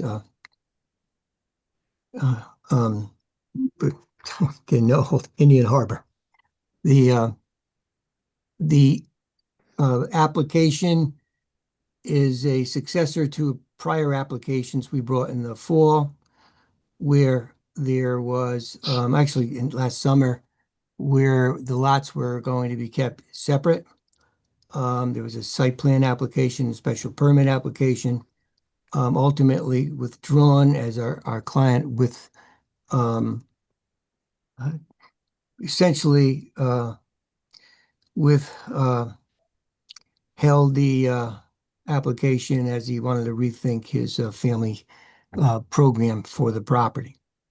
And as a result, the proposal is now to combine the 2 lots, zoning lots, as you stated, and tax lots also, and come forth with a proposal that involves a main house located essentially within primarily the northernmost lot and slightly bifurcating what we'll call the middle lot from the old map, and also providing for the indoor tennis court, which is a sunken court. And within the body of that building, there is a proposed employee housing unit for an employee that would be on site as needed. I don't think it's going to be the tennis pro, but rather more of a site personnel, as I understand it. And the building itself is therefore an accessory structure under the zoning regulations, given the fact that even though we've combined the lot and have 6 acres plus close to 7 acres of land, once they're combined, one is allowed 1 principal dwelling, and all other structures being proposed are in fact accessory. The size of that unit, as that building, I should say, containing the unit, we articulate in our submission, and it is of necessity significantly larger than what an accessory structure is allowed to be as of right. And therefore, that is a special permit component in our application, that building itself, due to its size. The AD unit is slightly larger than what is allowed, in that it's about 800 square feet or so. The third structure, as we have our map up going right to left, is on top is the the actual ADU, in that building also is allowed under the zoning regulations as an ADU, but it is larger than the allowed square footage for the R20 zone, which the property is in. Therefore, that is a special exception component of the application. So we have as those special permit elements to our application, the total gross volume of the project and the ADU, the accessory dwelling for the employee housing is basically developed into the same building as the tennis court, as I indicated, sunken tennis court is indicated, so that's really one. So we have 3 special permit elements, I believe, as I stated, since for each of those 3 buildings. Is there any question? Yes, you have several hands up. Mr. McRae? Yes. Staff, can you bring up page 62 of the staff report? Mr. Tessie, just so I completely understand, the cottage on this particular drawing they're going to bring up is the main residence? Yes, it's a hangover from way back when, from the prior application when we were having a cottage at that location, but it's the main dwelling. Yes. Okay. And the tennis house? Yes. Tennis pavilion, sunken tennis court with an apartment? Yes, they're in the same building. Okay. And then the pool house is the pool house with an apartment building in it. That's an ADU, yes. Okay. And then you have the screen pavilion adjacent to the tennis court. Is there a unit there? No, it's not a unit. There's no proposal to have a kitchen. It'll have the dry sink, and meet the other requirements of not being a kitchen under our regulations. Okay. And then the 2 beaches, those will be actually created beyond the existing seawall. Is that correct? The beaches, as I understand it, will not be entirely beyond the seawall. There'll be there's no beach there now. That's what I'm trying to get to. They'll be created. The seawall will be removed. Right. Okay. Great. Yeah. Seawall will be removed. Yes. Okay, great. That's what I was getting at. Yes, in that location. Okay. And there's also, when I refer to it in my letter, Race is working on that application to submit to DEEP. The component parts of it would be the replacement of the dock. That's there now. The beaches and the repair of some of those essential components. Seawall also, some of you may recall that there is a stormwater drain running out to the through the seawall that historically has been there, but no one's quite sure how it got there or what it serves. So that's going to be addressed in the application to DEEP also. Okay. Okay, and one last thing. ahead. The landscaping along Vista Drive, as Yes. I see it, it's a combination of existing and new. I think it's primarily new. Some replaces existing. Our landscape architect is present and could add Not right now. color to Okay, that. well, I saw the renderings. Okay. One last final thing. Sure. If you return the architectural drawings and civil drawings, can you make them much more clear? They're very, very difficult to Very read. hard to read. That's always the problem with size, with a property this size. No, No. This is it's- the individual architectural drawings. Yeah. Oh, the architectural, I thought you were talking about the landscape drawings. No. Oh, the architectural drawings, yes. Well, even though you're saying even the full size Yep. print? Yeah, no, it's difficult. Nobody could read them, and we do know how to do this. Yeah, I know you do. Okay, so I wasn't nobody could questioning read that. it. I think even Nick was the first person who complained. So let me ask you this. Should we provide you all it's something more with full- With more Something- full-size sets than normal? No, it's the way you reproduce them is what we think is the problem. I would suggest that actually the architect's office generate the PDF directly from the CAD drawings Mhm. and give that directly to staff. That's the cleanest way and clearest way of actually creating the drawings. Okay, Not well- scans of drawings, but actually PDFs of the CAD. Okay, well, they're listening. So- Great, thank Okay. you. Couple of things, Mr. Tessie. Oh, I'm sorry, you've got other hands up. I'll come in later. Okay. Brooks and then Arn.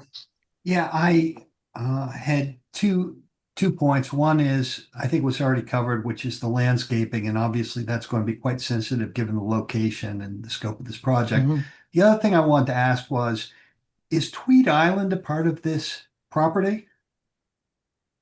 It's across the little bay there. It's on the But other it's- side. It's on the other side of that point. It's owned by this, it's part of this property, is it not? I don't think so. No, it's a I few think you're lots and thinking you- of the former France property. There's a big development going on there. Okay. It's across the water. On the other side, well, Yeah. you don't see it from here, but coming, there you go. He's Yeah, I there, don't and know. then Yeah. Tweed Island Google, is there. Google seems to think that it was part of the transfer when 21 Vista was sold. Oh, but that's why I was asking. Oh, it could be. No, could be. I can tell you that it was not it was the purchase of these 3 lots. Okay. Mary? Oh, I'm sorry, Arn. Yeah, a couple of things. And when you come back, if the architectural drawings or landscape drawings could clearly delineate the flood zones A and B, and we would encourage you to avoid building in them. Number 2, if you could go back to the page that Nick referenced, was it 60, Nick? 67.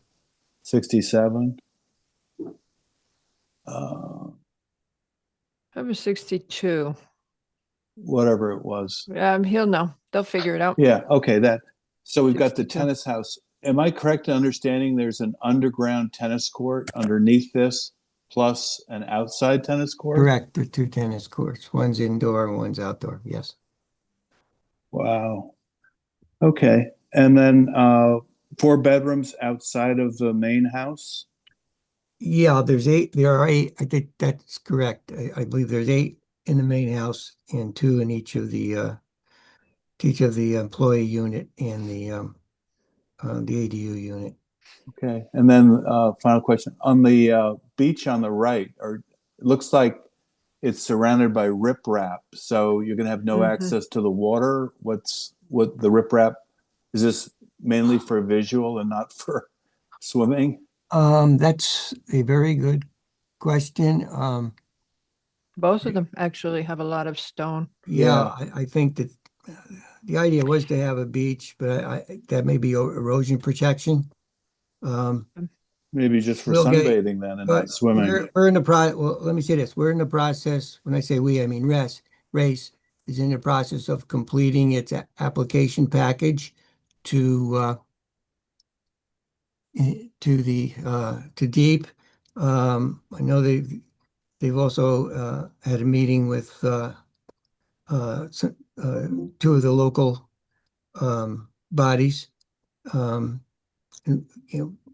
And so what we'll be providing you in relatively short order is, because it's in process, a copy of our full application to DEEP. Okay, then Also, go I ahead. should I'm sorry, Mr. Tessie. Arn was speaking. No, Okay. no, go ahead. I was just going to tell you also, because the question of the flood zone came up, and I was about to get to that. That's why, Madam Chair, I just wanted to make sure I answered that. The flood zone line, was it AE 14, I believe. But that zone line is proposed to move south. I noted it in my letter. So you're Not filing a south, I LOMAR. apologize, east. You're filing a LOMAR then after all. Yes, we are filing a LOMAR, and we'll provide you a copy of that. That's in process. I think the CEO just signed off on it just this week, which is a necessity for the filing. So both will be accompanying our final application. or if not immediately, shortly thereafter. So I wanted to just mention that, and that will take the buildings out of the structures out of the flood zone. It's one way to The do it. tennis court will be in it, and I have to check on the pavilion, but I believe that's would be out of the flood zone also. The special As long as- hazard flood zone. Yeah, as long as it's not inhabited space. And Mary's next, followed by Ann Knoll. I just I'm had one sorry, I'm final sorry, comment. sorry, That's all sorry, right. Arn, I thought you were done. No, just a general comment. To the extent that these accessory buildings exceed zoning and they're used to include a tennis court, that I would say that would be considered a push as opposed to, must have, nice to have indoor, outdoor tennis court. Bit of a push. Well, That's it. you had a discussion actually, yes, if I may respond to that. I'm sorry, were you done? Yeah, thank you. Respond at the indoor tennis court. There are a few, or even larger structures for recreation. But you've recognized that by the nature of certain uses, Mhm. that they larger than your normal accessory structure can be considered and approved. The example obviously given was indoor riding rinks. And the idea is that it is incidental to and accessory to the primary use of the property, which is for a single family. Yes. But you brought that up during the zone. Go ahead. I did indeed bring that up, and I'm sorry, Mary and Knoll, to just insert here. However, your site plan application form indicates that you are going to have less than the required amount of green space.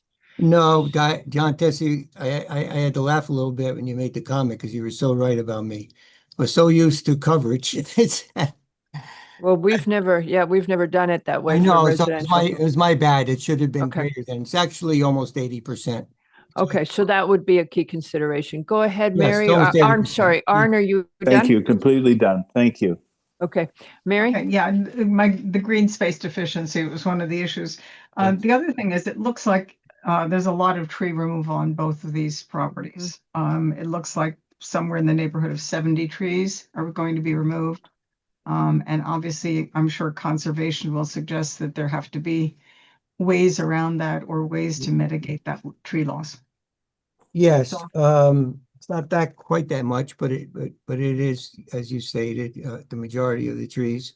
We have an arborist report, and we'll have a robust. Actually, part of it's in the submission now.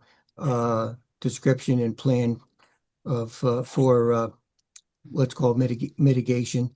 The number of trees will be significantly greater, and we'll come in with some decent size, DBH. It did look to me like most of the potential new landscaping was around the sides. And to the extent this is a large lot, you would want to see more canopy throughout the lot, not just along screening and roads. There is a fair amount. I think the client does want to maintain a view line, as you can see, running north and south from the main house. That's the primary concern on that view line. But other than that one area that you can see clearly, again, a kind of rectangular or oval shape going out, looking out. I guess that's south. There are trees apportioned through the property, but yes, there are along the or near the property lines. We do have screening, which exists today, and we have, you may or may not have seen it, but we have submitted a number of pictures of existing I'll call screening of the property itself, that we're essentially replacing and maybe typing up a bit. I think it's important also to point out, the properties on the other side, which would be the west side of Vista Drive, all have beautiful water views themselves, to the west, and there is a limited view right now through the property, as I was stating, as one would be driving by. Well, I'm sure we'll hear more about that from others along the way. And it may very well require some buffering along the water as well. Oh, in fact, Yeah, it that's- does. This is that's in the not- coastal overlay zone, and Right. you have to comply with the coastal buffer requirements. And I'm not seeing it, Mr. Tessie. I was wondering if Patrick or Tracy could comment, because I'm not seeing that you're complying from this landscape plan with the coastal buffer requirements. And so rather than submit to deep, since you're removing the seawall and submitting that to deep, that if maybe you could send them what you're doing for coastal buffer would get you some mileage with them as well as with us, with compliance with the zoning regulations on that. We're aware of it, and our landscape architect, I believe, is taking that all into account. But again, everybody's listening. When I say everyone's listening, we have our No, architect. I know. and- I know and that, I know we'll people adjust. have, That's- yeah. Okay, Yeah. so just being aware of the coastal buffers. Mary, sorry, go ahead. I'm done. Thank you. Okay, and no, Yes, question. Is the proposed tennis court in the same location as the current tennis court on the it's property? Or- fairly, yes, essentially, yes. Okay, so but they are taking out the current tennis court and completely replacing it. Yes, it kind of needs it, but I- it's in that area. It's in that area. And so with this, I mean, so they're adding these beaches, it looks like, as we mentioned earlier with riprap, but and they're taking away the seawall in places.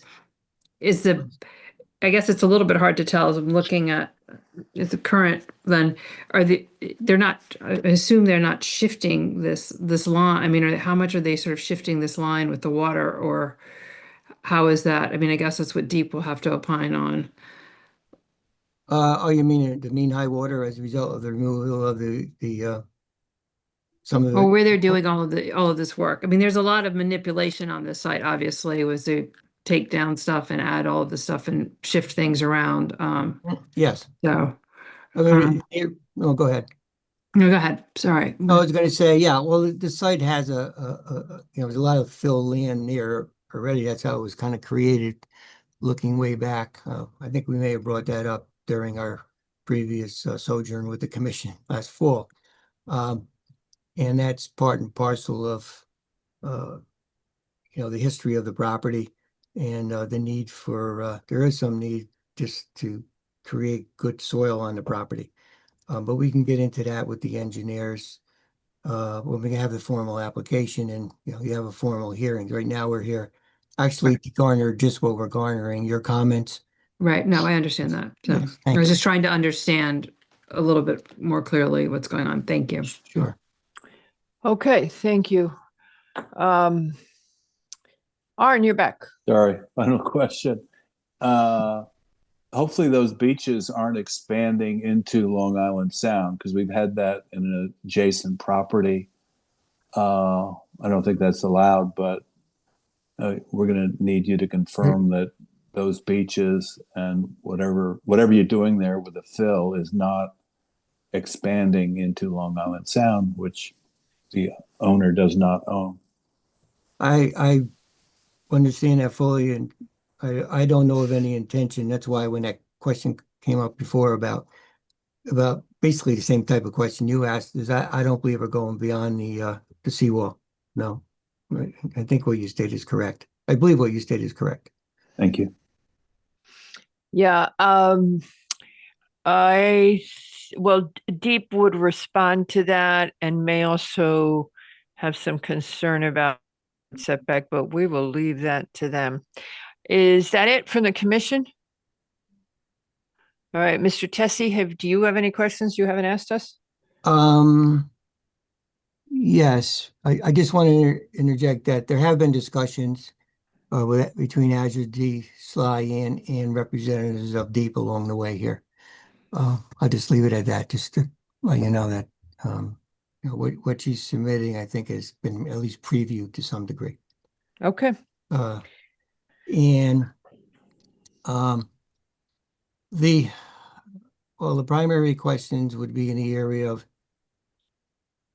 supplemental information to the commission.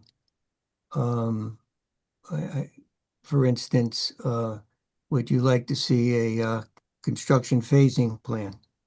Yep, because you've got a narrow access. Yeah, I thought you would, but I'd rather know now than later. Yeah, you've got a narrow access. Yes. We're also gonna bring up the point of environmentally sensitive areas, which conservation will talk to you about. Okay. You may want to say that it's been previously used and the site has been disturbed. Conservation is unlikely to see it that way. They are going to ask you for native. That is what's also in 6111. What is that? D6 or something. I always forget the full, but the buffer planting, we're going to be looking for native. They are going to ask you about existing habitat, protecting fauna as well. Our take is people have a right to enjoy their property, but we'd like it to be as sustainable as possible. Tracy? The buffer is actually, it's native and salt tolerant. Yep. Right. Yep. I was just reading it.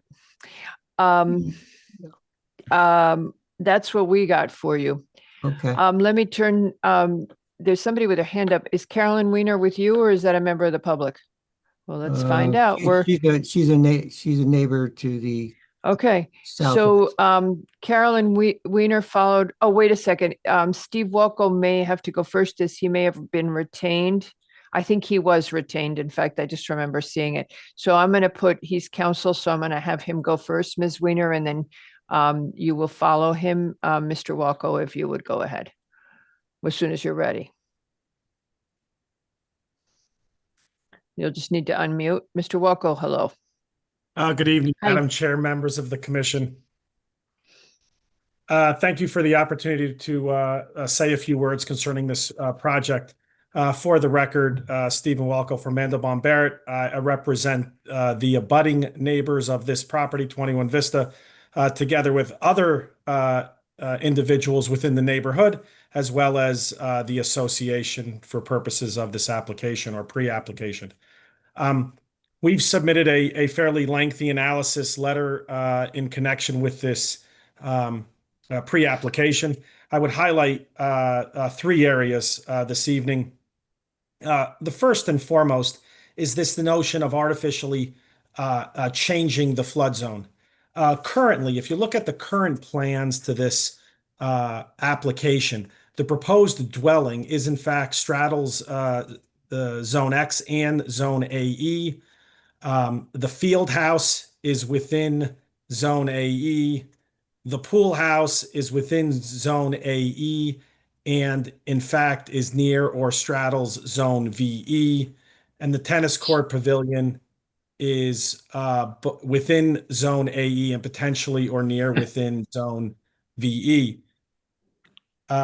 It begs the question, how do you obtain permission to develop a site by simply raising the grade and adding tremendous amounts of fill just to avoid the requirements and the limitations that those various zones in fact have upon a property? Well, in particular instance, the assertion is, and it's found in note 14 of Mr. DeAndrea's grading plan, is that it will be applied for as previously indicated by Attorney Tessie. It brings us to the next point of this, which is notwithstanding the fact that these zones are being artificially changed and tremendously, the amount of fill that's going to be needed and the disruption to this peninsula, these narrow streets, is simply outstanding, and I would submit to you unprecedented.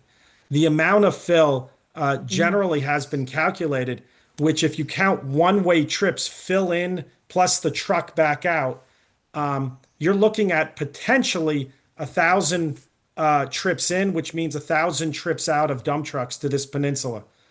The amount of overburdening of the neighborhood will be outstanding. And again, all simply to avoid the current configuration of the flood zones. And we submit to you that should not be lost on the commission.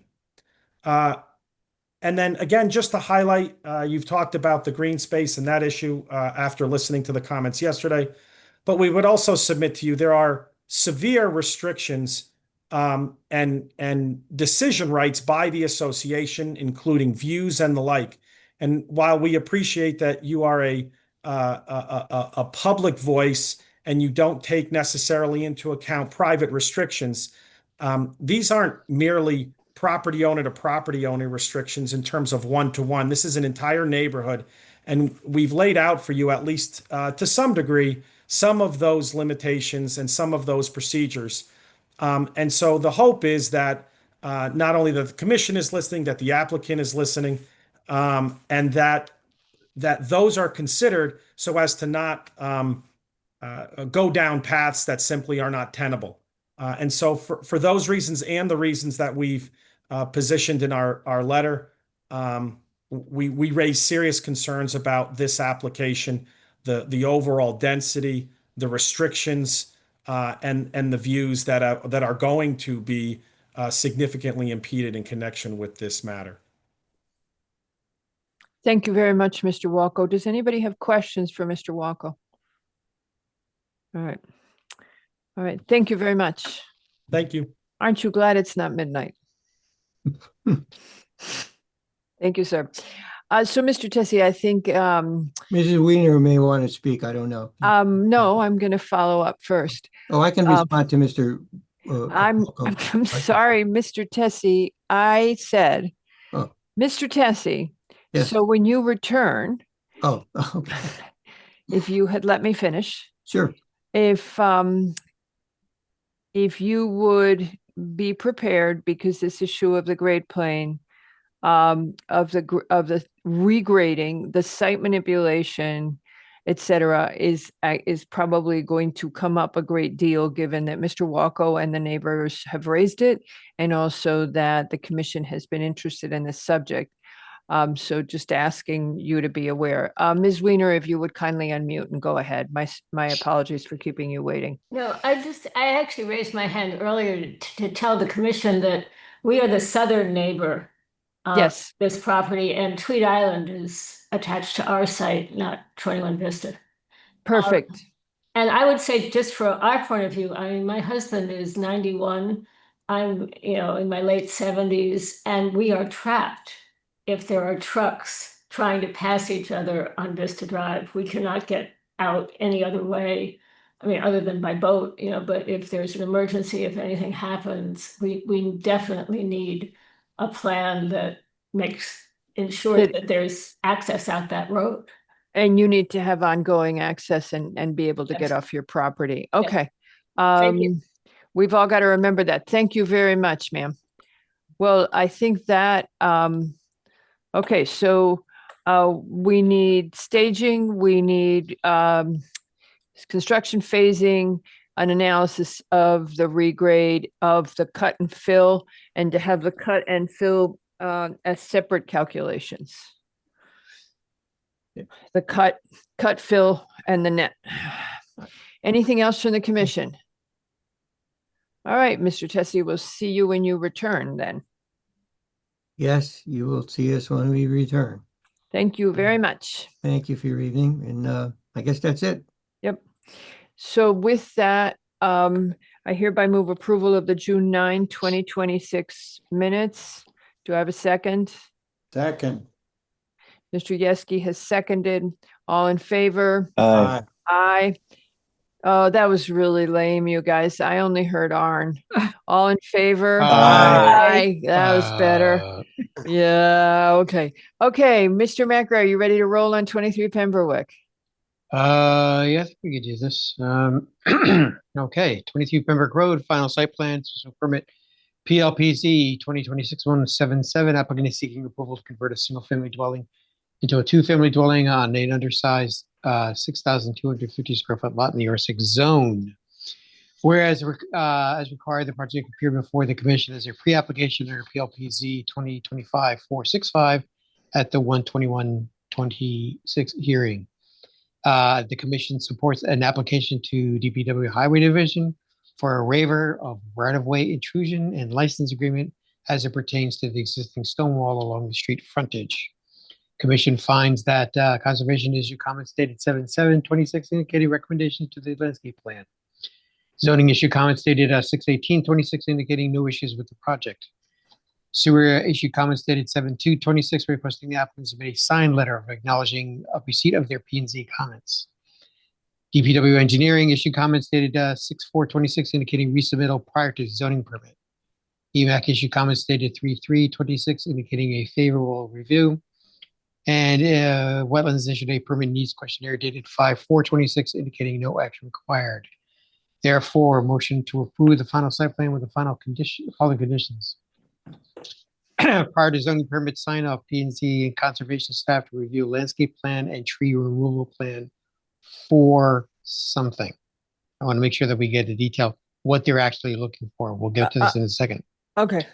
Prior to CO, P&Z and conservation staff to review final landscape plan and tree removal plan for consistency with the approved zoning permit plans. If no evidence of tree sprout form remaining from the remaining stumps within 1 year, the applicant is to provide a replacement tree plan. Prior to zoning permit, the applicant shall provide an invasive species mitigation plan. Per zoning sewer division comment, the applicant has submitted a letter dated 7/7/26 acknowledging comments. And the applicant shall address any and all remaining staff or interdepartmental issues. Do I have a second? Second. Mr. Wells has seconded. The first item that you said what we're reviewing for, Jackie, as advised by the conservation staff, is to address the comments of all of the comments included on July 2nd. I think it was July 2nd from conservation. This is that the landscape plan is minimal, that there is some concern about the removal for invasives and what the plan will be around invasive removal, that it is unclear what the stabilization will be and what ground cover will be, that conservation is, and this was relayed separately, that conservation would rather not use Vinca minor, aka periwinkle, because of its invasive nature. The other issue is with the removal of the tree canopy. You have shade oriented ground cover, and how are you going to replace the canopy so that it thrives? So a full landscaping plan is required. A more beefed up landscaping plan is required to address these issues raised by conservation. Then when you get to the prior to CO, the Finkbeiners were saying the applicant asserted on the record that based on conditions in the field, they may have to revise the landscape plan being signed off by staff. That would have to be re-signed off by staff prior to CO. Right. Okay. Okay. Boom. That's sort of an amendment to the motion. Not quite. It's just a clarification. So I think, I don't know if we need a second. Nope, we're just changing it, right? It's discussion mode. It's just, no, I mean, all we're doing is saying that's really what we meant when we were talking about it. And we have the second. Does anybody want to vote? No, let's All stay righty. here all night. Okay, let's stay here all night. We're having so much fun. Nick, Aye. Arn, Aye. Brooks, Aye. Dennis, Aye. Albin is also aye, and with that, the motion passes 5-0. And we're still holding open on the map amendment because of Deep and We have to hold Westcott. open on, everything else is done. We're Yeah. done for the night.